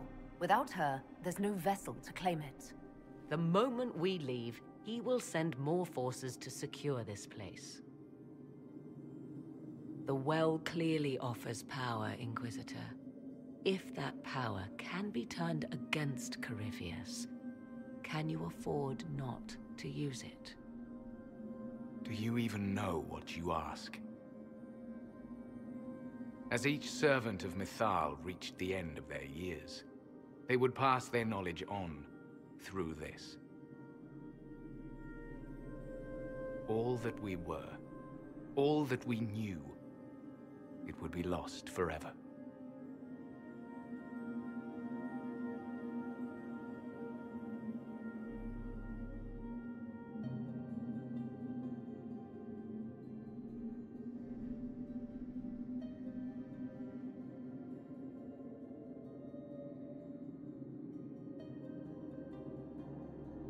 This can't be easy, holding on to what's left. You cannot imagine. Each time we awaken, it slips further from our grasp. There are other places, friend, other duties. Your people yet linger. Elven such as you? Yes, such as I. You have shown respect to Mythal, and there is a righteousness in you I cannot deny. Is that your desire? To partake of the Vira Belasan as best you can? To fight your enemy?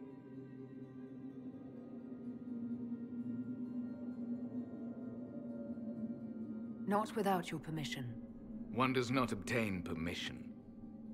One obtains the right.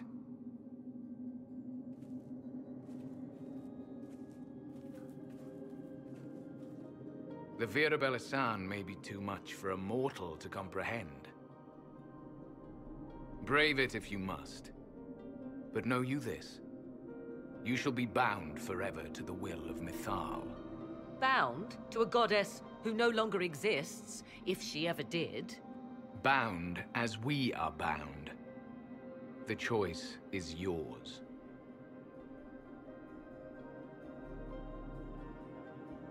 Is it possible this Mythal might still exist? Anything is possible. Elven legend states that Mythal was tricked by Fen-Harel and banished to the Beyond. Elven legend is wrong.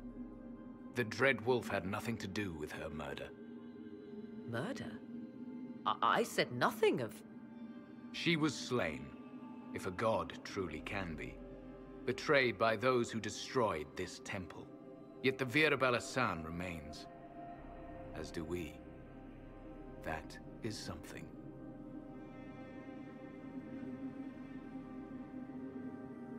Are you leaving the temple? Our duty ends. Why remain? There is a place for you, Lavellan, if you seek it.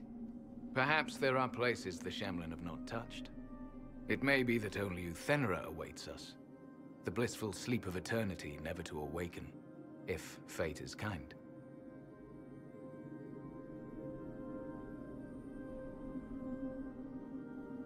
Thank you for this gift, Abelas. Do not thank me yet, Shemlin. Malas Amali Nahalam Abalas.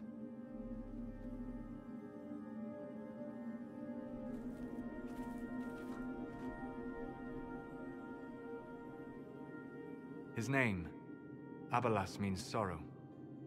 I said, I hoped he finds a new name.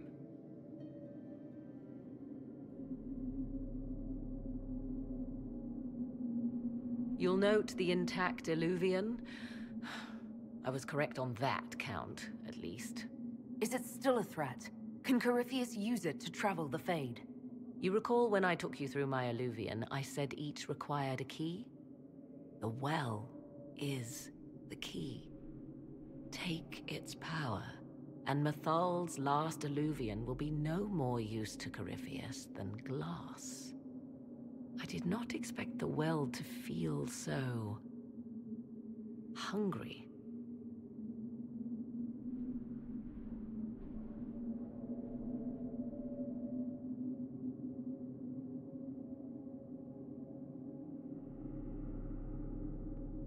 Let's not be reckless. I don't want anyone hurt. I am willing to pay the price the well demands. I am also the best suited to use its knowledge in your service. Or more likely to your own ends?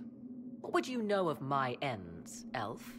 You are a glutton drooling at the sight of a feast. You cannot be trusted. Of those present, I alone have the training to make use of this. Let me drink, Inquisitor.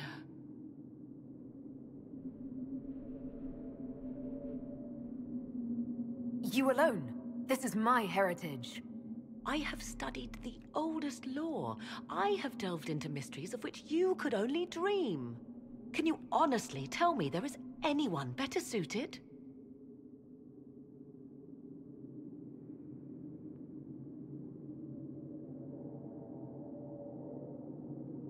What about you, Solas? No. Do not ask me again.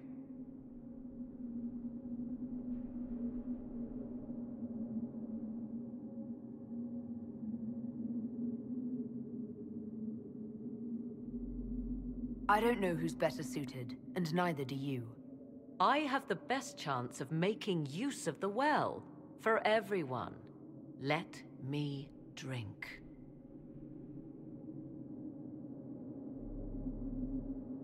You're not concerned about the price? Bound forever to the will of Mythal? Bound to the will of a dead god? It seems an empty warning. Perhaps a compulsion yet remains. Who can say otherwise? I do not fear it, even so.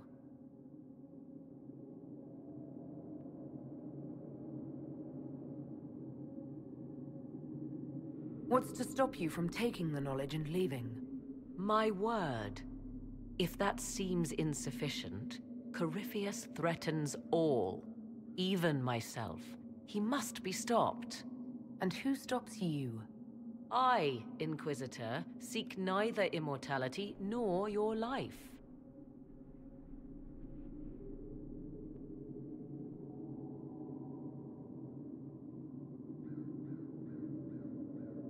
Thoughts? She is right about only one thing. We should take the power which lies in that well. If it is truly between you and her, then let her take the risk. Make her help us all. You're asking me? This is a lot of weird... I barely understand how any of this works. Enough deliberation. Give me your decision.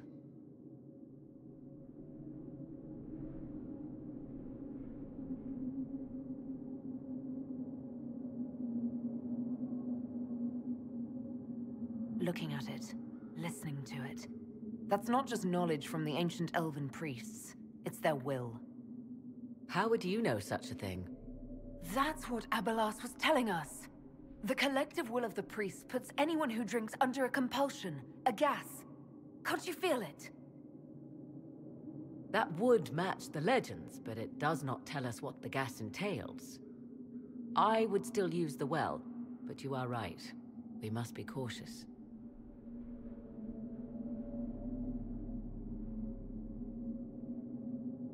It's yours.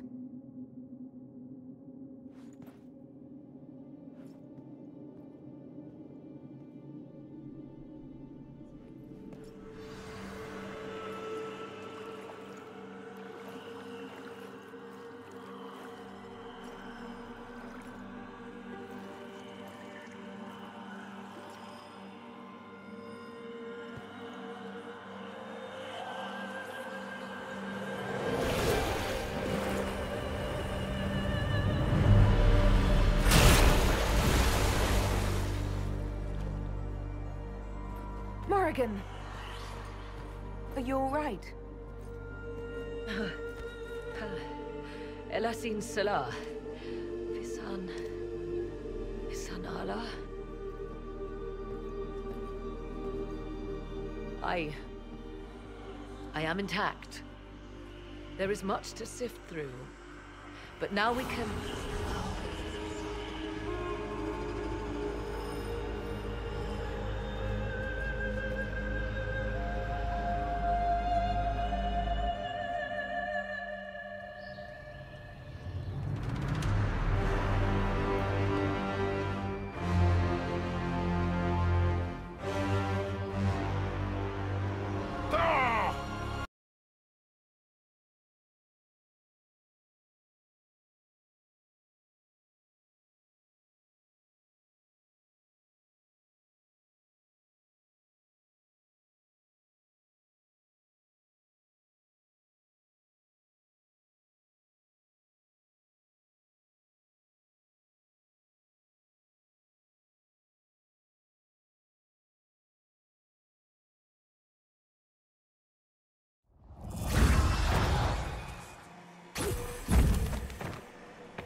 It is done.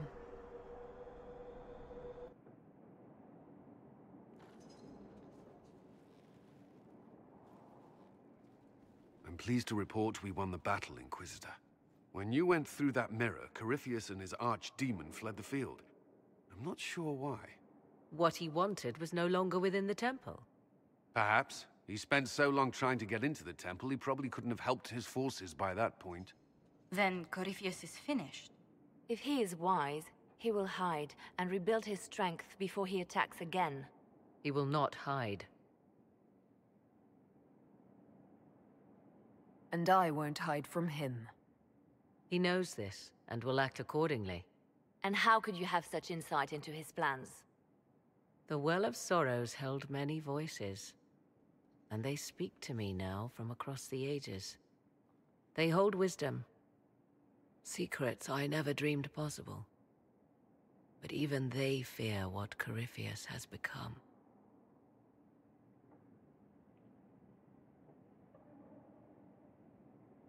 Should we fear him more than his army? Possibly.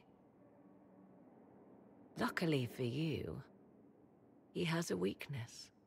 The dragon he calls is not truly an archdemon. It is a dragon in which Corypheus has infested part of his being. He doubtless did so out of pride to emulate the gods of old. That pride can be exploited. Kill the dragon, and his ability to leap into other bodies is disrupted. He can be slain.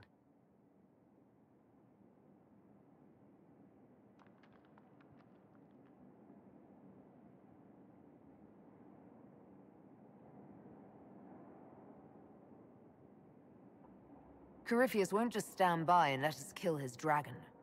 Of course not. Yet you must do it, even so. There is a way to defeat the dragon, to match Corypheus in his power. The well whispers it to me now. Your help will be required, Inquisitor. Speak to me when you are ready, and we shall begin. Inquisitor, thank the Maker you're here. Morrigan chased after her son into the Illuvian. She was terrified. She was chasing Kieran. She said he activated the mirror somehow, and then she ran into it. I've never seen Morrigan like that. You must go after her. I will find help, Inquisitor. Why would Kieran do this? How could he do this? We stand in the Fade. To direct the Illuvian here would require immense power. If he is lost to me now after all I have sacrificed...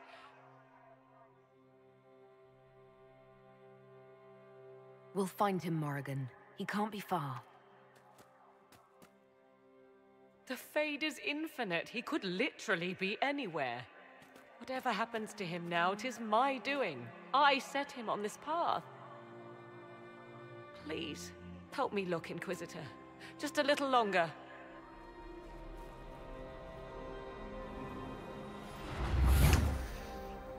Mother! Mother. Now, isn't this a surprise?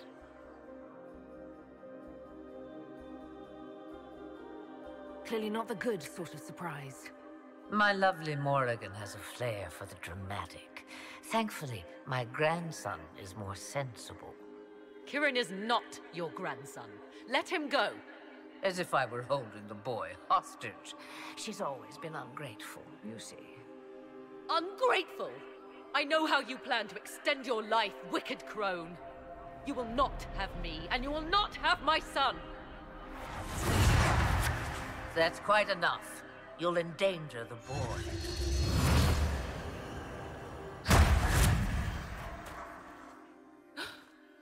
What have you done to me?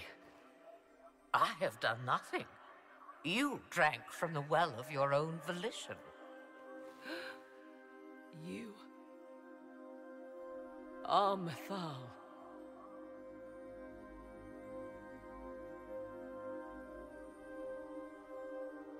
Well, that was unexpected. You, of all people, should expect the unexpected by now.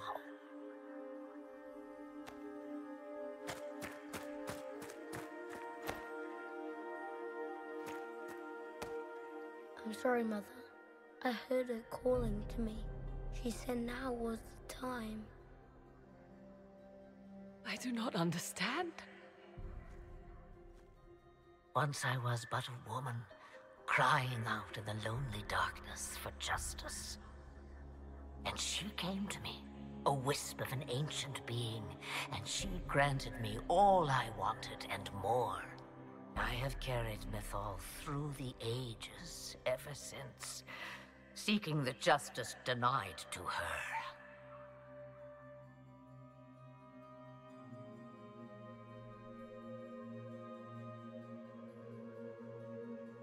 Then you carry Mythal inside you? She is a part of me, no more separate than your heart from your chest. You hear the voices of the well, girl. What do they say? They say you speak the truth. But what was Mythal? A legend given name and called a god? Or something more? Truth is not the end, but a beginning. So young and vibrant, you do the people proud and have come far. As for me, I have had many names, but you may call me Flemeth.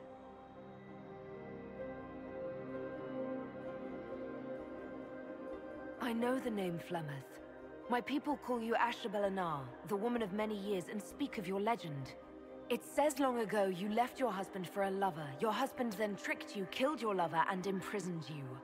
Then a spirit came to offer you vengeance. Mythal, that's what you spoke of. One day someone will summarize the terrible events of your life so quickly. But yes, I was that woman. That is how my tale began.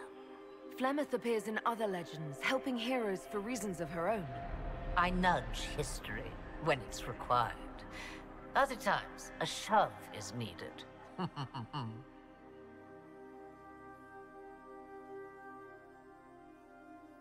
If Mythal is a part of you, why haven't you helped us? We've called to you, prayed to you.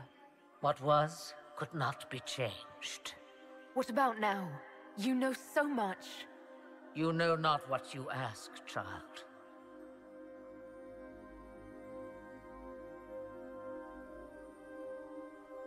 Why did Mythal come to you?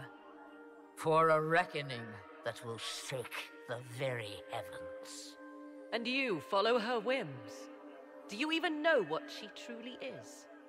You seek to preserve the powers that were, but to what end?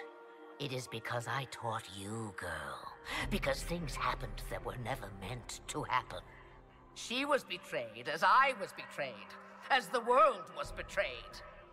Mythal clawed and crawled her way through the ages to me, and I will see her avenged! Alas, so long as the music plays, we dance.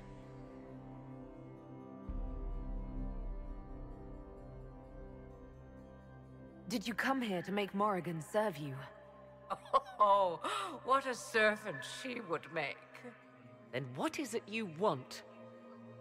One thing, and one thing only.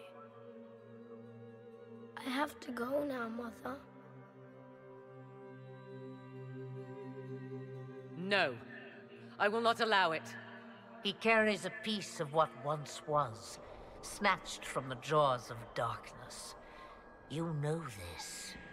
He is not your pawn, Mother. I will not let you use him. Have you not used him? Was that not your purpose? The reason you agreed to his creation? That was then. Now he is my son. Flemeth extends her life by possessing the bodies of her daughters, Inquisitor. That was the fate she intended for me. I thwarted her, and now she intends to have Kieran instead. Wait, the way she talked about Kieran... I am not the only one carrying the soul of a being long thought lost. He is more than that, Mother. As am I. Yet do you hear me complain? Our destinies are not so easily avoided, dear girl. Mother, I have to. You do not belong to her, Kieran. Neither of us do. If Kieran is so special, why did you wait until now to come for him? I did not know where he was. Morrigan cleverly hid him from me. Until now. 'Twas the well. Always grasping beyond your reach, despite all that I taught you.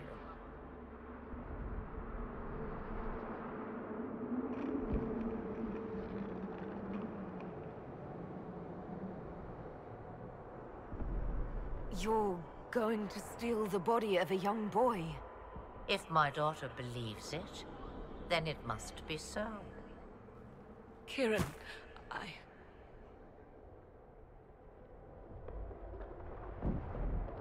As you wish. Hear my proposal, dear girl. Let me take the lad, and you are free of me forever. I will never interfere with or harm you again. Or keep the lad with you, and you will never be safe from me. I will have my due. He returns with me. Decided so quickly. Do whatever you wish. Take over my body now if you must, but Kieran will be free of your clutches.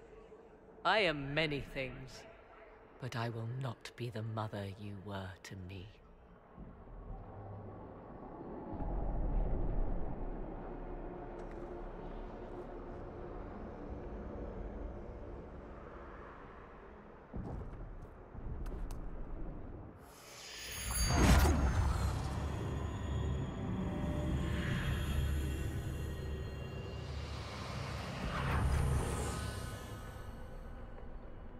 No more dreams?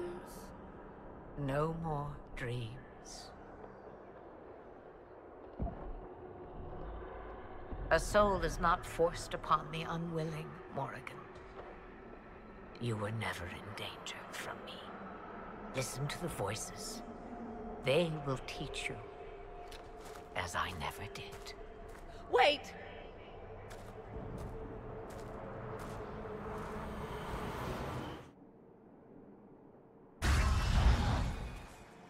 Are you all right, Kieran?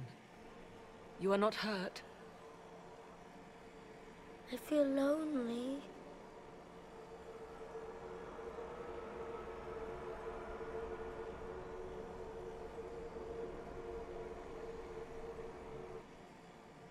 She wanted the old god soul all along.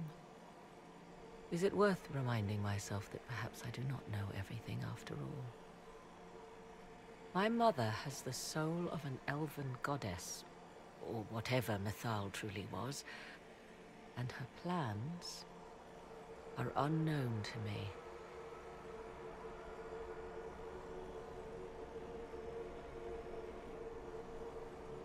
You truly had no idea what she was? I knew she kept the truth from me. I even suspected she was not truly human, but this... I always thought the so-called elven gods were little more than glorified rulers, but now... I have doubt. And doubt is... an uncomfortable thing, Inquisitor. Just be thankful you did not drink from the well. I am evidently tied to my mother for eternity. So Kieran had the soul of an old god? Taken from the archdemon at the final battle of the Fifth Blight. Yes, he has never known anything else. I'm uncertain what effect this will have on him.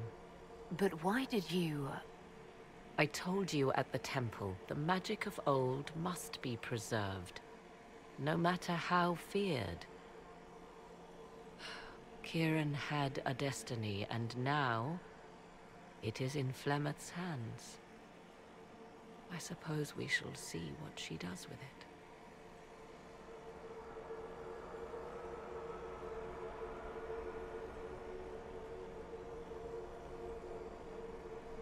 So what happens now?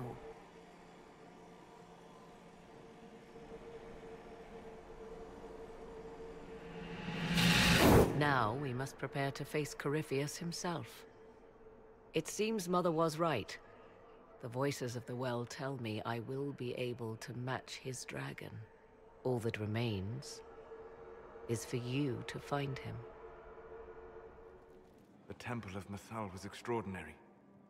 In all my journeys, I never dreamed of finding anything like it. What will you do with the power of the well once Corypheus is dead?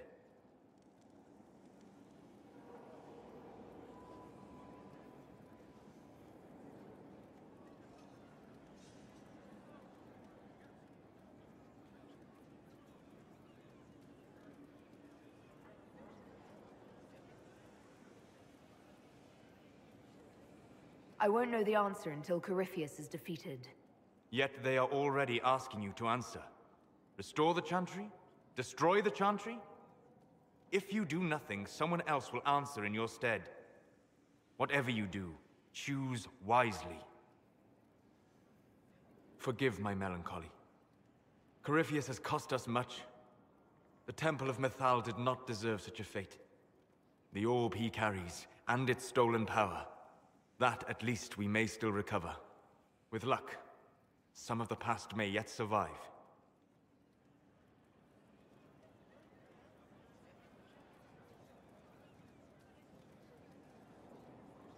You're being grim and fatalistic in the hope of getting me into bed, aren't you? I am grim and fatalistic. Getting you into bed is just an enjoyable side benefit. Come with me, Vernan.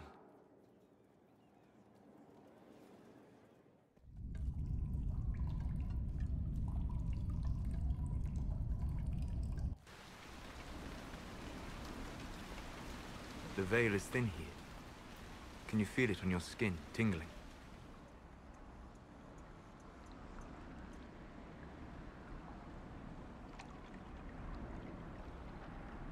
I was trying to determine some way to show you what you mean to me.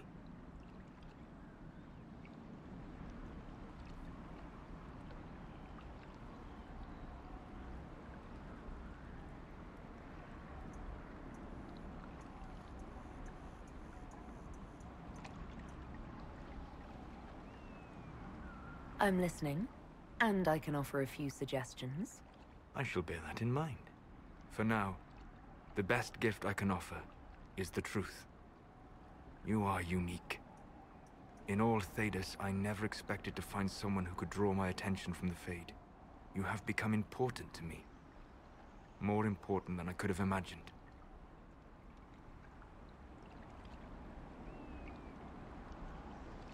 As you are to me. Then what I must tell you, the truth. Your face, the Valasleen. In my journeys in the Fade, I have seen things. I have discovered what those marks mean. They honor the elven gods. No, they are slave markings. Or at least they were in the time of ancient Alathan.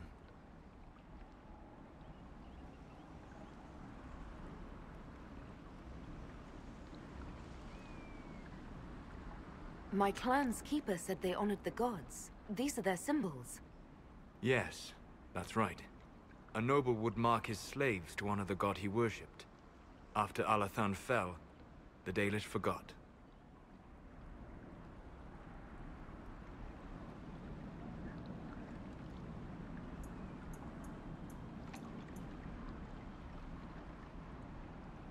Whatever the marks were before, the Dalish have reclaimed them. They mark me as one of them. I know. For everything I have said about the Dalish, I admire that indomitable spirit. I didn't tell you this to hurt you. If you like, I know a spell. I can remove the Valasleen.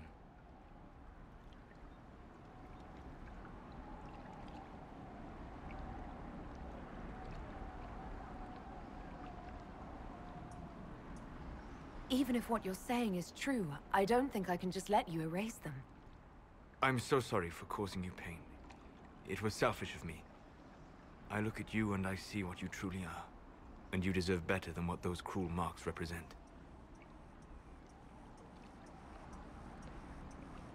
I know you told me because you wanted to help. But the Valasleen is part of who I am. I hope you can see... Stop. You are perfect exactly as you are.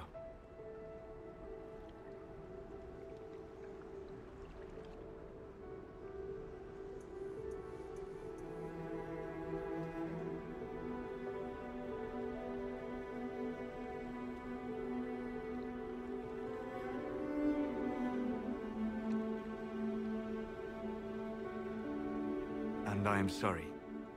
I distracted you from your duty. It will never happen again.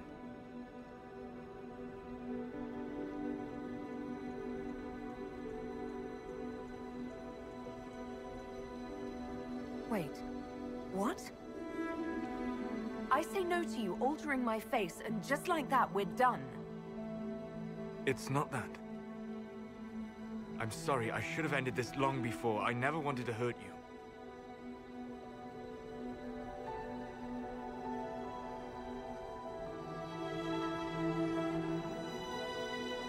Everyone makes mistakes.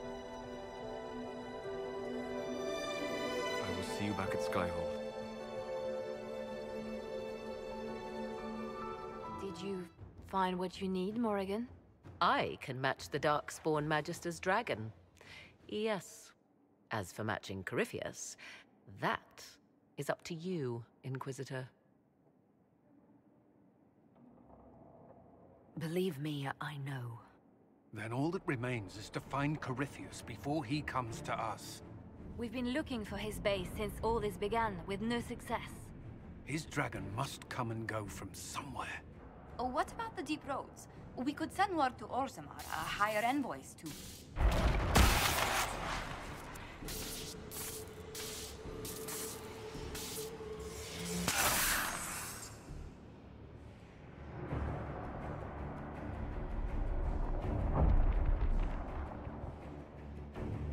It seems Corypheus is not content to wait. He's in the Valley of Sacred Ashes. You either close the breach once more, or it swallows the world. But that's Magnus. Wouldn't it kill him as well?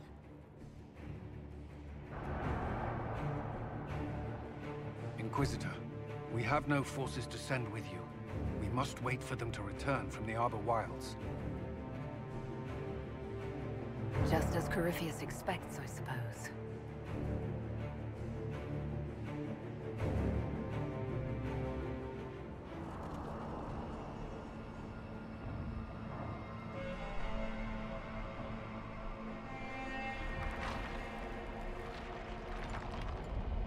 Tell me, where is your maker now? Call him. Call down his wrath upon me. You cannot, for he does not exist. I am Corypheus. I shall deliver you from this lie in which you linger. Bow before your new god and be spared.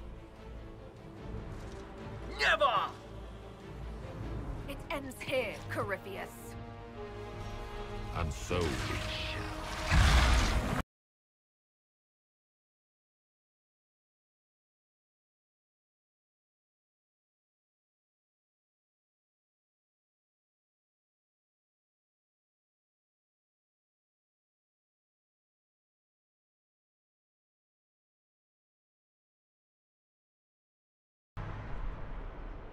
You have been most successful in foiling my plans, but let us not forget what you are.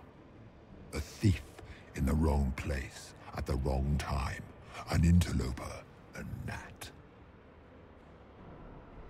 We shall prove here, once and for all, which of us is worthy of godhood.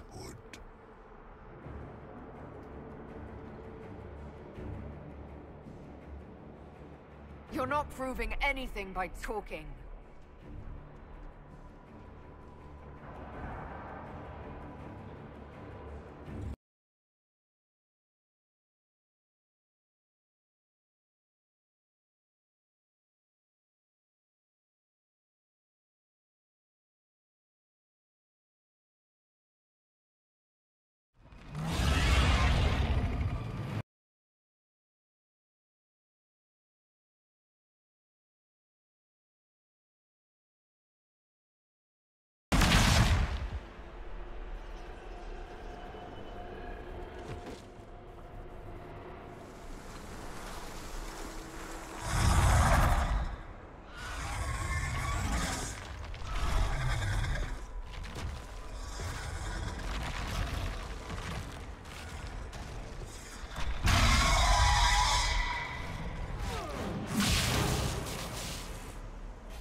You wanted into the Fade?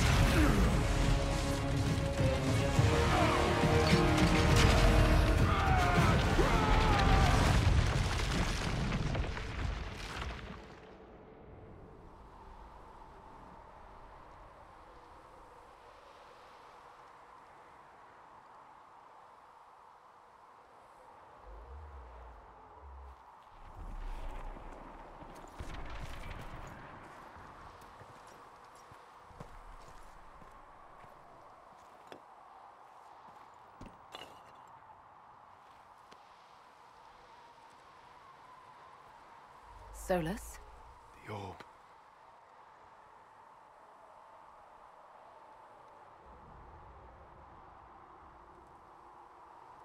Corypheus is dead. That's the important thing. Yet so much has been lost.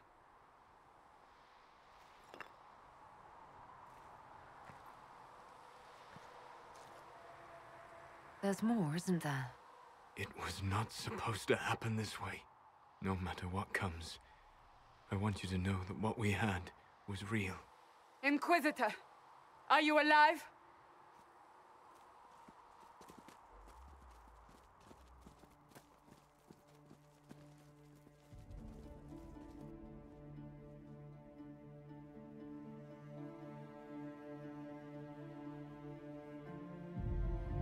Victorious, I see.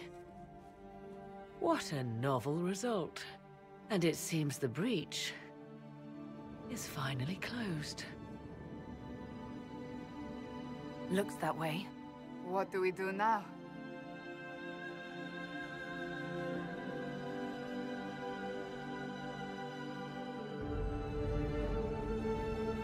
We go back to Skyhold.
A moment, my lady.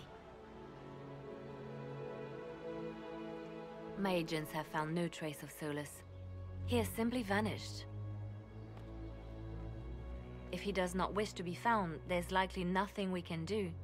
But I will keep looking.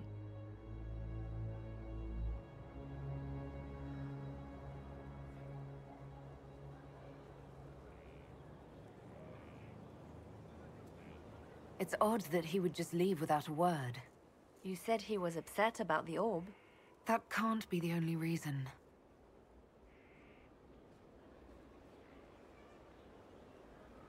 Now that Corypheus has been defeated, we have a moment to stop and celebrate. Afterwards, you will be busy. Every noble in southern Thedas is clamoring to meet you.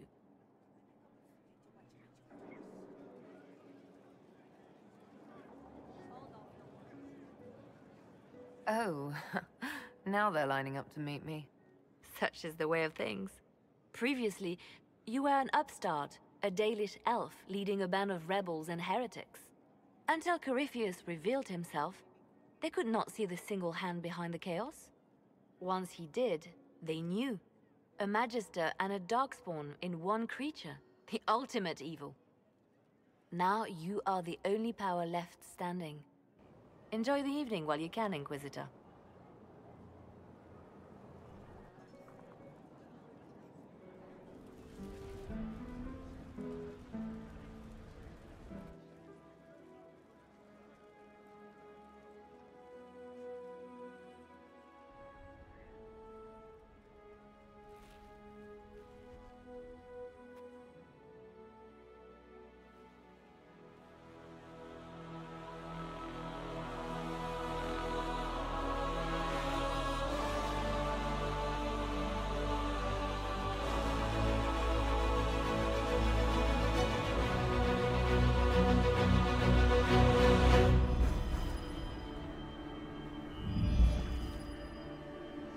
I knew you would come. You should not have given your orb to Corypheus, Red Wolf.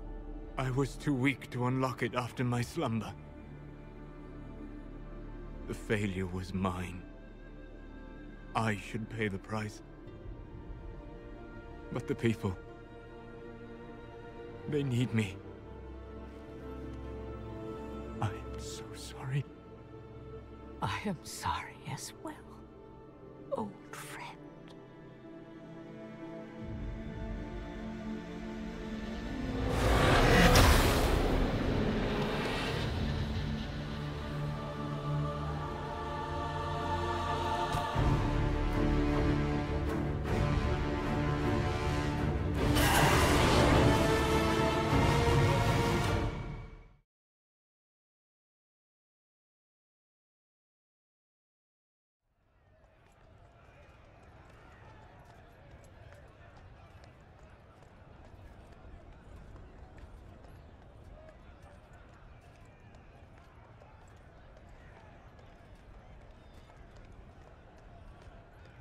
Another parade, another bloody negotiation.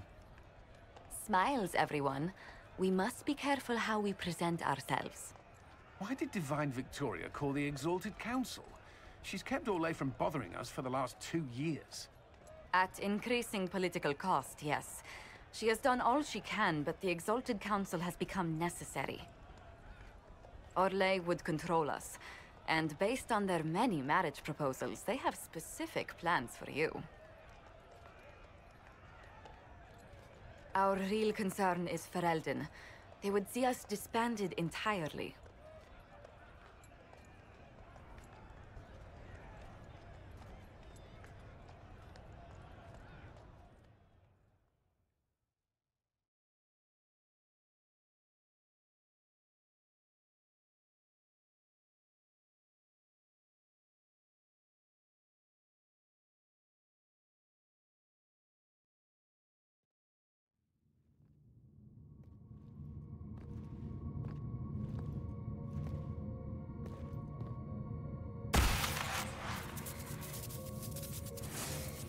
Inquisitor, it has been too long.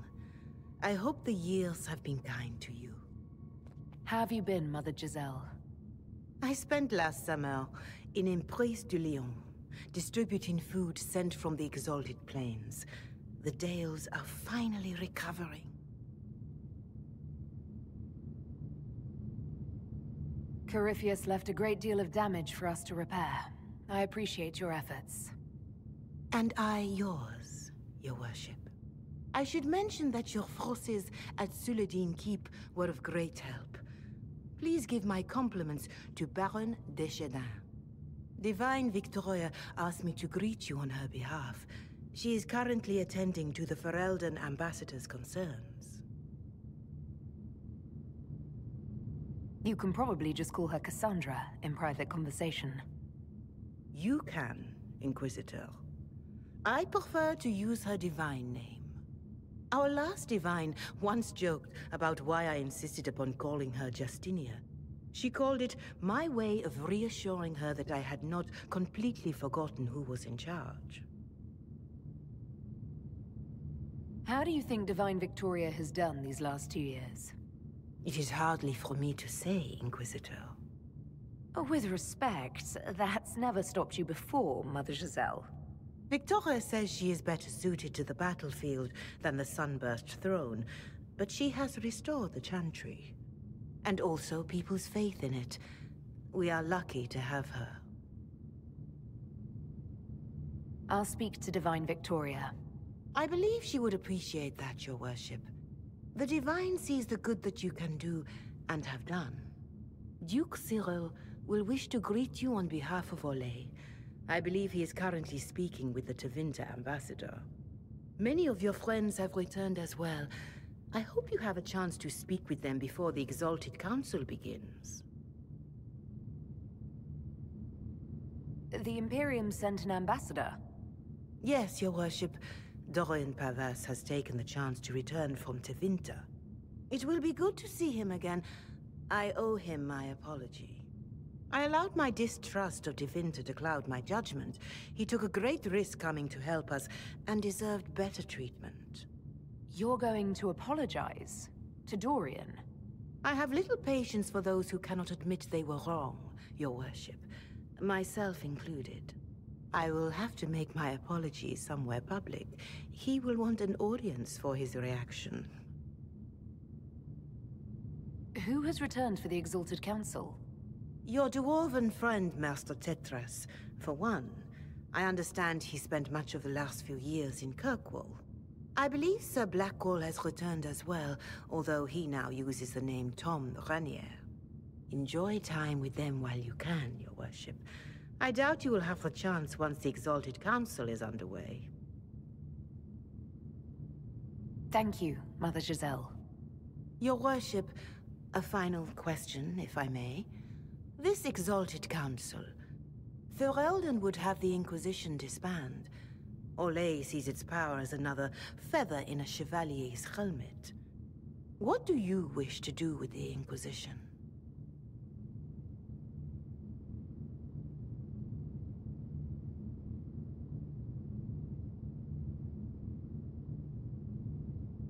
You once told me about the first Inquisition that took place 800 years ago. You said that when their battle was over, that Inquisition soldiers sheathed their swords and went home. If our battle is truly over, perhaps it's time for us to do the same. Thank you. Maker watch over you, Inquisitor. I will not keep you any longer.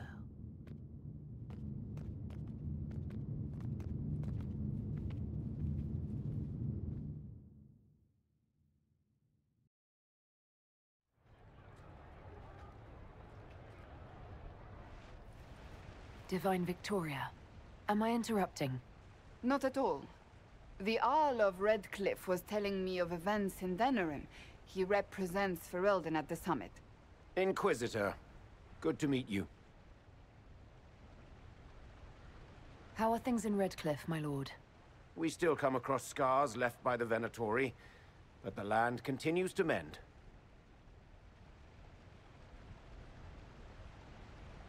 I had hoped to steal a moment of the Divine's time. Very well. We'll continue this later, your perfection.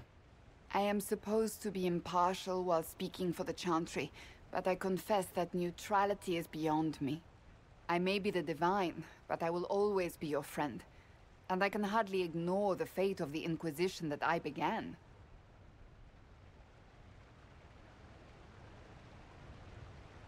What's the worst-case scenario if the summit goes badly?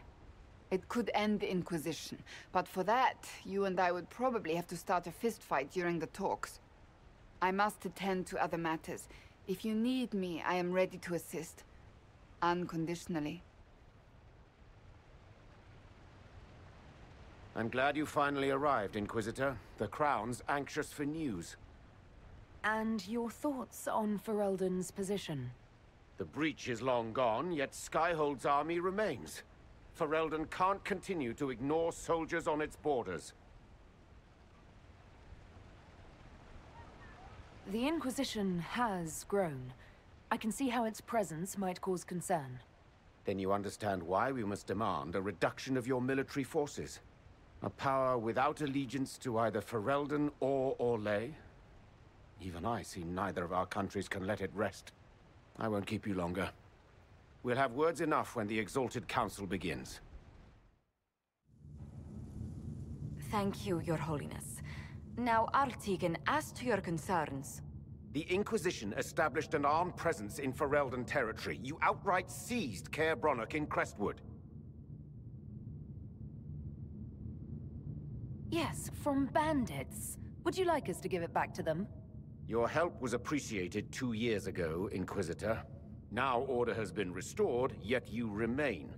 Invading under pretext of restoring order is exactly what the Grey Wardens did to us centuries ago, and we exiled them.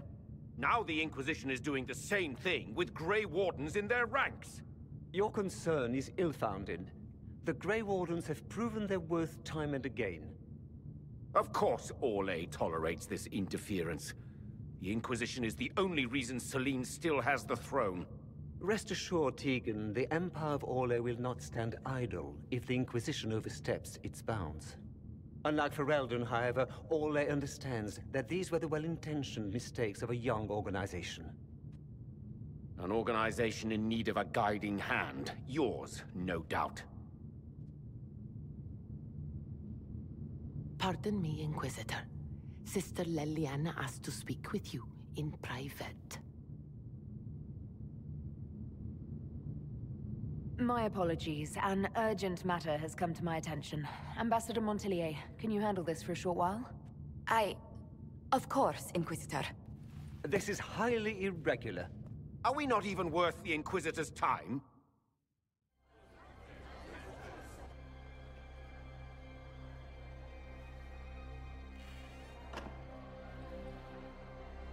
Inquisitor, I thought you would want to see this. A Canary warrior in full armor. How did he get into the Winter Palace?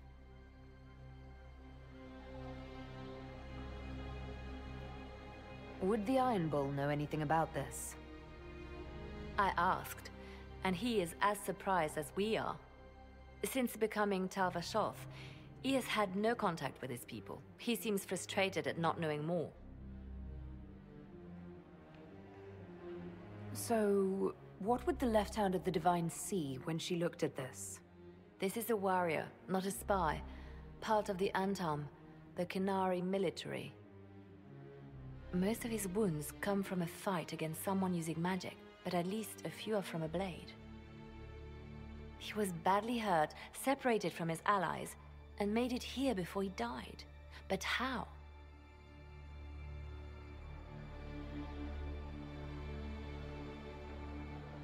We need to find out what's going on. Can Josephine manage the diplomats while I look around? She will be fine.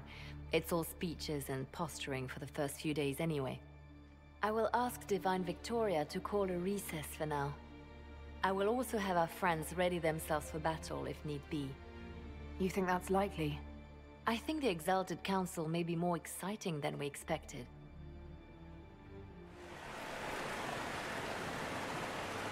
This is the crossroads. Morrigan brought me here while showing me the Illuvians. I'd forgotten all the colors. Colors? It all looks supremely drab to me. I wonder if it somehow looks different to elves. Scorch marks everywhere. This is the work of a mage. The expended energy is remarkable. I'd say the spell was cast within the past hour. We need to find out why these Qunari were here and who did this to them.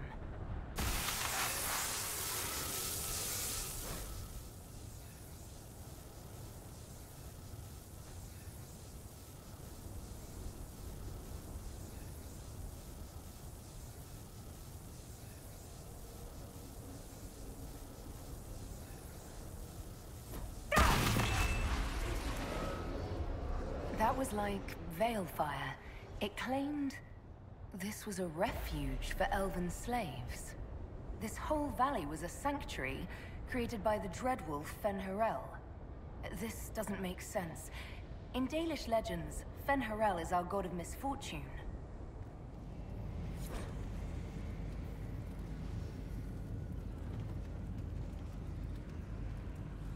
A note about an unknown intruder coming through an Illuvian. They turned spirits against us, then fled. A mage?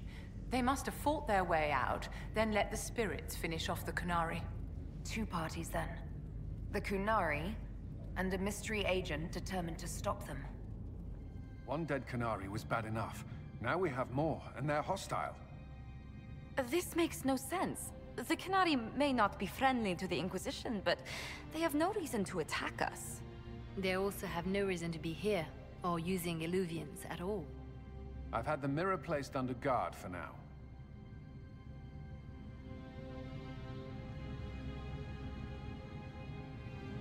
It appears the relative peace and quiet of the last 2 years is coming to an end. First the Blight, then Mages and Templars, then Corypheus, and now this. Can't we go 10 years without the world falling to pieces? We must ensure that the Qunari do not disrupt the negotiations. The Exalted Council is in a very delicate state. I'm certain you can soothe the nobles' ruffled feathers while we solve the real problem. Not when the Inquisitor insults everyone present by walking out in the middle of the talks. Our only advantage is that Orlais and Ferelden are divided in goal and grievance. If they unite against us, Divine Victoria will have no choice but to support their claims. We could lose everything. I know we're asking a lot of you, Ambassador. I promise we won't make this any harder for you than necessary. My apologies. I will attend to the Exalted Council. And while Josie does that, we will investigate. I'll head back to the crossroads. We need to find out what the Qunari are doing and why they attacked. And I'll have a quiet word with our honor guard. Stay back! Oh, wait. Your hand. Are you the Inquisitor? Odd to find a human down in the deep roads at all, let alone one surrounded by Qunari. We don't have much time. Please, what the Vidasala is doing, you have to stop her. The Vidasala? That's a high-ranking Bin Hasrath. Specializes in magic. Finding, studying, stopping. Not anymore. I don't care whether you serve Fen'Harel or not. Someone has to stop her. Why did the Kunari think that the Inquisition serves Fen'Harel? I don't know. The Vidasala said it, and well... You're Dalish. It made as much sense as anything. We've had agents of Fen'Harel causing trouble all over the crossroads. Sabotage, making spirits attack us. I assume the Inquisition was their army. That you came here because Fen'Harel told you to. Who are you exactly? My name is Jeren. Sir Jeren, once. I was a Templar in Kirkwall. Until I joined the Qun. You're Kunari? Kirkwall was... madness. Chaos. The Kunari were like the eye of a storm. I stand for order and discipline. Protecting the innocent from magic. But this plan... it's as mad as Meredith ever was.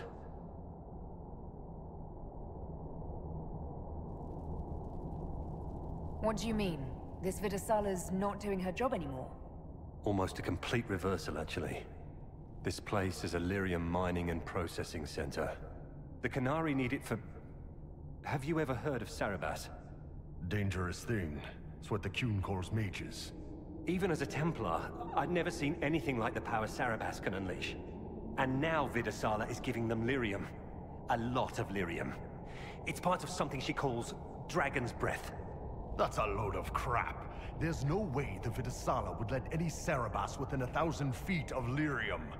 There's more to it than that, but I couldn't find out what. The Kunari don't like it when you ask too many questions. Where are we? Why are there elven mirrors in the deep roads? This place is close to... something like a lyrium spring. The more we mine, the more there seems to be. As for the mirrors, I don't know. Maybe the elves were mining here too.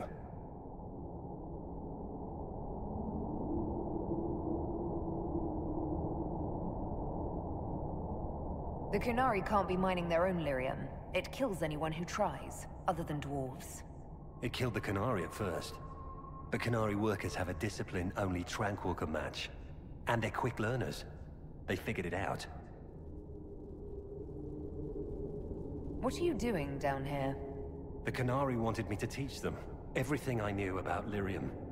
Where it comes from, everything it can do, how we put it to use. I knew enough from my time in the Order. They figured out more. I'm not sure how. Maybe they got to the Carter.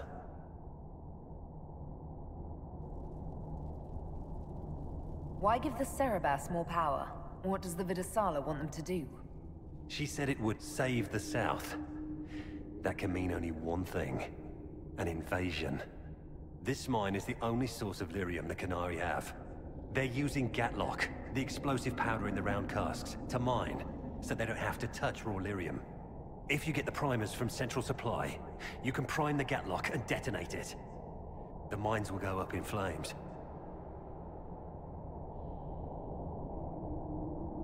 Even if I succeed, will that really stop the Vidasala? It would be a start. Deep Stalkers and Cave-ins will cut off reinforcements, but they'll still come when they hear trouble. You've got to find the Vidasala to end this war before it begins.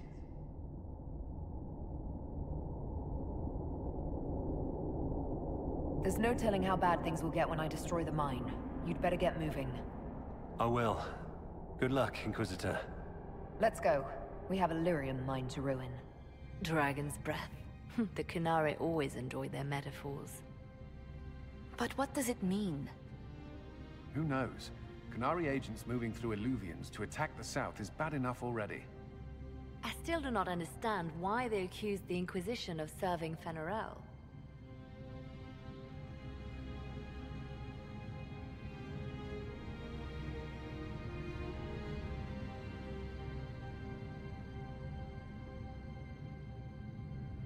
We know that Mythal actually exists.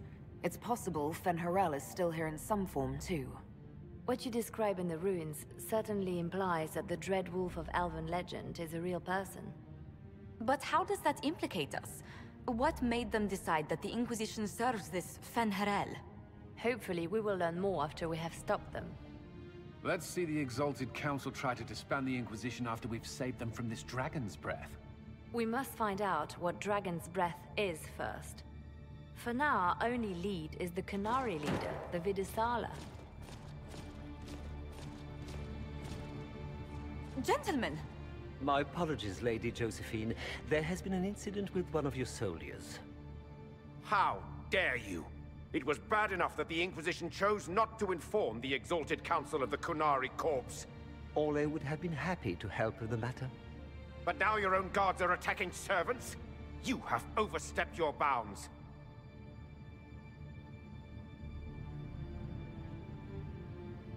Thank you for bringing this to my attention, gentlemen. I'll see to this personally. Thank you, Inquisitor. Ole stands ready to assist the Inquisition, as always. Secrets and lies. Do you understand why we fear your Inquisition? You act as if you're the solution to every problem. How long before you drag us into another war?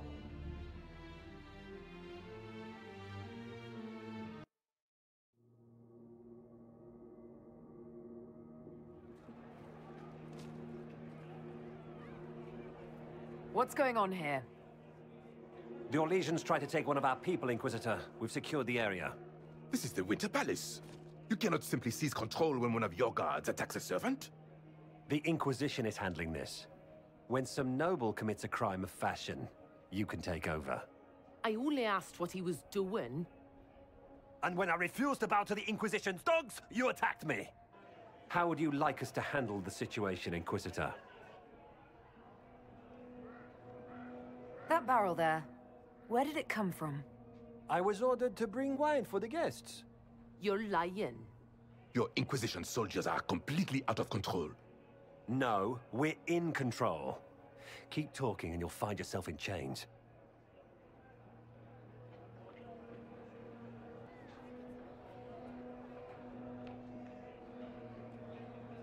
I apologize for my guard's actions. My people will take her into custody with your permission. As you say, Inquisitor, Lord Cyril will hear about this.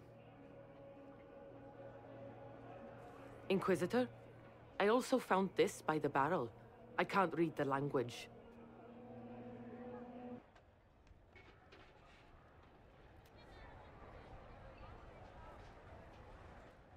Did you resolve the problem with the guard? The guard is the least of our problems. Someone smuggled Gatlock barrels into the Winter Palace. Smile, Inquisitor. There are many eyes upon us.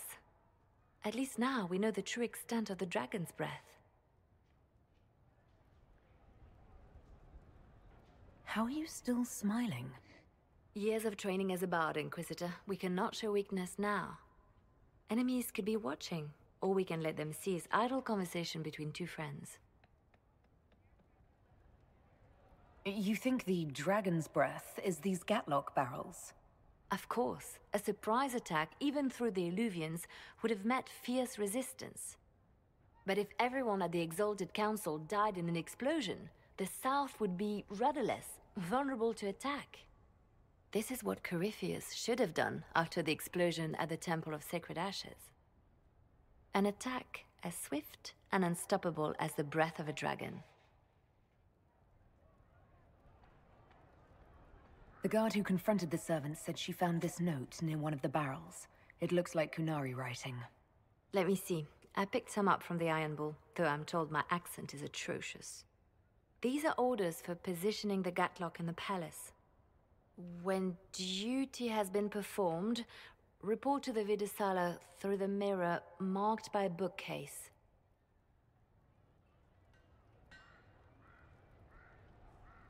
I've been hoping to meet the esteemed Vidisala.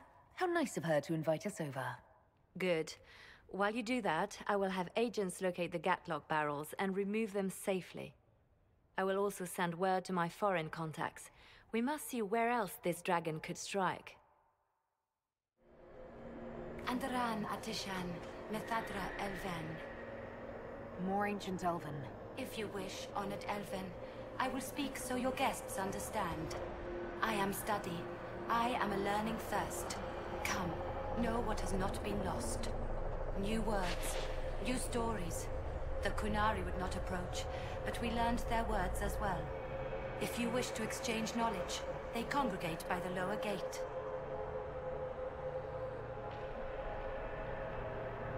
What did the Old Elves use this place for? This is the Vir Dethara, the living knowledge of the Empire. The libraries of every city, the wisdom of every court. A connecting place whose paths are in disarray. What put this place into disarray? The Vir Dethara was made with world and fade. When they sundered, so did we. Paths broke, knowledge fragmented, many were trapped. I preserve their last words. What were these Old Elves' last words? What happened? Where are the paths? Where are the paths? God save me. The floor is gone. Do not let me fall. Do not let me... on this spot, that is all. Thanks. Really paints a picture.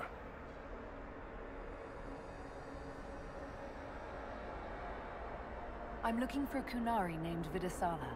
Do you know what she wants here? Vidasala, yes. She uses scholars and mages for study. They fear this place, but they seek to know the Veil. What does Vidasala want to know about the Veil? I regret I do not have more information. I am sundered from myself. If you discover another one of me nearer the Kunari, I may know more. Kindly give it my greetings. I have not thought with myself for some time. I could learn so much about my people. What were they like? How long is our history? I will try to recall, honored patron, but there are gaps, breaks. Greetings, laughter, Ema Enasal, forms out of air, light, memories. And yet there are so many broken paths at every... missing. I cannot. There is no more. Apologies. I knew all once. We knew. With the break, only fragments or knowledge new since the fall. We'll be going now. Know this. An unknown person, not of the Kunari, recently woke the librarians. An unknown person. Could this be our agent of Fen'Harel? The librarians facilitated learning before the fracture, before the fall. Now, beware them. They are unwell.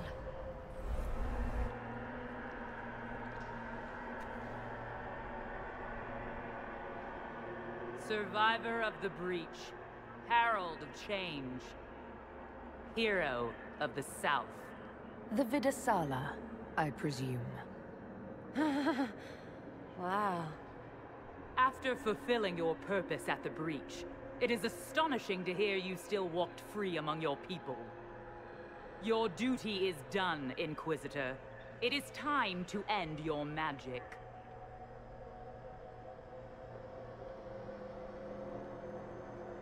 It's not too late to put our weapons down and talk. There's no need to pretend that you're blind to what you've begun. I am no stranger to catastrophe, but this chaos in the South defies comprehension. The Qun left your people to curb your own magic. You've amply proven we should have stepped in long ago.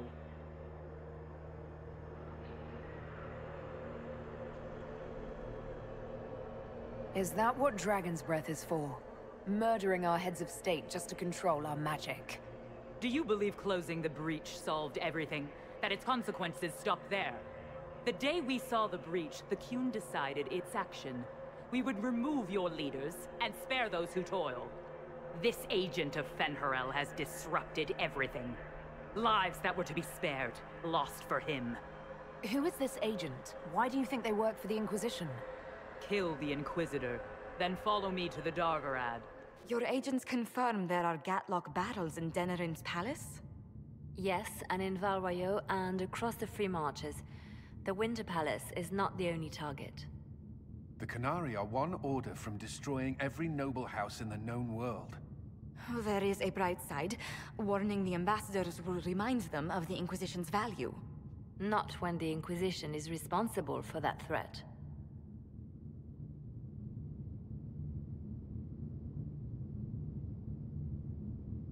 I take it you have new information? The elven servant handling the barrels has disappeared. Notes in his quarters suggest he was a Qunari spy. But the servant was Orlesian. That implicates Orlais, not us. But the barrels arrived at the Winter Palace on the Inquisition supply manifest. How are we supposed to fight a war when we can't even trust our own people? Do you know who got the barrels onto the Inquisition manifest? Yes, several of the Inquisition's elven workers have gone missing. I had their backgrounds checked. They joined the Inquisition after fleeing the chaos in Kirkwall. I remember when Kirkwall was at its worst. Many of the city's elves converted to the Qun, trying to find a better life. And the Qunari turned them into spies.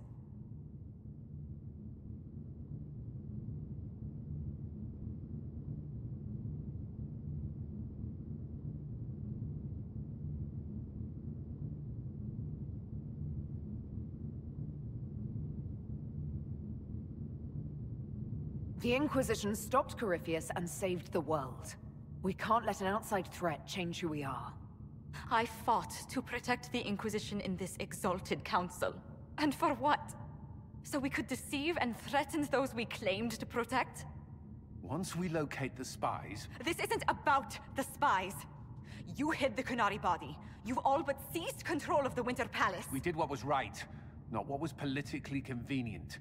Do you know what this has cost us with Orlais and Ferelden? They are planning to dismantle us as we speak. And perhaps they are right.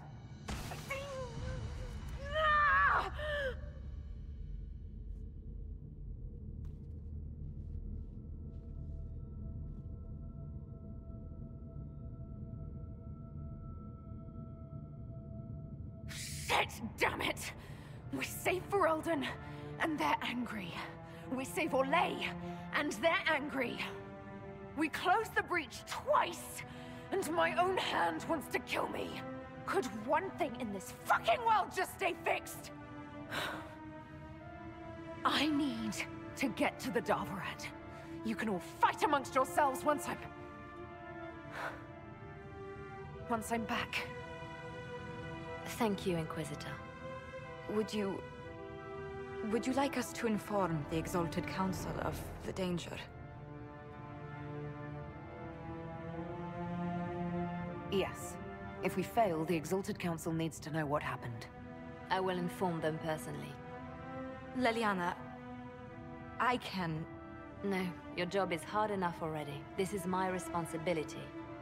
I'll have guards ready at the Alluvion, in case the Qunari attack the palace. Make a watch over. Nightingale told us what happened with your hand.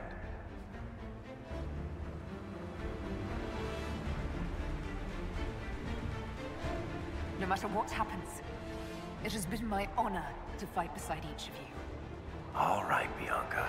Let's show all the tall people how it's done. One last time. Let us show all who would cross the Inquisition the price of their mistake. Thank you. All of you.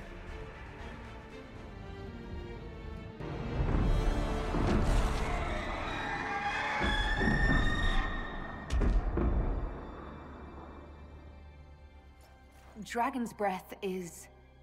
an actual dragon? Tethar! Bars! Inquisition! Nira Tasia Sara! Mirabas Adim Kata! You have come far enough, Inquisitor. No more.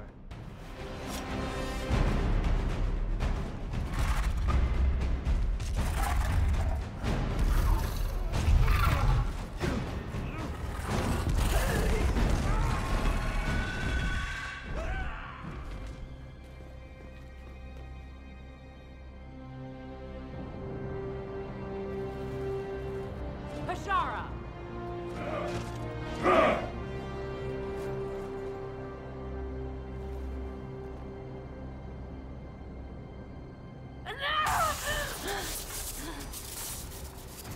Dear Inquisitor, you have such little time left. You must finally see the truth. Elven magic already tore the sky apart. If the agents of Fen'Harel are not stopped, you will shatter the world as well.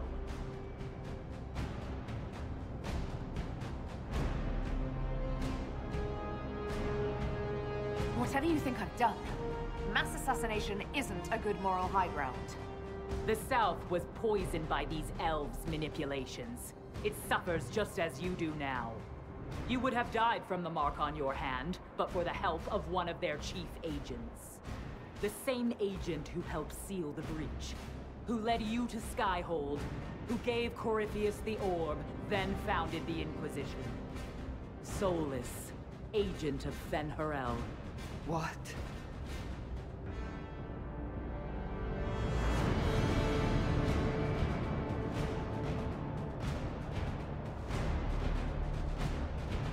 Whatever Solas is involved in, I am nobody's puppet. Even now, you refuse to see the strings. Solas tricked us all. He pushed a dying Qunari into the Winter Palace to lure you into opposing us. Without him, we could have brought the South peace and wisdom along the gentle path. Now we must take the way of blades.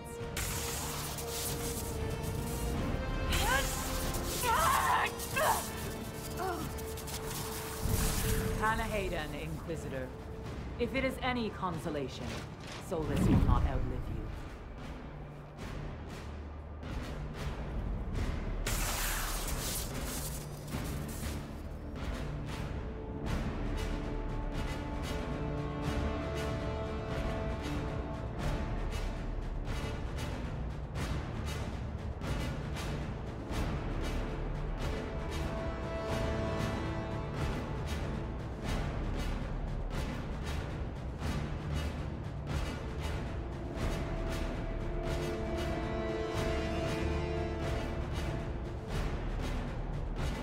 Solas is the only one who can help with my mark. We find him before Vidasala does.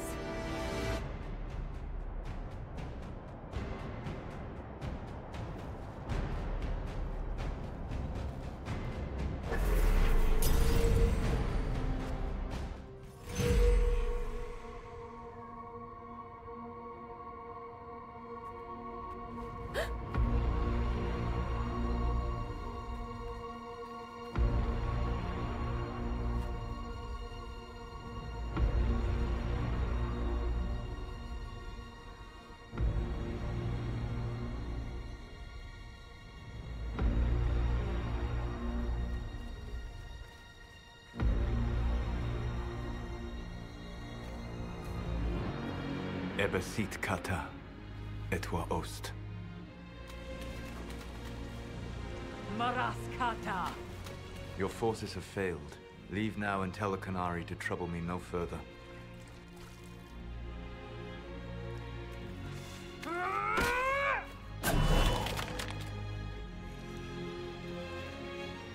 Solas.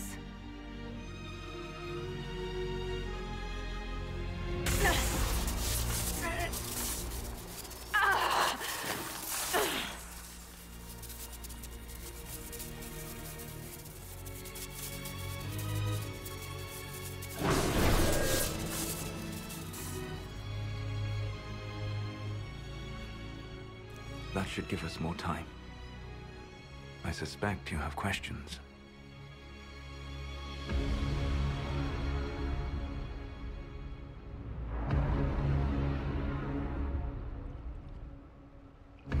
How were you able to control the Anchor?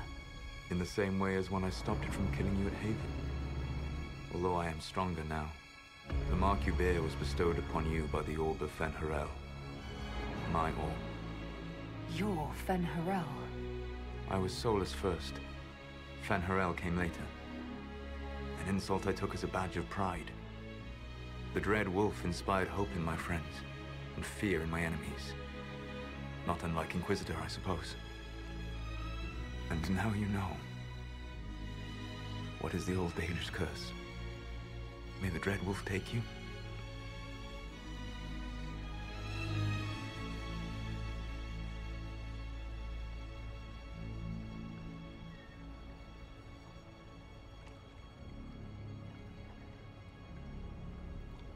And so he did. I did not. I would not lay with you under false pretenses. But you lied to me. I loved you. Did you really think I wouldn't have understood? Irabelas, Fanan. Tell Abelas. If you care, give me the truth. I sought to set my people free from slavery to would-be gods. I broke the chains of all who wished to join me. The false gods called me Fen'Harel, and when they finally went too far, I formed the Veil and banished them forever. Thus I freed the Elven people, and in so doing, destroyed their world.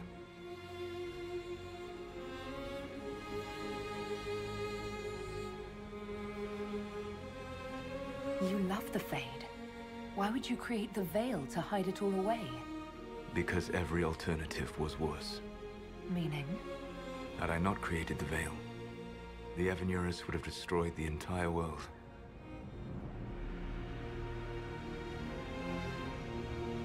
You banished the false gods. You didn't kill them. You met Mythal, did you not? The first of my people do not die so easily. The Evanurus are banished forever, paying the ultimate price for their misdeeds. You said that the Elven gods went too far. What did they do that made you move against them? They killed Mythal. Crime for which an eternity of torment is the only fitting punishment. I thought Mythal was one of the Evanurus. She was the best of them. She cared for her people. She protected them. She was a voice of reason. And in their lust for power, they killed her. The Evanurus were Elven mages. How did they come to be remembered as gods? Slowly. It started with a war. War breeds fear. Fear breeds a desire for simplicity. Good and evil, right and wrong, chains of command. After the war ended, generals became respected elders, then kings, finally gods. The Evanurus. How did creating the Veil destroy the world? You saw the remains of Via de Thara. The library was intrinsically tied to the Fade, and the Veil destroyed it. There were countless other marvels, all dependent on the presence of the Fade, all destroyed. Your legends are half right. We were immortal. It was not the arrival of humans that caused us to begin aging. It was me. The Veil took everything from the elves, even themselves. That's the past. What about the future? I lay in dark and dreaming sleep while countless wars and ages passed. I woke still weak a year before I joined you. My people fell for what I did to strike the Evanurus down. But still, some hope remains for restoration. I will save the Elven people, even if it means this world must die.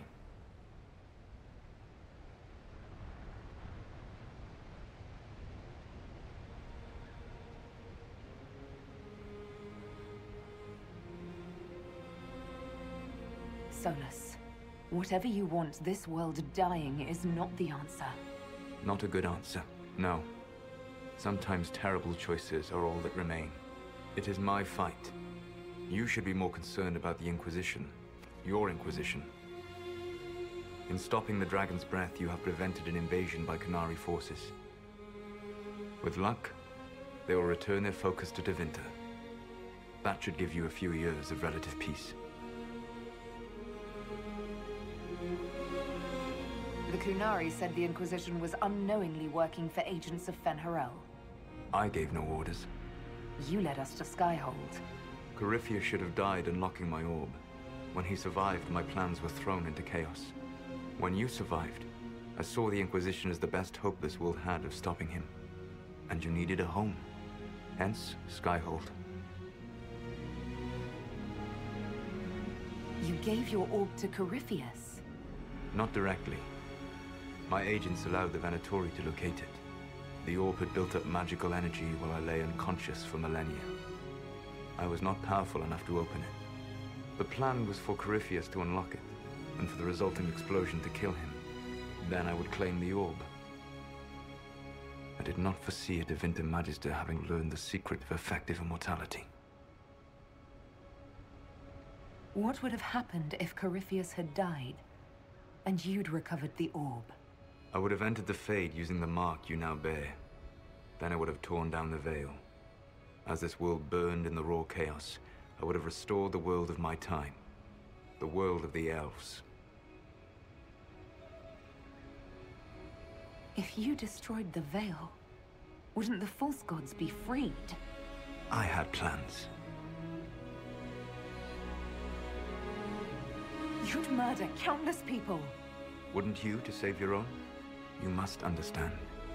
I awoke in a world where the veil had blocked most people's conscious connection to the Fade. It was like walking through a world of tranquil. We aren't even people to you. Not at first. You showed me that I was wrong. Again. That does not make what must come next any easier.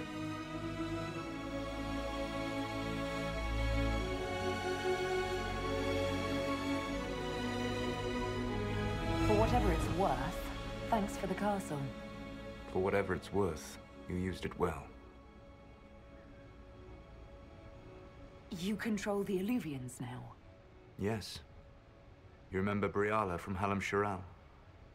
For a time, she controlled part of the labyrinth. One of my agents was supposed to take it from her, but he did not succeed. I had to override the magic personally. The Qunari stumbled upon this section independently. With them gone, the Illuvians are now mine.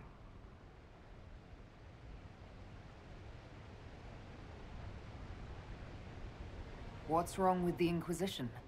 You created a powerful organization, and now it suffers the inevitable fate of such. Betrayal and corruption.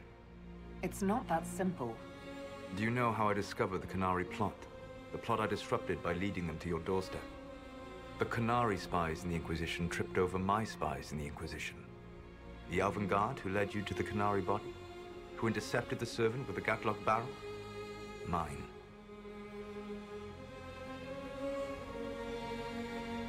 Why bother disrupting the Qunari plot if you're going to destroy the world regardless? You have shown me that there is value in this world, Inquisitor. I take no joy in what I must do. Until that day comes, I would see those recovering from the breach free of the Qun. Why? Because I am not a monster. If they must die, I would rather they die in comfort. In any event, it is done.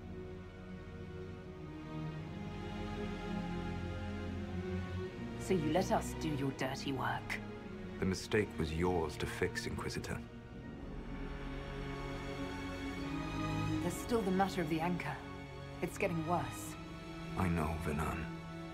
And we are running out of time.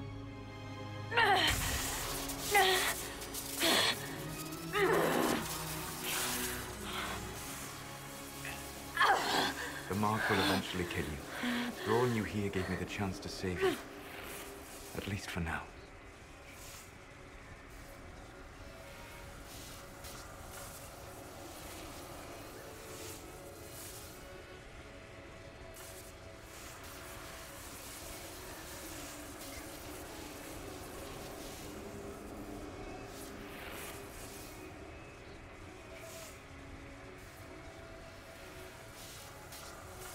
Solas, Barlath Vir Suladin. I wish it could, Venan. My love.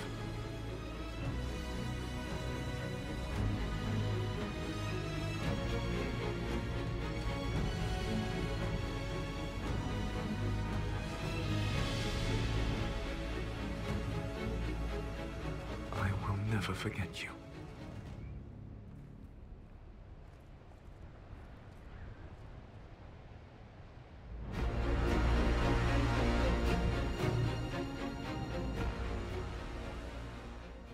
Something must be done, but we cannot lose the Inquisition now. We stand on the brink of war with the Qunari. Yes, because this Solas provoked them in the first place. The Inquisition did not cause this threat. We informed the Summit of the danger. The danger posed by Qunari spies inside your organization. Without our organization, none of us would be here to complain. No one has forgotten what you have done. But Corypheus is 2 years dead. If the Inquisition is to continue, It must do so as a legitimate organization, not a glorified mercenary band. Inquisitor.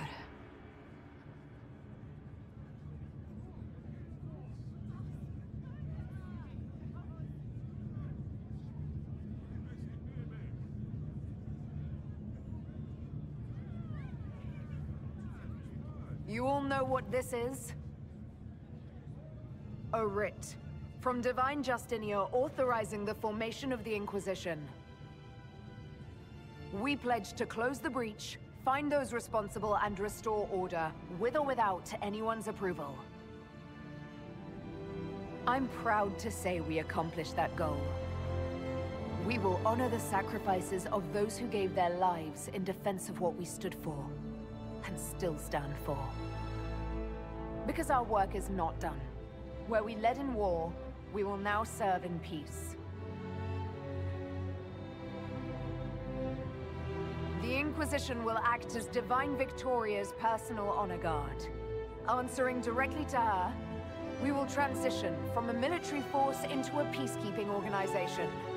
My own adventuring days may be done, but the Inquisition and its mission will continue.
My agents have found nothing. With the Illuvians, he could be anywhere.